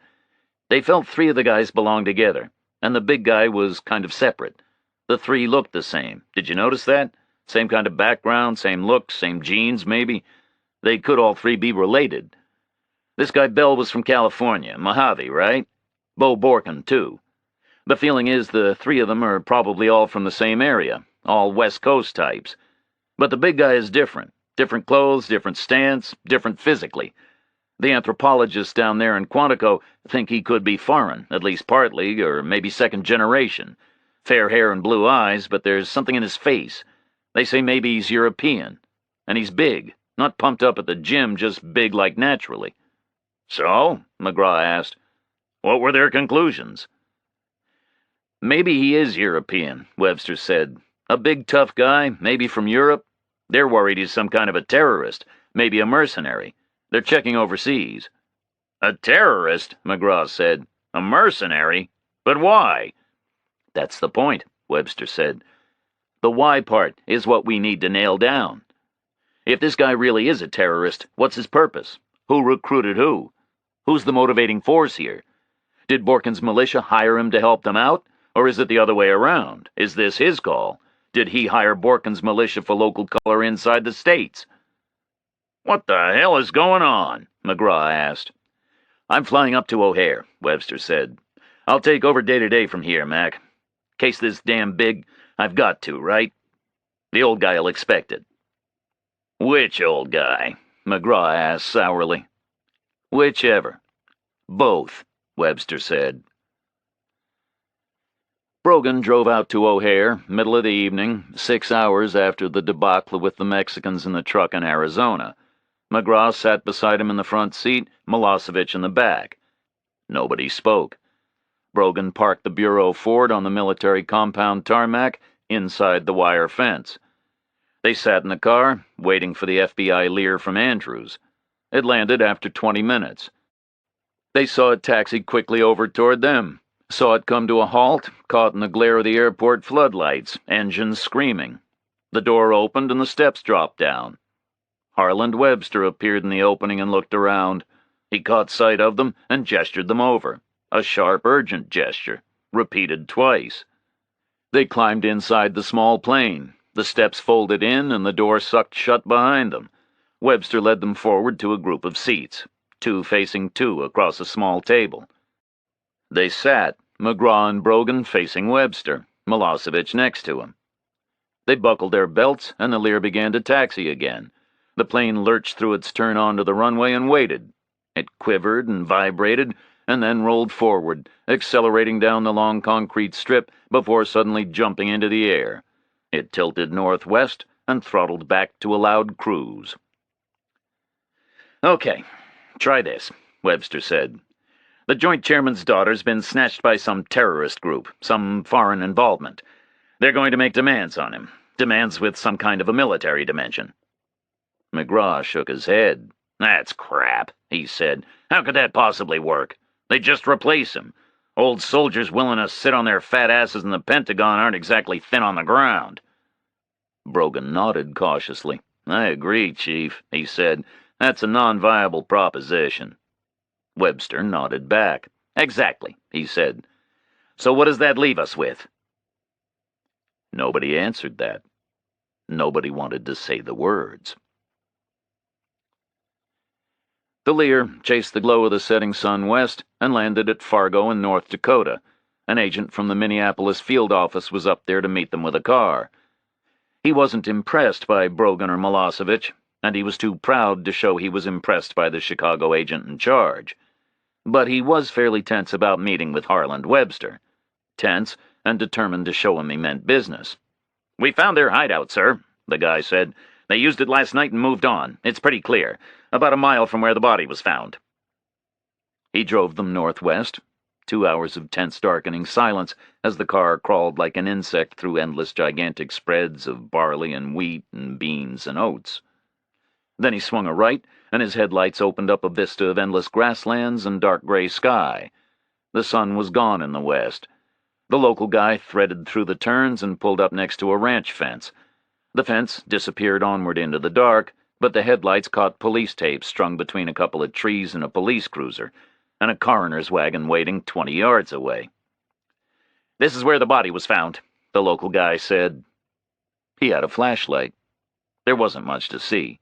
Just a ditch between the blacktop and the fence, overgrown with grass, trampled down over a 10-yard stretch. The body was gone, but the medical examiner had waited with the details. "Pretty weird," the doctor said. "The guy was suffocated, that's for sure. He was smothered, pushed face down into something soft. There were petechiae all over the face and in the eyes. Small pinpoint hemorrhages which you get with asphyxia." McGraw shrugged. "What's weird about that?" he said. "I'd have suffocated the scumbag myself, given half a chance." "Before and after," the doctor said. "Extreme violence before. Looks to me like the guy was smashed against a wall, maybe the side of a truck. The back of his skull was cracked, and he broke 3 bones in his back. Then he was kicked in the gut. His insides are a mess, just slopping around in there. Extreme violence. Awesome force. Whoever did that, I wouldn't want him to get mad at me, that's for damn sure." "What about after?" McGraw said. "The body was moved," the doctor said. "Hypostasis pattern is all screwed up. Like somebody beat on the guy, suffocated him, left him for an hour, then thought better of it and moved the body out here and dumped it." Webster and McGraw and Brogan all nodded. Milosevic stared down into the ditch. They regrouped on the shoulder and stood looking at the vast dark landscape for a long moment, and then turned together back to the car. "Thank you, Doc," Webster said vaguely. "Good work." The doctor nodded. The car doors slammed. The local agent started up and continued on down the road west, toward where the sun had set. "The big guy is calling the shots," Webster said. "It's clear, right? He hired the 3 guys to do a job of work for him. Peter Wayne Bell stepped out of line. He started to mess with Holly. A helpless, disabled woman, young and pretty, too much of a temptation for an animal like that, right?" "Right," Brogan said. "But the big guy is a professional. A mercenary or a terrorist or something. Messing with the prisoner was not in his game plan, so he got mad and offed Bell, enforcing some kind of discipline on the troops." Webster nodded. "Had to be that way," he said. "Only the big guy could do that. Partly because he's the boss, therefore he's got the authority, and partly because he's physically powerful enough to do that kind of serious damage." "He was protecting her?" McGraw said. "Protecting his investment," Webster said back sourly. "So maybe she's still okay," McGraw said. Nobody replied to that. The car turned a tight left after a mile and bounced down a track. The headlight beams jumped over a small cluster of wooden buildings. "This was their stopping place," the local guy said. "It's an old horse farm." "Inhabited?" McGraw asked. "It wasn't till yesterday," the guy said. "No sign of anybody today." He pulled up in front of the barn. The 5 men got out into the dark. The barn door stood open. The local guy waited with the car, and Webster and McGraw and Brogan and Milosevic stepped inside, searched with their flashlights. It was dark and damp, cobbled floor green with moss, horse stalls down both sides. They walked in, down the aisle to the end. The stall on the right had been peppered with a shotgun blast. The back wall had just about disintegrated. Planks had fallen out. Wood splinters lay all around, crumbling with decay. The end stall on the left had a rope, but last night it had held a woman by a chain attached to her wrist. Webster ducked down and came up with the bright chrome handcuff, locked into the ends of the loop of chain. Brogan knelt and picked long dark hairs off the mattress. Then he rejoined Milosevic and searched through the other stalls in turn. McGraw stared at them. Then he walked out of the barn. He turned to face west and stared at the point where the sun had fallen over the horizon. He stood and stared into the infinite dark in that direction, like if he stared long enough and hard enough, he could focus his eyes 500 miles away and see Holly. Chapter 23. Nobody could see Holly, because she was on her own, locked in the prison room that had been built for her. She had been taken from the forest clearing by 4 silent women dressed in dull green fatigues, night camouflage smearing their faces, automatic weapons slung at their shoulders, ammunition pouches chinking and rattling on their belts. They had pulled her away from Reacher and dragged her in the dark across the clearing into the trees, through a gauntlet of hissing, spitting, jeering people. Then a painful mile down a stony path, out of the forest again, and over to the large white building. They had not spoken to her, just marched her in and pushed her up the stairs to the 2nd floor. They had pulled open the stout new door and pushed her up the step into the room. The step was more than a foot high, because the floor inside the room was built up higher than the floor in the hallway outside. She crawled up and in, and heard the door slamming and the key turning loudly behind her. There were no windows. A bulb in the ceiling behind a wire grill lit the room with a vivid hot yellow light. All 4 walls, the floor, and the ceiling were made from new pine boards, unfinished, smelling strongly of fresh lumber. At the far end of the room was a bed. It had a simple iron frame and a thin crushed mattress, like an army bed or a prison cot. On the bed were 2 sets of clothing, 2 pairs of fatigue pants and 2 shirts. Dull green, like the 4 silent women had been wearing. She limped over to the bed and touched them.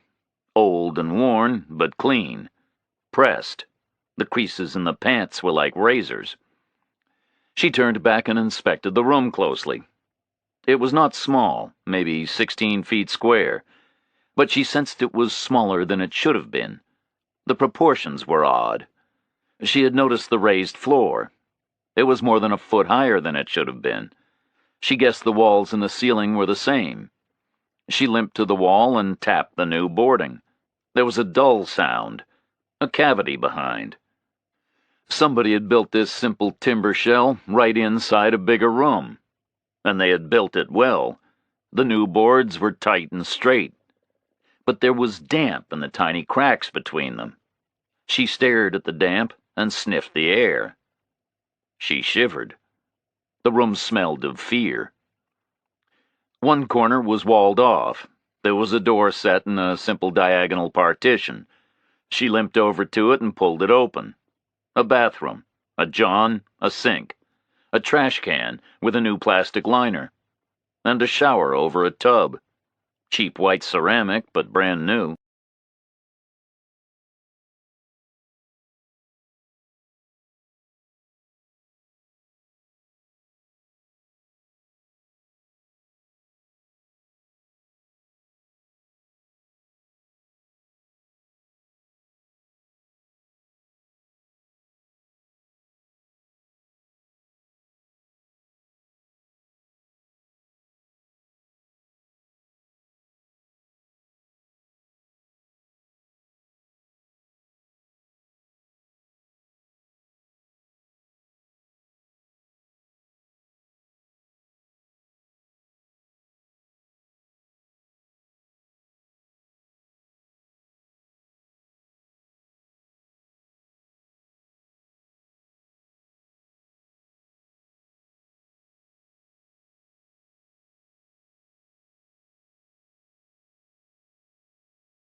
"Tell me what staff you're chief of," he said.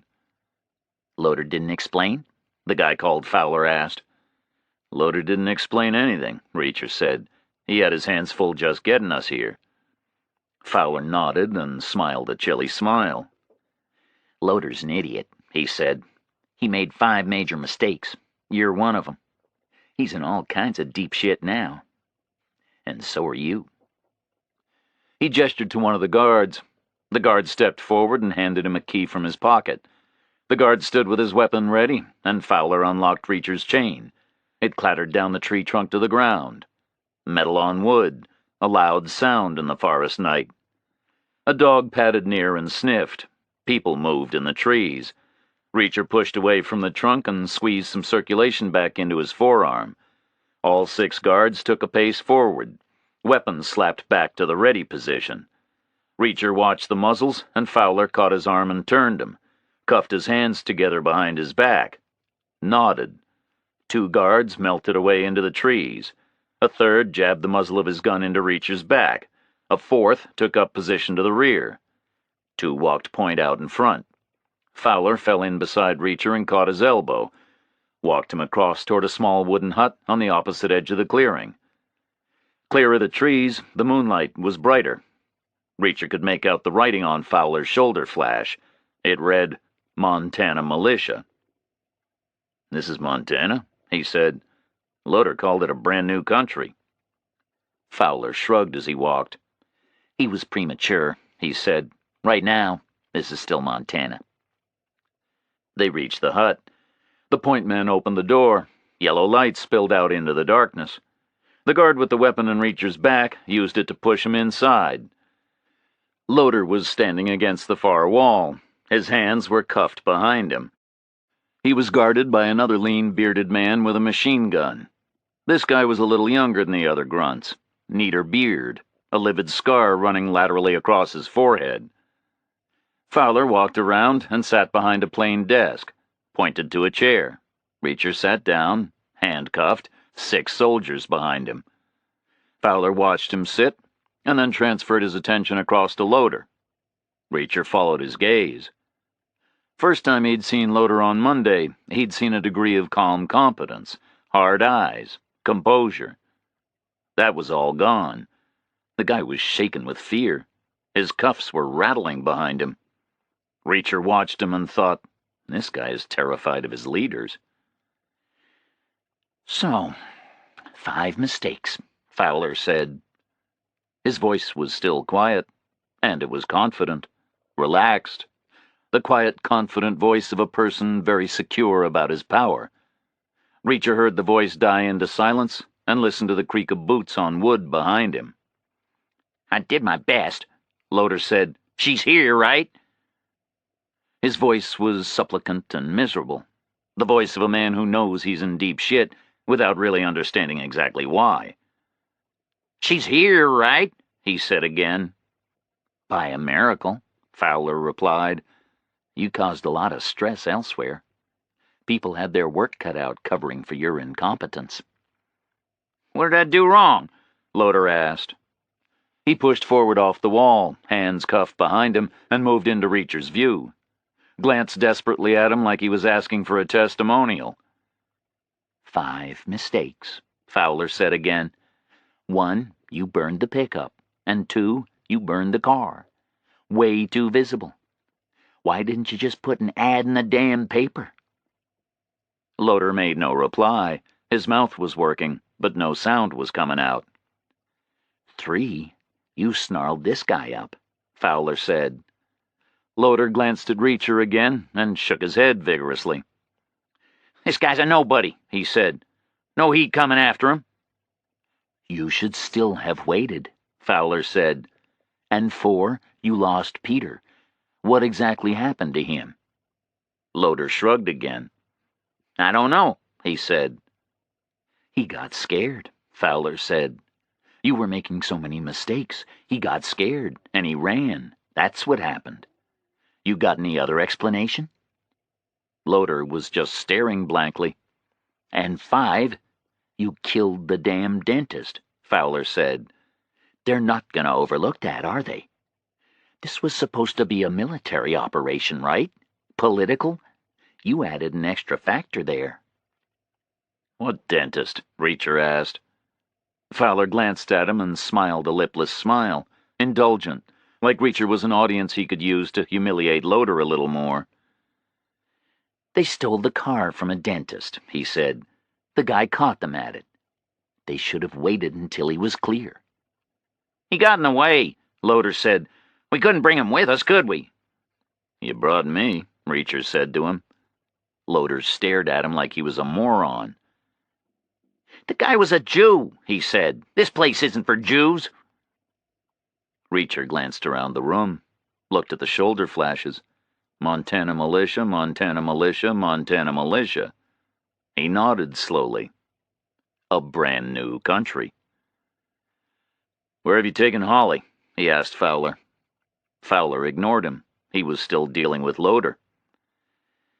You'll stand trial tomorrow, he told him. Special tribunal.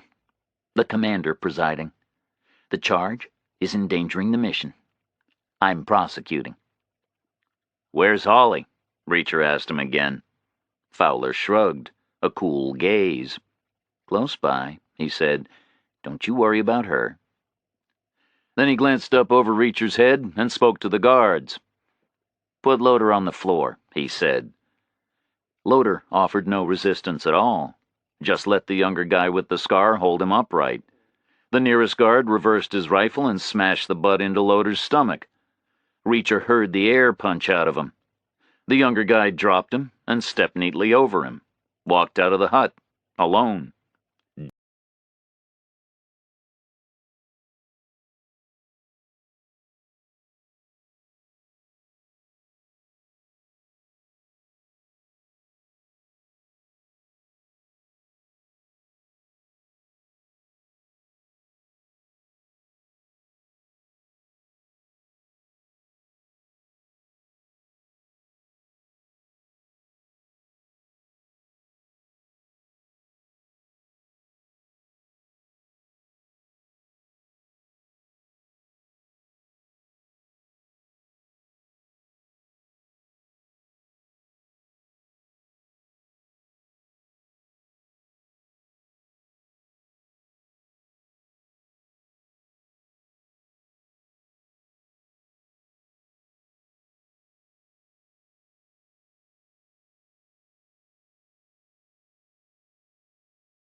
Okay, he said. What are you guys doing here? We're building a bastion, Ray said. A place of our own. What for? Reacher asked him. Ray shrugged. An inarticulate guy. At first, he said nothing. Then he sat forward and launched into what seemed to Reacher like a mantra, like something the guy had rehearsed many times. Or like something the guy had been told many times. We came up here to escape the tyranny of America, he said. We have to draw up our borders and say it's going to be different inside here. Different how? Reacher asked him. We have to take America back, piece by piece, Ray said. We have to build a place where the white man can live free, unmolested, in peace, with proper freedoms and proper laws. You think you can do that? Reacher said. It happened before, Ray said. It happened in 1776. People said enough is enough. They said we want a better country than this. Now we're saying it again. We're saying we want our country back. And we're going to get it back, because now we're acting together. There were a dozen militias up here. They all wanted the same things, but they were all acting alone. Bo's mission was to put people together. Now we're unified, and we're going to take our country back. We're starting here. We're starting now. Reacher nodded, glanced to his right and down at the dark stain where Loder's nose had bled onto the floor. Like this? He said. What about voting and democracy, all that kind of stuff? You should vote people out and vote new people in, right? Ray smiled sadly and shook his head. We've been voting for 220 years, he said. Gets worse all the time. Government's not interested in how we vote. They've taken all the power away from us, given our country away. You know where the government of this country really is? Reacher shrugged. D.C., right? He said. Wrong, Ray said. It's in New York. The United Nations building. Ever asked yourself why the UN is so near Wall Street? Because that's the government. The United Nations and the banks. They run the world. America's just a small part of it. The president is just one voice on a damn committee. That's why voting is no damn good. You think the United Nations and the World Banks care what we vote? You sure about all this? Reacher asked. Ray nodded vigorously. Sure, I'm sure, he said. I've seen it at work. Why do you think we send billions of dollars to the Russians when we got poverty here in America? You think that's the free choice of an American government? We send it because the world government tells us to send it. You know we got camps here? Hundreds of camps all over the country. Most of them are for United Nations troops. Foreign troops, waiting to move in when we start any trouble. But 43 of them are concentration camps. That's where they're going to put us when we start speaking out. You're sure? Reacher said again. Sure, I'm sure, Ray said again. Bo's got the documents. We've got the proof. There are things going on you wouldn't believe. You know it's a secret federal law that all babies born in the hospital get a microchip implanted just under their skin? When they take them away, they're not weighing them and cleaning them up. They're implanting a microchip. Pretty soon the whole population is going to be visible to secret satellites. You think the space shuttle gets used for science experiments? You think the world government would authorize expenditure for stuff like that? You gotta be kidding. The space shuttle is there to launch surveillance satellites.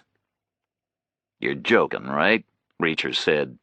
Ray shook his head. No way, he said. Bo's got the documents. There's another secret law. Guy in Detroit sent Bo the stuff. Every car built in America since 1985 has a secret radio transmitter box in it, so the satellites can see where it's going. You buy a car, the radar screens in the UN building know where you are, every minute of the day and night. They've got foreign forces training in America right now, ready for the official takeover. You know why we send so much money to Israel? Not because we care what happens to the Israelis. Why should we care? We send the money because that's where the UN is training the secret world army. It's like an experimental place. Why do you think the UN never stops the Israelis from invading people? Because the UN has told them what to do in the first place, training them for the world takeover. There are 3,000 helicopters right now at air bases around the U.S., all ready for them to use. Helicopters, painted flat black, no markings. You sure? Reacher said again. He was keeping his voice somewhere between worried and skeptical. I never heard about any of this stuff. That proves it, right? Ray said. Why? Reacher asked. Obvious, right? Ray said. You think the world government is going to allow media access to that stuff? World government controls the media, right? They own it. So it's logical that whatever doesn't appear in the media is what is really happening, right? They tell you the safe stuff, and they keep the secrets away from you. It's all true, believe me. I told you, Bo's got the documents. Did you know every U.S. highway sign has a secret mark on the back? You drive out and take a look. A secret sign to direct the world troops around the country. They're getting ready to take over. That's why we need a place of our own. You think they're going to attack you? Reacher asked. No doubt about it, Ray said. They're going to come right after us. And you figure you can defend yourselves, Reacher said. A few guys in some little town in Montana? Joe Ray shook his head. Not a few guys, he said. There are 100 of us. 100 guys, Reacher said, against the world government. Ray shook his head again. We can defend ourselves, he said. Bo's a smart leader. This territory is good. We're in a valley here, 60 miles north to south, 60 miles east to west. Canadian border along the northern edge. He swept his hand through the air above eye level, left to right like a karate chop, to demonstrate the geography. Reacher nodded. He was familiar with the Canadian border. Ray used his other hand up and down the left edge of his invisible nap. Rapid River, he said. That's our western border. It's a big river, completely wild. No way to cross it. He moved the Canadian border hand across and rubbed a small circle in the air, like he was cleaning a pane of glass. National Forest, he said. You seen it? 50 miles east to west. Thick virgin forest, no way through. You want an eastern border, that forest is as good as you're going to get. What about the south? Reacher asked. Ray chopped his hand sideways at chest level. Ravine, he said. Natural-born tank trap. Believe me, I know tanks. No way through, except one road and one track. Wooden bridge takes the track over the ravine. Reacher nodded. He remembered the white truck pattering over a wooden structure. That bridge gets blown, Ray said. No way through. What about the road? Reacher asked. Same thing, Ray said. We blow the bridge and we're safe. Charges are set right now. Reacher nodded slowly. He was thinking about air attack, artillery, missiles, smart bombs, infiltration of special forces, airborne troops, parachutes. He was thinking about Navy SEALs bridging the river, or Marines bridging the ravine. He was thinking about NATO units rumbling straight down from Canada. What about Holly? He asked. What do you want with her? Ray smiled. His beard parted, and his teeth shone out as bright as his eyes. Bo's secret weapon, he said. Think about it. The world government is going to use her old man to lead the attack. That's why they appointed him. You think the president appoints those guys? You gotta be joking. Old man Johnson's a world government guy, just waiting for the secret command to move. But when he gets here, what's he gonna find? What? Reacher asked. He comes up from the south, right? Ray said. First building he sees is that old courthouse, southeast corner of town. You were just there. She's up on the second floor, right? You notice the new construction? Special room, double walls, 22 inches apart. The space is packed with dynamite and blasting caps from the old mine stores. The first stray shell will blow old man Johnson's little girl to kingdom come. Reacher nodded again, slowly. Ray looked at him. We're not asking much, he said. 60 miles by 60 miles, what's that? 3,600 square miles of territory. But why now? Reacher asked. What's the big hurry? What's the date? Ray asked back. Reacher shrugged. July something? He said. July 2nd, Ray said. 2 days to go. To what? Reacher said. Independence Day, Ray said. July 4th. So? Reacher asked. We're declaring independence, Ray said. Day after tomorrow. The birth of a brand new nation. That's when they'll come for us, right? Freedom for the little guys? That's not in their plan. Chapter 24. The Bureau Lear refueled at Fargo and flew straight southwest to California. McGraw had argued again in favor of heading straight for Montana, but Webster had overruled him. One step at a time was Webster's patient way. So they were going to check out the Bo Borkin story in California, and then they were going to Peterson Air Force Base in Colorado to meet with General Johnson. McGraw was about the only Bureau guy alive capable of shouting at Webster, and he had. But arguing is not the same thing as winning. So they were all in the air, heading first for Mojave, McGraw and Webster and Brogan and Milosevic, all overtired, overanxious, and morose in the hot, noisy cabin. "I need all the background I can get," Webster said. "They put me in personal charge, and these are not the type of guys I can be vague with, right?" McGraw glared at him and thought, "Don't play your stupid beltway games with Holly's life, Webster." But he said nothing, just sat tight until the tiny plane started arrowing down toward the airfield on the edge of the desert. They were on the ground just after 2 o'clock in the morning, West Coast time. The Mojave agent in charge met them on the deserted tarmac in his own car, drove them south through the sleeping town. "The Borkins were a Kendall family," he said. "Small town, 50 miles from here. Farming place, most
obsessed. With what? McGraw asked. Mexicans started coming up, the sheriff said. Cheap labor. Young Bo was dead set against it. He started hollering about keeping Kendall white. Joined the John Birch types. So he was a racist, McGraw said. At first, the sheriff said. Then he got into all that conspiracy stuff, talking about the Jews running the government, or the United Nations, or both, or some damn thing. The government was all communist, taking over the world, secret plans for everything. Big conspiracy against everybody, especially him. Banks controlled the government, or was it the government controlled the banks? So the banks were all communists, and they were out to destroy America. He figured the exact reason the bank loaned his father the money was so it could default him later and give the farm to the Mexicans or the blacks or some damn thing. He was raving about it all the time. So what happened? Webster said. Well, of course the bank did end up defaulting him, the sheriff said. The guy wasn't paying the loan, was he? But they didn't give his land to the Mexicans. They sold it on to the same big corporation owns everything else around here, which is owned by the pension funds, which probably means it's owned by you and me, not communists or Mexicans or anybody else, right? But the boy blamed the conspiracy for his father's death, Brogan asked. He sure did, the sheriff said. But the truth is, it was Bo himself who did for the old man. I figure old Dutch could have faced just about anything, except his only boy had turned out to be a complete lunatic, a cruel, selfish, weird boy. That's why he swallowed the damn shotgun, if you want to know the truth. So where did Bo go? Webster asked. Montana, the sheriff said. That's what I heard. He was into all those right-wing groups, you know, the militias. Built himself up to leader. Said the white man was going to have to stand and fight. And those other guys went with him? Brogan asked. The three of them for sure, the sheriff said. This big guy I never saw before. But little Stevie and Loader and Peter Bell, they were all in awe of Bo, like little robots. They all went up there together. They had a little cash, and they stripped the Borkin place of anything they could carry, and they headed north. Figured to buy some cheap land up there and defend themselves, you know. Although against who, I can't say, because the way I hear it, there ain't nobody up there. And if there is, they're all white people anyway. What's in his file? Webster asked. The sheriff shook his head. Just about nothing, he said. Bo's way too smart to get caught doing anything bad. But, McGraw said, he's doing stuff without getting caught. The sheriff nodded. That armored car robbery, he said, north of the state somewhere? I heard about that. Didn't stick to him, did it? I told you, way too smart. Anything else we should know? Webster asked. The sheriff thought for a while and nodded again. There was a fifth guy, he said, name of Odell Fowler. He'll turn up alongside of Bo for sure. You can bet on that. Loader and Stevie and Bell get sent out doing mischief. You can be damn sure Borkin and Fowler sitting there in the shadows pulling their strings. Anything else? Webster said again. Originally there was a sixth guy, the sheriff said. Guy named Packer. 6 of 'em, all thick as thieves. But Packer took up with a Mexican girl. Couldn't help himself, I guess. Just plain fell in love with her. Bo told him to stop seeing her. They fell out about it. A lot of tension going on. One day Packer's not around anymore, and Bo was all smiling and relaxed. We found Packer out in the scrub, nailed to a big wooden cross. Crucified. Dead for a couple of days. And you figure Borkin did it? Brogan asked. Couldn't prove it, the sheriff replied. But I'm sure of it. And I'm sure he talked the others into helping him do it. He's a born leader. He can talk anybody into doing anything, I can promise you that. Kendall back to Mojave was 50 miles by car. Mojave to Peterson Air Force Base in Colorado was another 830 miles by Lear. 3 hours of travel door to door, which put them down at Peterson through the gorgeous mountain dawn. It was the kind of sight people pay money to see, but the 4 FBI men took no notice at all. Thursday, July 3rd, the 4th day of the crisis, and no proper rest and no proper nutrition had left them ragged and focused on nothing except the job in hand. General Johnson himself was not available to meet them.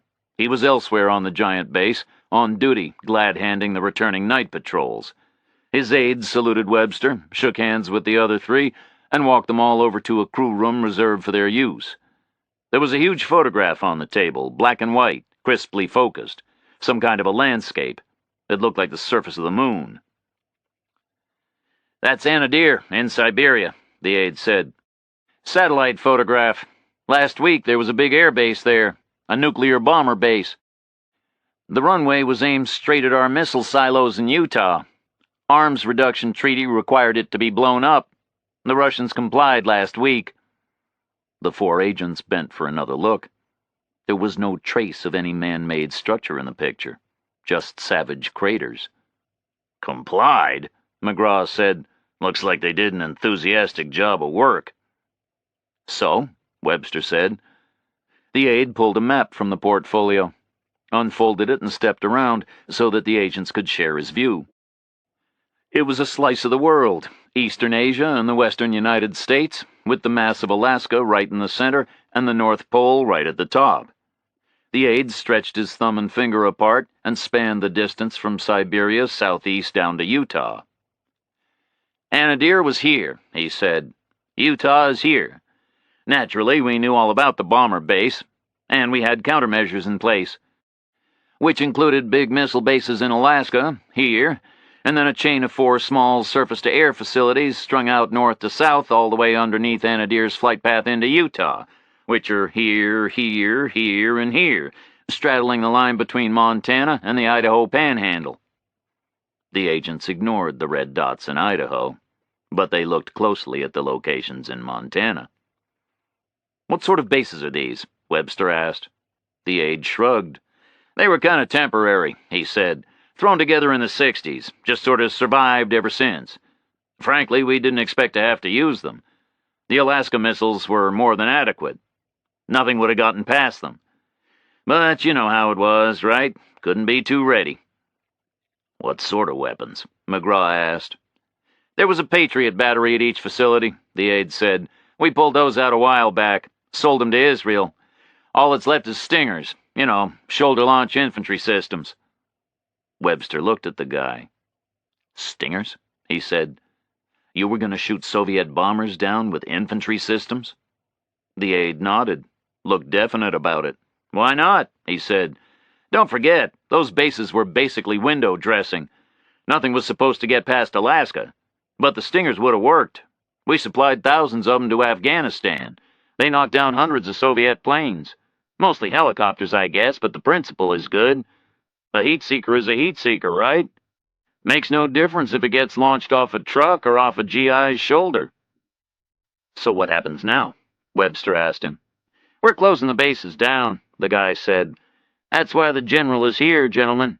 We're pulling the equipment and the personnel back here to Peterson, and there's going to be some ceremonies, end of an era stuff." "Where are these bases?" McGraw asked. "The Montana ones." "Exactly." The aide pulled the map closer and checked the references. "Southernmost one is hidden on some farmland near Missoula," he said. "Northern one is hidden in a valley about 40 miles south of Canada near a little place called York. Why? Is there a problem?" McGraw shrugged. "We don't know yet," he said. The aide showed them where to get breakfast and left them to wait for the general. Johnson arrived after the eggs but before the toast, so they left the toast uneaten and walked back together to the crew room. Johnson looked a lot different from the glossy guy Webster had met with Monday evening. The early hour and 3 days' strain made him look 20 pounds thinner and 20 years older. His face was pale and his eyes were red. He looked like a man on the verge of defeat. "So what do we know?" he asked. "We think we know most of it," Webster answered. "Right now, our operational assumption is your daughter's been kidnapped by a militia group from Montana. We know their location, more or less. Somewhere in the northwestern valleys." Johnson nodded slowly. "Any communication?" he asked. Webster shook his head. "Not yet," he said. "So what's the reason?" Johnson asked. What do they want? Webster shook his head again. We don't know that yet, he said. Johnson nodded again, vaguely. Who are they? He asked. McGraw opened the envelope he was carrying. We've got 4 names, he said. 3 of the Snatch Squad, and there's pretty firm evidence about who the militia leader is. A guy named Bo Borkin. That name mean anything to you? Borkin? Johnson said. He shook his head. That name means nothing. Okay, McGraw said. What about this guy? His name's Peter Bell. McGraw passed Johnson the computer print of Bell at the wheel in the Lexus. Johnson took a long look at it and shook his head. He's dead, McGraw said. Didn't make it back to Montana. Good, Johnson said. McGraw passed him another picture. Stephen Stewart, he said. Johnson paid the print some attention, but ended up shaking his head. Never saw this guy before, he said. Tony Loader? McGraw asked. Johnson stared at Loader's face and shook his head. No, he said. Those 3 in Borkin are all from California, McGraw said. There may be another guy called Odell Fowler. You heard that name? Johnson shook his head. And there's this guy, McGraw said. We don't know who he is. He passed over the photograph of the big guy. Johnson glanced at it, then glanced away. But then his gaze drifted back. You know this one? McGraw asked him. Johnson shrugged. He's vaguely familiar, he said. Maybe somebody I once saw? Recently? McGraw asked. Johnson shook his head. Not recently, he said. Probably a long time ago. Military? Webster asked. Probably, Johnson said again. Most of the people I see are military. His aide crowded his shoulder for a look. Means nothing to me, he said. But we should fax this to the Pentagon. If this guy is military, maybe there'll be somebody somewhere who served with him. Johnson shook his head. Fax it to the military police, he said. This guy's a criminal, right? Chances are he was in trouble before, in the service. Somebody there will remember him. Chapter 25. They came for him an hour after dawn. He was dozing on his hard chair, hands cuffed in his lap, Joseph Ray awake and alert opposite him. He had spent most of the night thinking about dynamite. Old dynamite, left over from abandoned mining operations. He imagined hefting a stick in his hand, feeling the weight, figuring the volume of the cavity behind Holly's walls, picturing it packed with old dynamite. Old dynamite, rotting, the nitroglycerin sweating out, going unstable. Maybe a ton of unstable old dynamite packed in all around her. Still not so far gone it would explode with random movement, but gone bad enough it would explode under the impact of a stray artillery shell, or a stray bullet, or even a sharp blow with a hammer. Then there was a rattle of feet on shale as a detachment of men halted outside the hut. The door was flung open, and Reacher turned his head and saw 6 guards. The point man clattered inside and hauled him up by the arm. He was dragged outside into the bright morning sun to face 5 men, line abreast, automatic rifles at the slope. Camouflage fatigues, beards. He stood and squinted in the light. The rifle muzzles jerked him into rough formation, and the 6 men marched him across the diameter of the clearing to a narrow path running away from the sun into the forest. 50 yards in, there was another clearing. A rough, scrubby rectangle, small in area. 2 plywood and cedar structures. Neither had any windows. The guards halted him, and the point man used his rifle barrel to indicate the left-hand building. Command hut, he said. Then he pointed to the right. Punishment hut, he said. We try to avoid that one.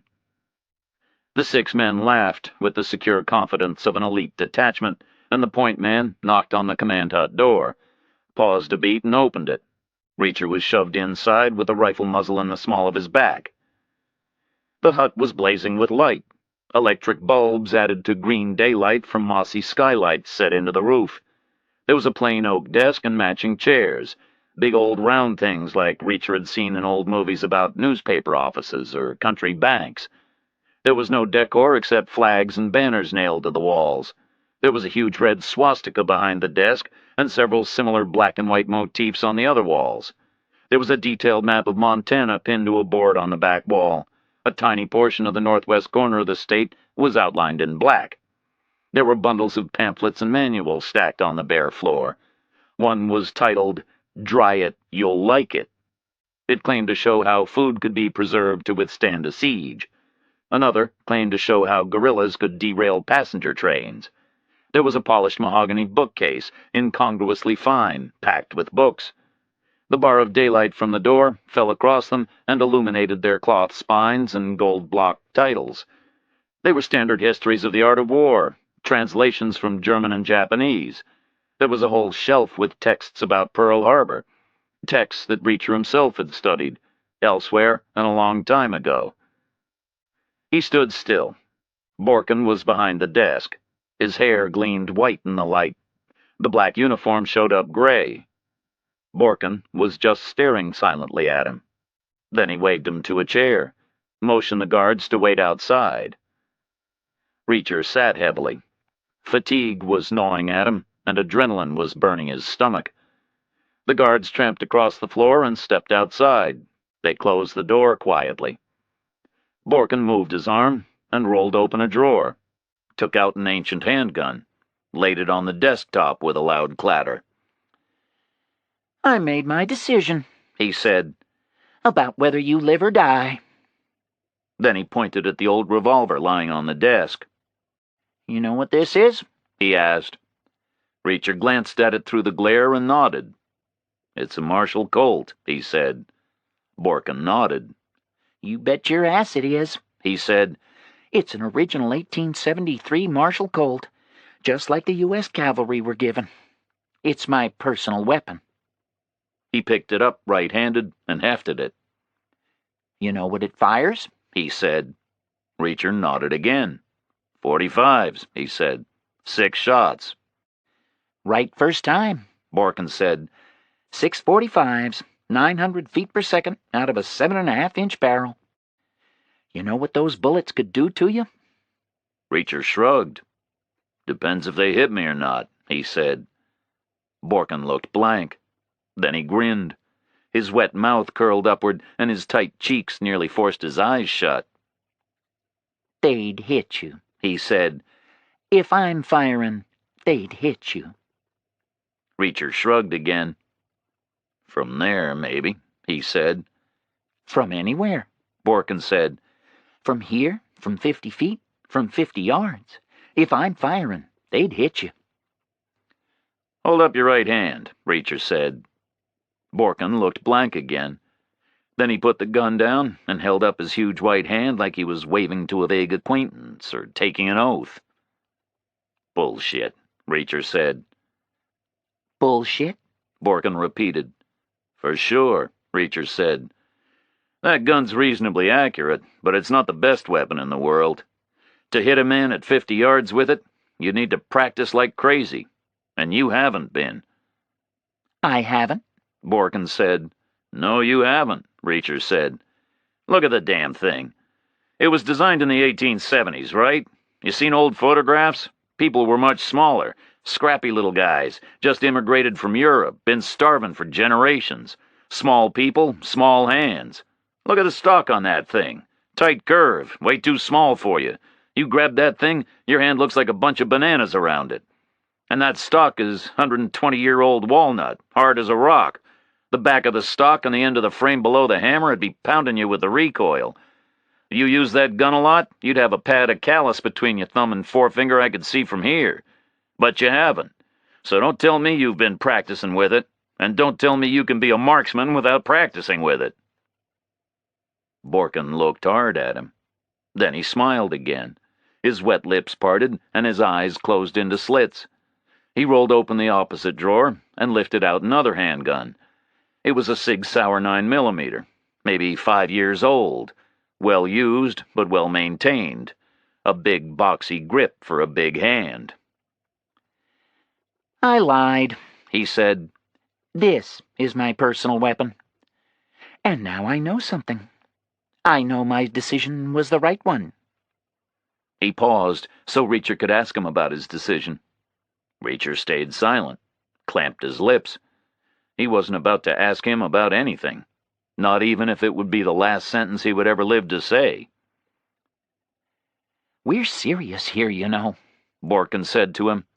"Totally serious. We're not playing games. And we're correct about what's going on." He paused again so Reacher could ask him what was going on. Reacher said nothing, just sat and stared into space. "America has got a despotic government," Borkin said. "A dictatorship controlled from abroad by our enemies. Our current president is a member of a world government which controls our lives in secret. His federal system is a smokescreen for total control. They're planning to disarm us and enslave us. It's started already. Let's be totally clear about that." He paused, picked up the old revolver again.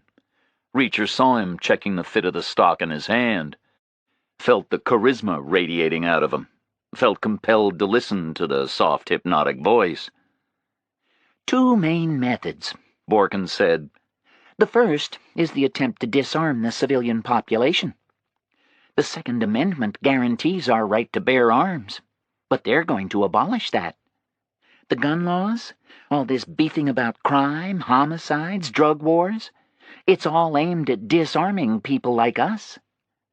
And when we're disarmed, they can do what they like with us, right? That's why it was in the Constitution in the first place. Those old guys were smart. They knew the only thing that could control the government was the people's willingness and ability to shoot them down." Borkin paused again. Reacher stared up at the swastika behind his head. "Second method is the squeeze on small business," Borkin said. "This is a personal theory of mine. You don't hear it much around the movement, but I spotted it. It puts me way ahead of the others in my understanding." Borkin waited, but Reacher still stayed silent, looking away. "It's obvious, right?" Borkin said to him. "World government is basically a communistic type of government. They don't want a strong small business sector. But that's what America had. Millions of people, all working hard for themselves and making a living. Too many just to murder out of hand when the time comes. So the numbers have to be reduced in advance. So the federal government was instructed to squeeze the small businessman. They put on all kinds of regulations, all kinds of laws and taxes. They rig the markets. They bring the small guy to his knees. Then they order the banks to come sniffing round with attractive loans. And as soon as the ink is dry on the loan papers, they jack up the interest and rig the markets some more until the poor guy defaults. Then they take away his business. And so that's one less for the gas ovens when the time comes." Reacher glanced at him, said nothing. "Believe it," Borkin said. "It's like they're solving a corpse disposal problem in advance. Get rid of the middle class now, they don't need so many concentration camps later." Reacher was just staring at Borkin's eyes, like looking at a bright light. The fat red lips were smiling an indulgent smile. "I told you, we're way ahead of the others," he said. "We've seen it coming. What else is the Federal Reserve for? That's the key to this whole thing. America was basically a nation founded on business, right? Control business, you control everything. How do you control business? You control the banks. How do you control the banks? You set up a bullshit Federal Reserve System. You tell the banks what to do. That's the key. The world government controls everything through the Fed. I've seen it happen." His eyes were open wide, shining with no color. "I saw them do it to my own father," he screamed. "May his poor soul rest in peace. The Fed bankrupted him." Reacher tore his gaze away, shrugged at the corner of the room, said nothing. He started trying to recall the sequence of titles in Borkin's fine mahogany bookcase. Warfare from ancient China through Renaissance Italy through Pearl Harbor. He concentrated on naming the titles to himself, left to right, trying to resist the glare of Borkin's attention. "We're serious here," Borkin was saying again. "You may look at me and think I'm some kind of a despot, or a cult leader, or whatever the world would want to label me. But I'm not. I'm a good leader, I won't deny that. Even an inspired leader.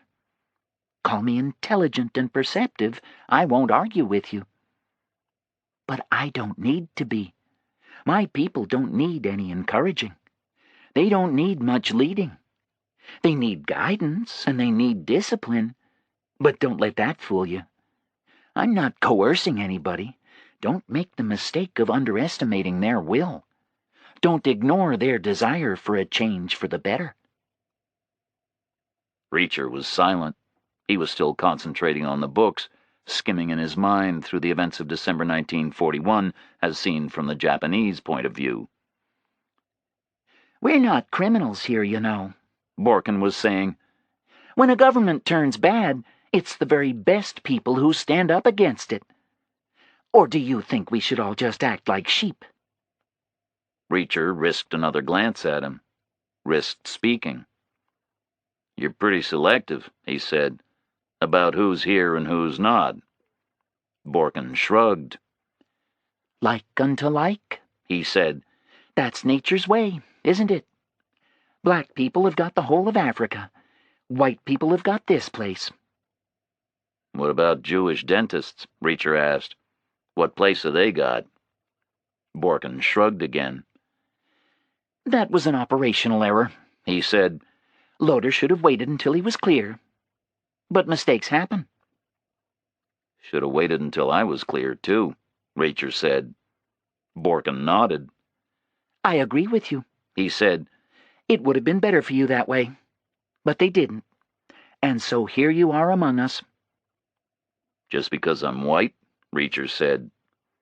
"Don't knock it," Borkin replied. "White people got precious few rights left." Reacher stared at him, stared around the bright, hate-filled room, shuddered. "I've made a study of tyranny," Borkin said, "and how to combat it. The first rule is you make a firm decision to live free or die. And you mean it. Live free or die. The second rule is you don't act like a sheep. You stand up and you resist them. You study their system and you learn to hate it. And then you act. But how do you act? The brave man fights back. He retaliates, right?" Reacher shrugged, said nothing. "The brave man retaliates," Borkin repeated. "But the man who is both brave and clever acts differently. He retaliates first. In advance, he strikes the first blows. He gives them what they don't expect, when and where they don't expect it. That's what we're doing here. We're retaliating first. It's their war, but we're going to strike the first blows. We're going to give them what they don't expect. We're going to upset their plans." Reacher glanced back at the bookcase. 5,000 classic pages, all saying the same thing. Don't do what they expect you to do. "Go look at the map," Borkin said. Reacher thrust his cuffed hands forward and lifted himself awkwardly out of the chair, walked over to the map of Montana on the wall. He found York in the top left-hand corner, well inside the small black outline. He checked the scale and looked at the contour shading and the colors. The river Joseph Ray had talked about lay 30 miles to the west, on the other side of high mountains. It was a thick blue slash running down the map. There were enormous brown heights shown to the north, all the way up to Canada. The only road ran north through York and terminated at some abandoned mine workings. A few haphazard tracks ran through solid forest to the east. To the south, contour lines merged together to show a tremendous east-west ravine. "Look at that terrain, Reacher," Borkin said quietly. "What does it tell you?" Reacher looked at it. It told him he couldn't get out. Not on foot. Not with Ollie. There were weeks of rough walking east and north, natural barriers west and south. The terrain made a better prison than wire fences or minefields could have. He had once been in Siberia after Glasnost, following up on ancient stories about Korean MIAs. The gulags had been completely open. No wire, no barriers. He had asked his hosts, but where are the fences? The Russians had pointed out over the miles of snow and said, there are the fences. Nowhere to run. He looked up at the map again. The terrain was the barrier. To get out was going to require a vehicle. And a lot of luck. They can't get in, Borkin said. We're impregnable. We can't be stopped. And we mustn't be stopped. That would be a disaster of truly historic proportions. Suppose the Redcoats had stopped the American Revolution in 1776. Reacher glanced around the tiny wooden room and shuddered. This isn't the American Revolution, he said. Isn't it? Borkin asked. How is it different? They wanted freedom from a tyrannical government. So do we. You're murderers, Reacher said. So were they in 1776, Borkin said. They killed people. The established system called that murder, too. You're racists, Reacher said. Same in 1776, Borkin said. Jefferson and his slaves? They knew black people were inferior. Back then, they were exactly the same as we are now. But then they became the new redcoats. Slowly, over the years. It's fallen to us to get back to how it should have stayed. Live free or die, Reacher. It's a noble aim. Always has been, don't you think? He was leaning forward with his great bulk pressing tight against the desk. His hands were in the air. His colorless eyes were shining. But there were mistakes made in 1776, he said. I've studied the history.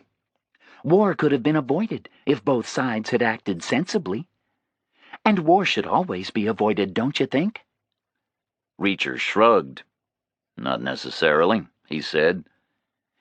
Well, you're going to help us avoid it, Borkin said. That's my decision. You're going to be my emissary. You're what? Reacher said. You're independent, Borkin said. Not one of us. No axe to grind. An American like them, an upstanding citizen, no felony convictions. A clever, perceptive man. You notice things. They'll listen to you. What? Reacher said again. We're organized here, Borkin said. We're ready for nationhood. You need to understand that.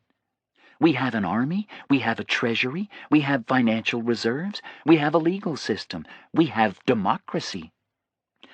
I'm going to show all that to you today. I'm going to show you a society ready for independence, ready to live free or die, and just a day away from doing so. Then I'm going to send you south to America. You're going to tell them our position is strong, and their position is hopeless. Reacher just stared at him. And you can tell them about Holly, Borkin said quietly. In her special little room.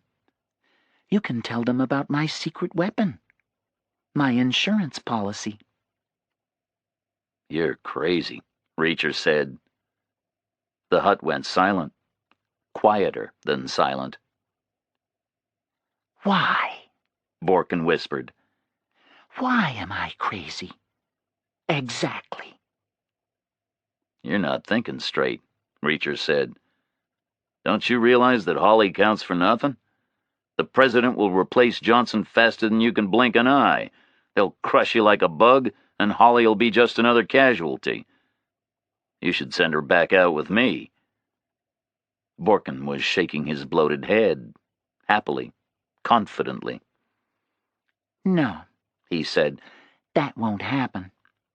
There's more to Holly than who her father is. Hasn't she told you that? Reacher stared at him, and Borkin checked his watch. Time to go, he said. Time for you to see our legal system at work. Holly heard the quiet footsteps outside her door and eased off the bed. The lock clicked back, and the young soldier with the scarred forehead stepped up into the room. He had his finger to his lips, and Holly nodded. She limped to the bathroom and set the shower running noisily into the empty tub. The young soldier followed her in and closed the door. We can only do this once a day, Holly whispered. They'll get suspicious if they hear the shower too often. The young guy nodded. We'll get out tonight, he said. Can't do it this morning. We're all on duty at Loder's trial. I'll come by just after dusk with a jeep. We'll make a run for it in the dark, head south. Risky, but we'll make it. Not without Reacher, Holly said. The young guy shook his head. Can't promise that, he said. He's in with Borkin now. God knows what's going to happen to him. I go, he goes, Holly said. The young guy looked at her nervously. Okay, he said. I'll try. He opened the bathroom door and crept out. Holly watched him go and turned the shower off. Stared after him.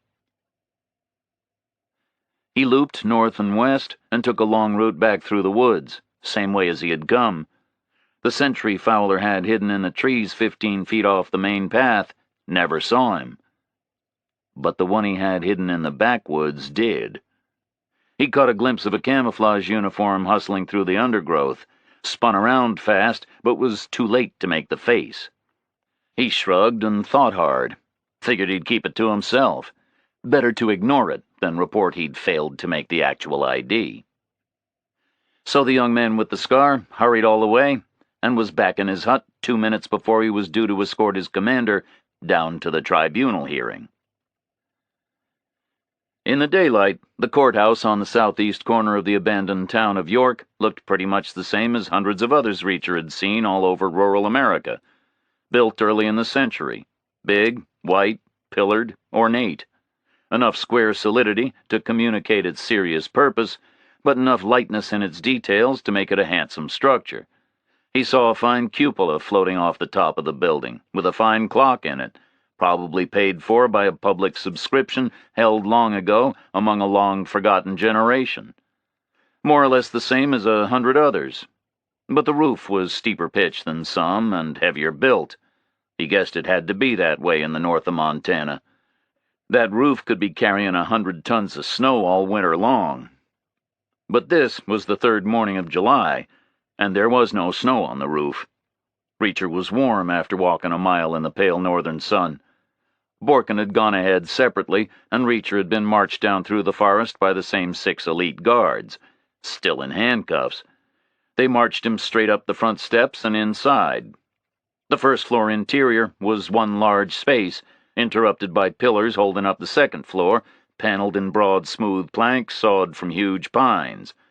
The wood was dark from age and polish, and the panels were stern and simple in their design. Every seat was taken. Every bench was full.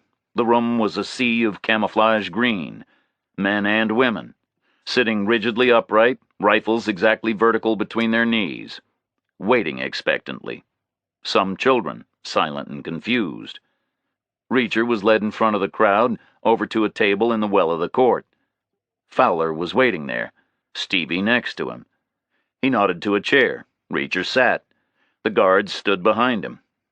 A minute later, the double doors opened, and Bo Borkin walked over to the judge's bench. The old floor creaked beneath his bulk. Every person in the room except Reacher stood up, stood to attention and saluted, as if they were hearing an inaudible cue. Borkin was still in his black uniform, with belt and boots. He had added a large holster to hold his Sig Sauer. He held a slim, leather-bound book. He came in with 6 armed men in a loose formation. They took up station in front of the bench and stood at rigid attention, gazing forward, looking blank. The people sat down again. Reacher glanced up at the ceiling and quartered it with his eyes, worked out which was the southeast corner. The doors opened again, and the crowd drew breath. Loder was pushed into the room.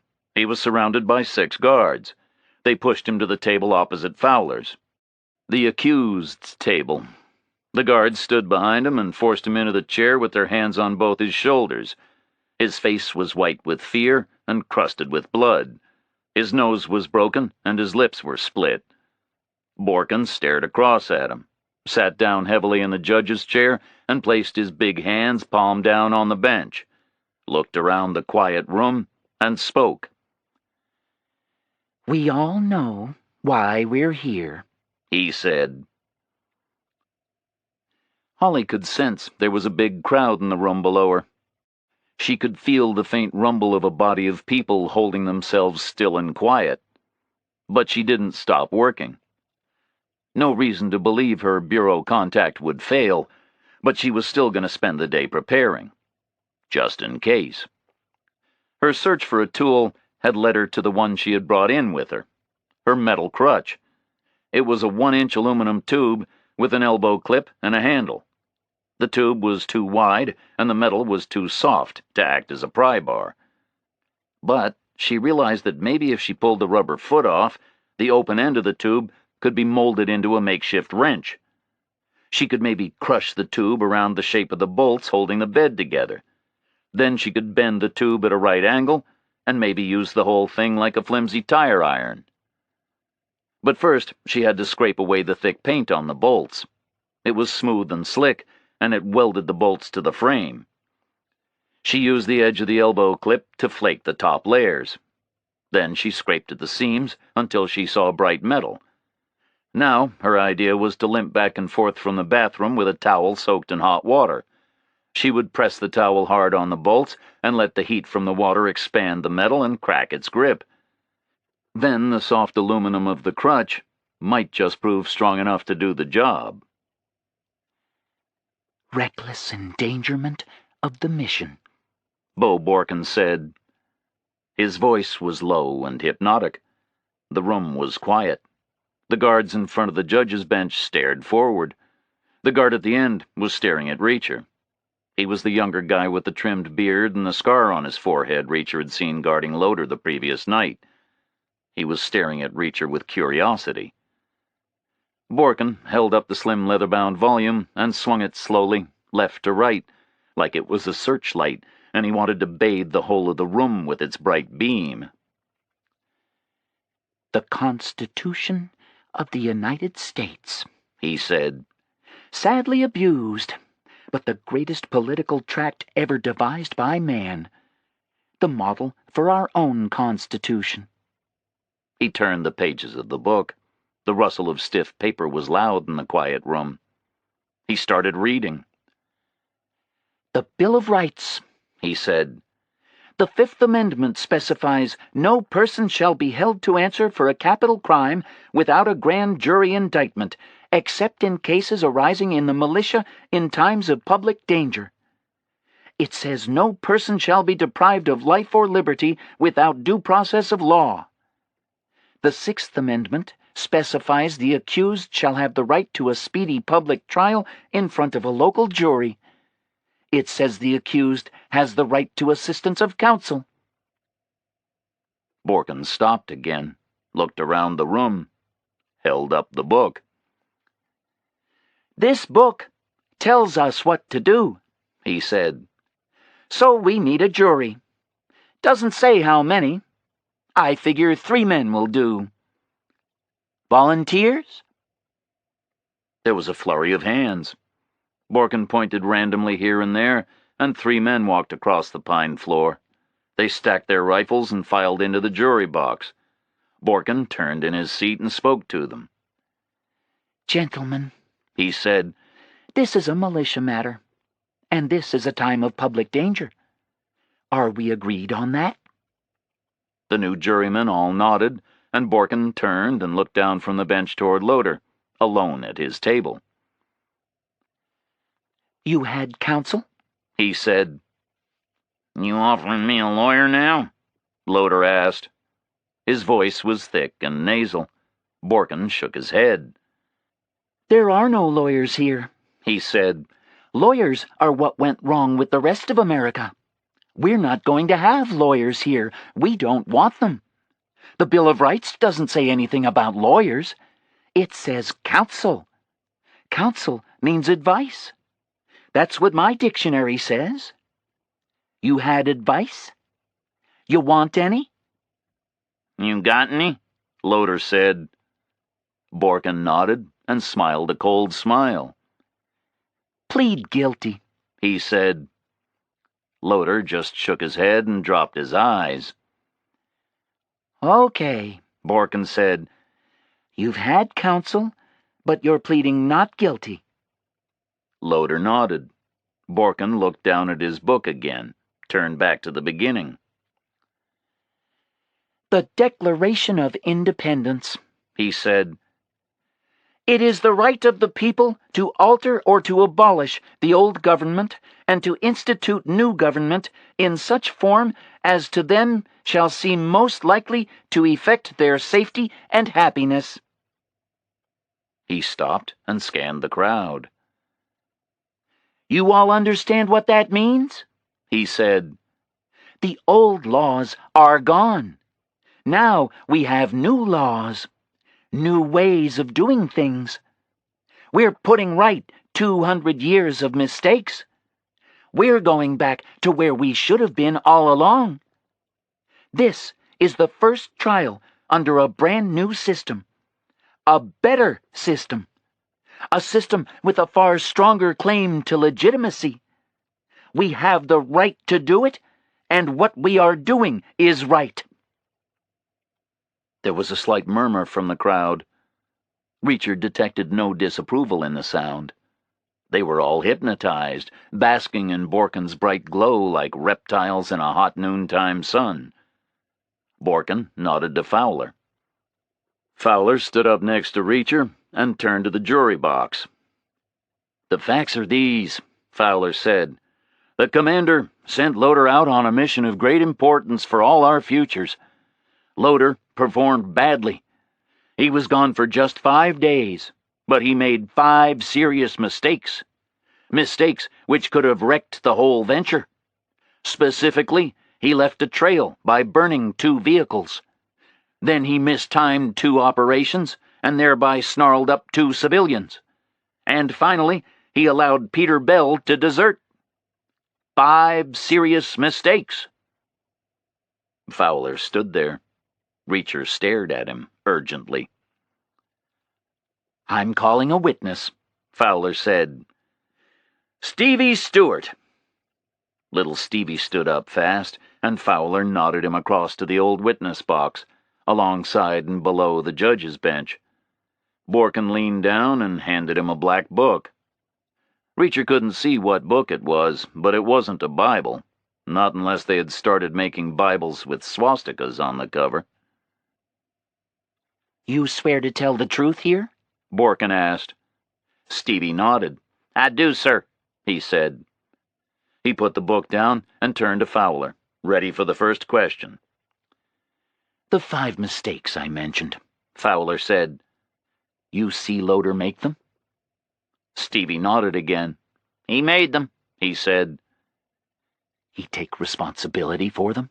Fowler asked. Sure did, Stevie said. He played the big boss the whole time we were away. Fowler nodded Stevie back to the table. The courtroom was silent. Borkin smiled knowingly at the jurymen and glanced down at Loader. Anything to say in your defense? He asked quietly. The way he said it, he made it sound absurd that anybody could possibly dream up any kind of defense to those kinds of charges.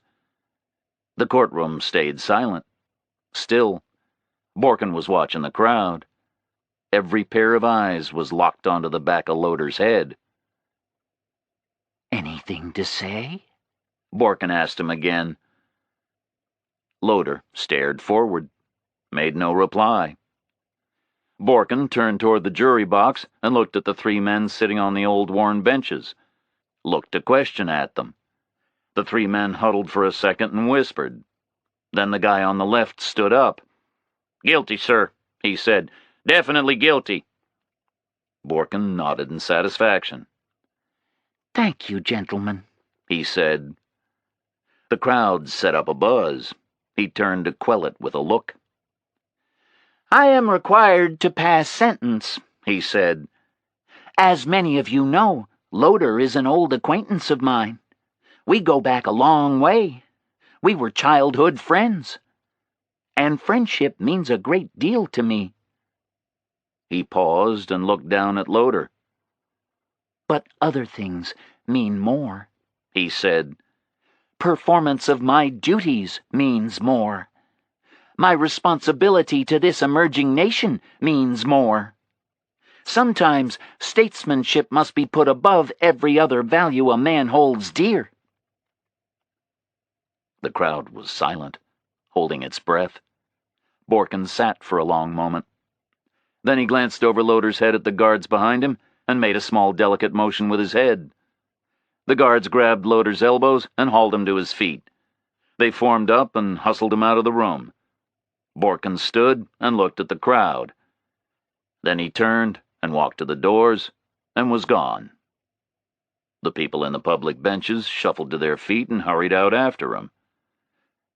Reacher saw the guards walking Loader to a flagpole on the patch of lawn outside the courthouse. Borkin was striding after them. The guards reached the flagpole and shoved Loader hard up against it, facing it. They held his wrists and pulled, so he was pressed up against the pole, hugging it, face tight against the dull white paint. Borkin came up behind him, pulled the Sig Sauer from its holster, clicked the safety catch, cocked around into the chamber, jammed the muzzle into the back of Loader's neck, and fired. There was an explosion of pink blood, and the roar of the shot cannoned off the mountains. Chapter 26. "His name is Jack Reacher," Webster said. "Good call, General," McGraw said. "I guess they remembered him." Johnson nodded. "Military police keeps good records," he said. They were still in the commandeered crew room inside Peterson Air Force Base, 10 o'clock in the morning, Thursday, July 3rd. The fax machine was rolling out a long reply to their inquiry.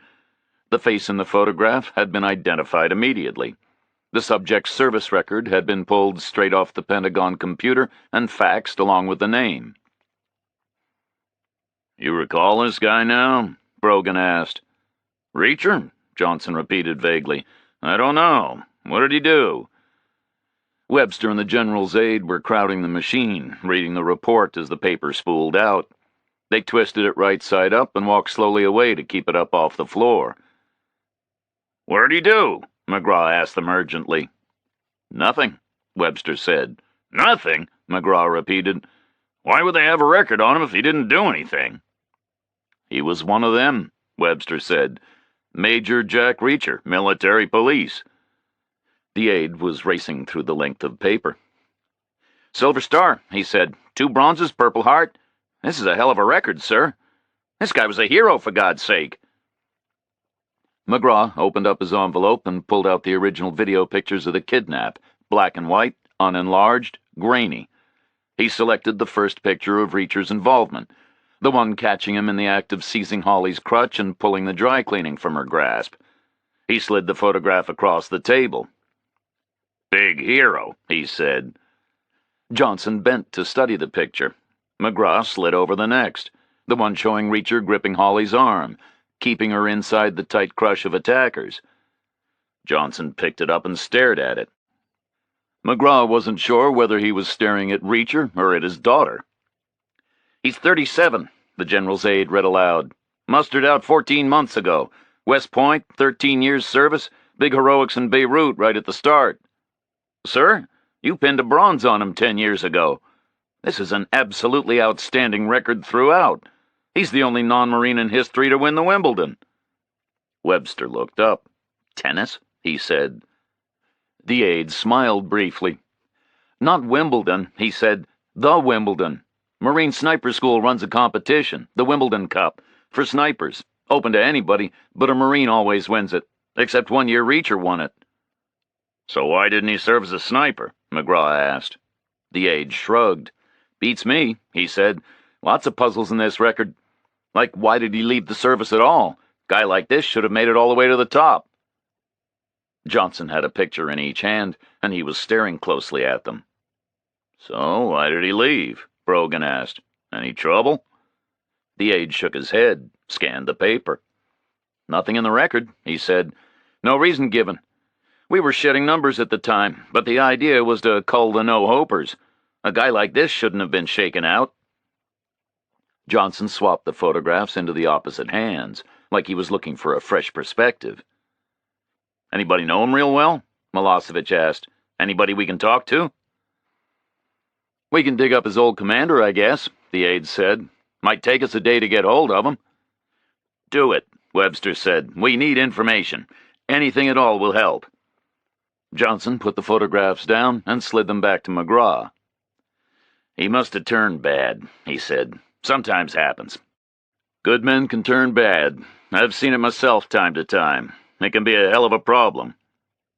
McGraw reversed the photographs on the shiny table and stared at them.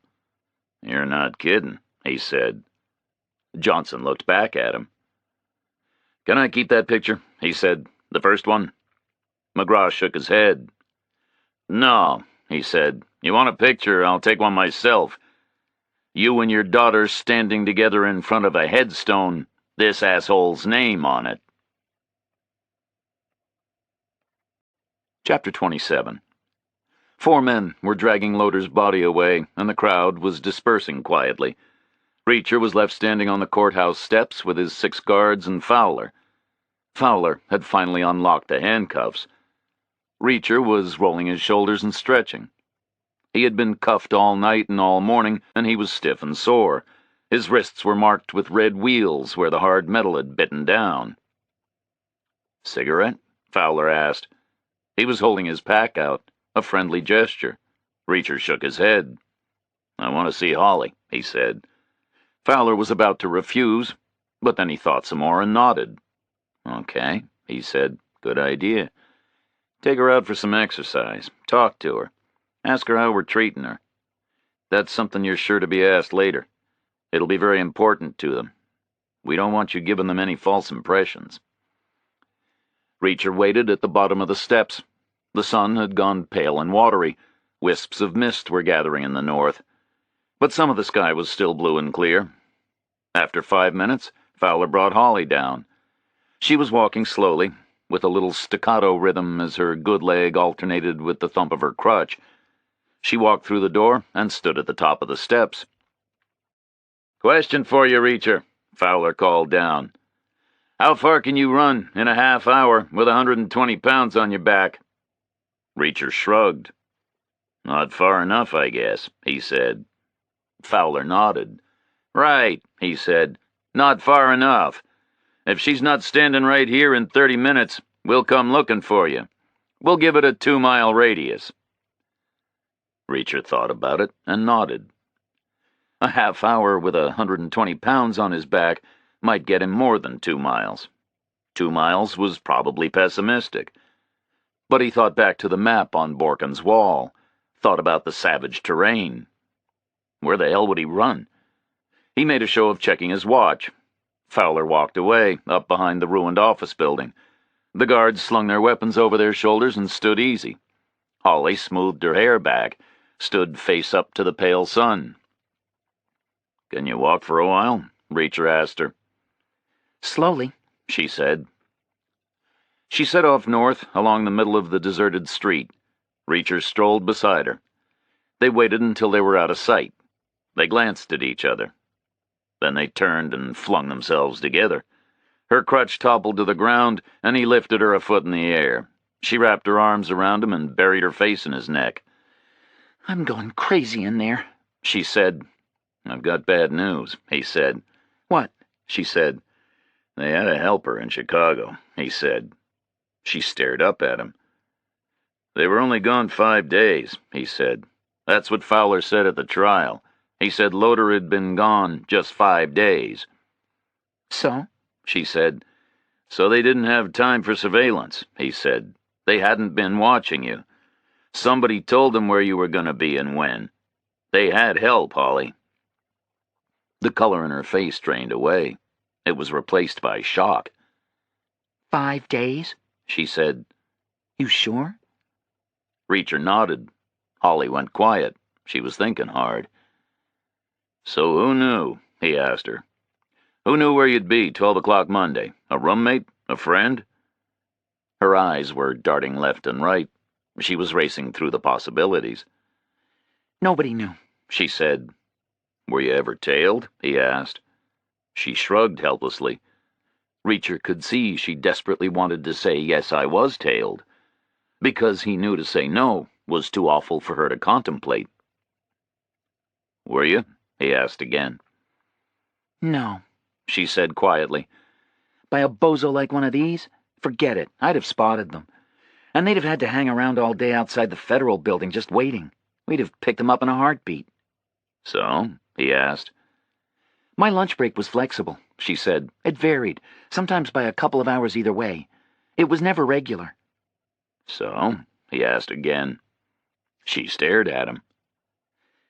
So it was inside help, she said. Inside the bureau. Had to be. Think about it. No other possibility. Somebody in the office saw me leave and dropped a dime.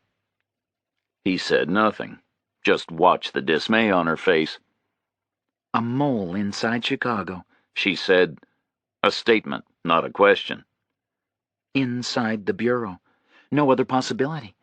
Shit, I don't believe it. Then she smiled, a brief, bitter smile. And we've got a mole inside here, she said. Ironic, right? He identified himself to me. Young guy, big scar on his forehead. He's undercover for the Bureau. He says we've got people in a lot of these groups, deep undercover in case of emergency. He called it in when they put the dynamite in my walls. He stared back at her. You know about the dynamite? He said. She grimaced and nodded. No wonder you're going crazy in there, he said. Then he stared at her in a new panic.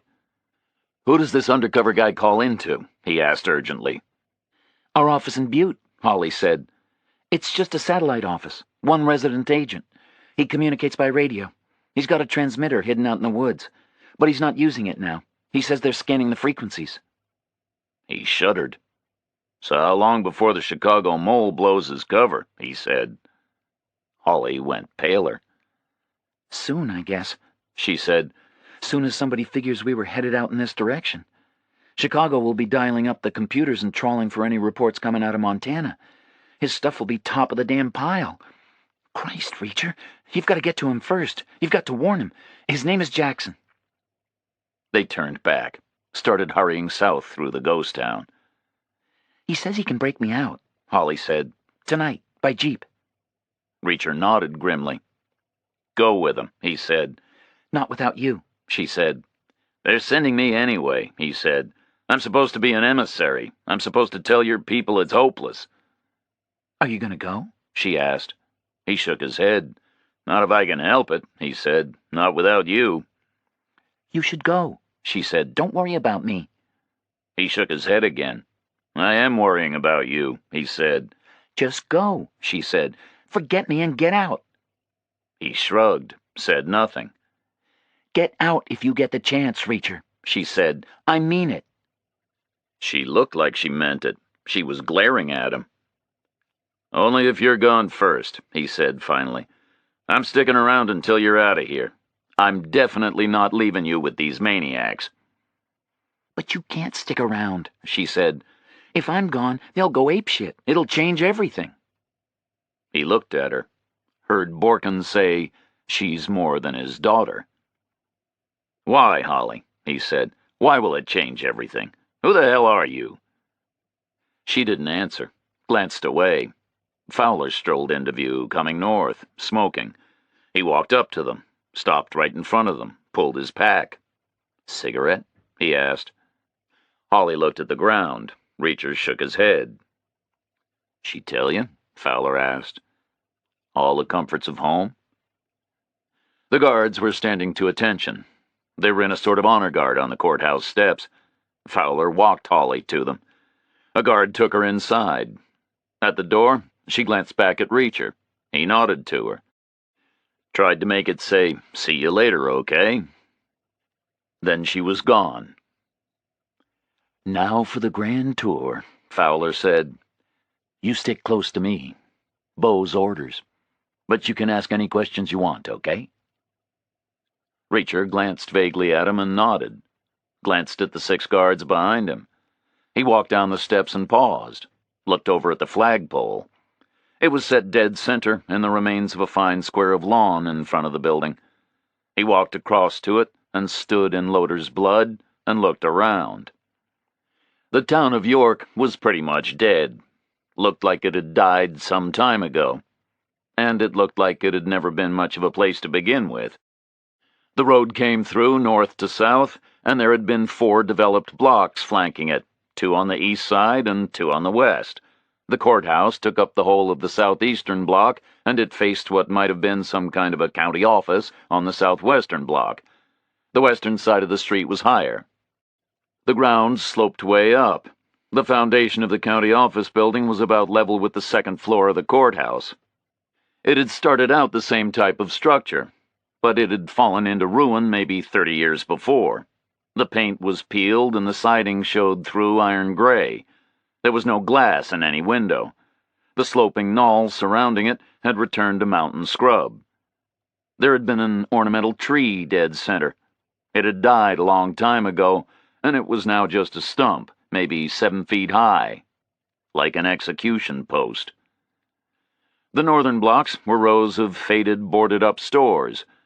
There had once been tall, ornate frontages concealing simple square buildings, but the decay of the years had left the frontages the same dull brown as the boxy wooden structures behind. The signs above the doors had faded to nothing. There were no people on the sidewalks, no vehicle noise, no activity, no nothing. The place was a ghost. It looked like an abandoned cowboy town from the Old West.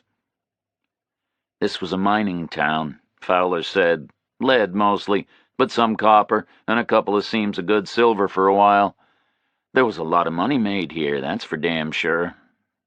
So what happened? Reacher asked. Fowler shrugged. What happens to any mining place, he said. It gets worked out as what? 50 years ago, people were registering claims in that old county office like there was no tomorrow, and they were disputing them in that old courthouse, and there were saloons and banks and stores up and down the street. Then they started coming up with dirt instead of metal, and they moved on, and this is what got left behind. Fowler was looking around at the dismal view, and Reacher was following his gaze. Then he transferred his eyes upward a couple of degrees and took in the giant mountains rearing on the horizon. They were massive and indifferent, still streaked with snow on the 3rd of July. Mist hung in the passes and floated through the dense conifers. Fowler moved, and Reacher followed him up a track launching steeply northwest behind the ruined county office. The guards followed in single file behind. He realized this was the track he'd stumbled along twice in the dark the night before. After 100 yards, they were in the trees. The track wound uphill through the forest. Progress was easier in the filtered green daylight. After a mile of walking, they had made maybe a half-mile of straight-line progress, and they came out in the clearing the white truck had driven into the previous night. There was a small sentry squad, armed and immaculate, standing at attention in the center of the space. But there was no sign of the white truck. It had been driven away. We call this the Bastion, Fowler said. These were the very first acres we bought. In the clear daylight, the place looked different. The Bastion was a big, tidy clearing in the brush, nestled in a mountain bowl 300 feet above the town itself. There was no man-made perimeter. The perimeter had been supplied 1,000,000 years ago by the great glaciers grinding down from the pole. The north and the west sides were mountainous, rearing straight up to the high peaks. Reacher saw snow again, packed by the wind into the high north-facing gullies. If it was there in July, it must be there 12 months of the year. To the southeast, the town was just visible below them through the gaps in the trees where the track had been carved out. Reacher could see the ruined county building and the white courthouse set below it like models. Directly south, the mountain slopes fell away into the thick forest. Where there were no trees, there were savage ravines. Reacher gazed at them quietly. Fowler pointed. 100 feet deep, some of those, he said. Full of elk and bighorn sheep. And we got black bears roaming. A few of the folk have seen mountain lions on the prowl. You can hear them in the night, when it gets real quiet." Reacher nodded and listened to the stunning silence. Tried to figure out how much quieter the nights could be. Fowler turned and pointed here and there. "This is what we built," he said. "So far." Reacher nodded again. The clearing held 10 buildings. They were all large utilitarian wooden structures built from plywood sheet and cedar resting on solid concrete piles. There was an electricity supply into each building from a loop of heavy cable running between them. "Power comes up from the town," Fowler said. "A mile of cable. Running water, too, piped down from a pure mountain lake through plastic tubing, installed by militia labor." Reacher saw the hut he'd been locked into most of the night. It was smaller than the others. "Administration hut," Fowler said. One of the huts had a whip antenna on the roof, maybe 60 feet high, shortwave radio, and Reacher could see a thinner cable strapped to the heavy power line. It snaked into the same hut and didn't come out again. "You guys are on the phone?" he asked. "Unlisted, right?" He pointed, and Fowler followed his gaze. "The phone line," he said, "runs up from York with the power cable, but there's no telephone. World government would tap our calls." He gestured Reacher to follow him over to the hut with the antenna where the line terminated.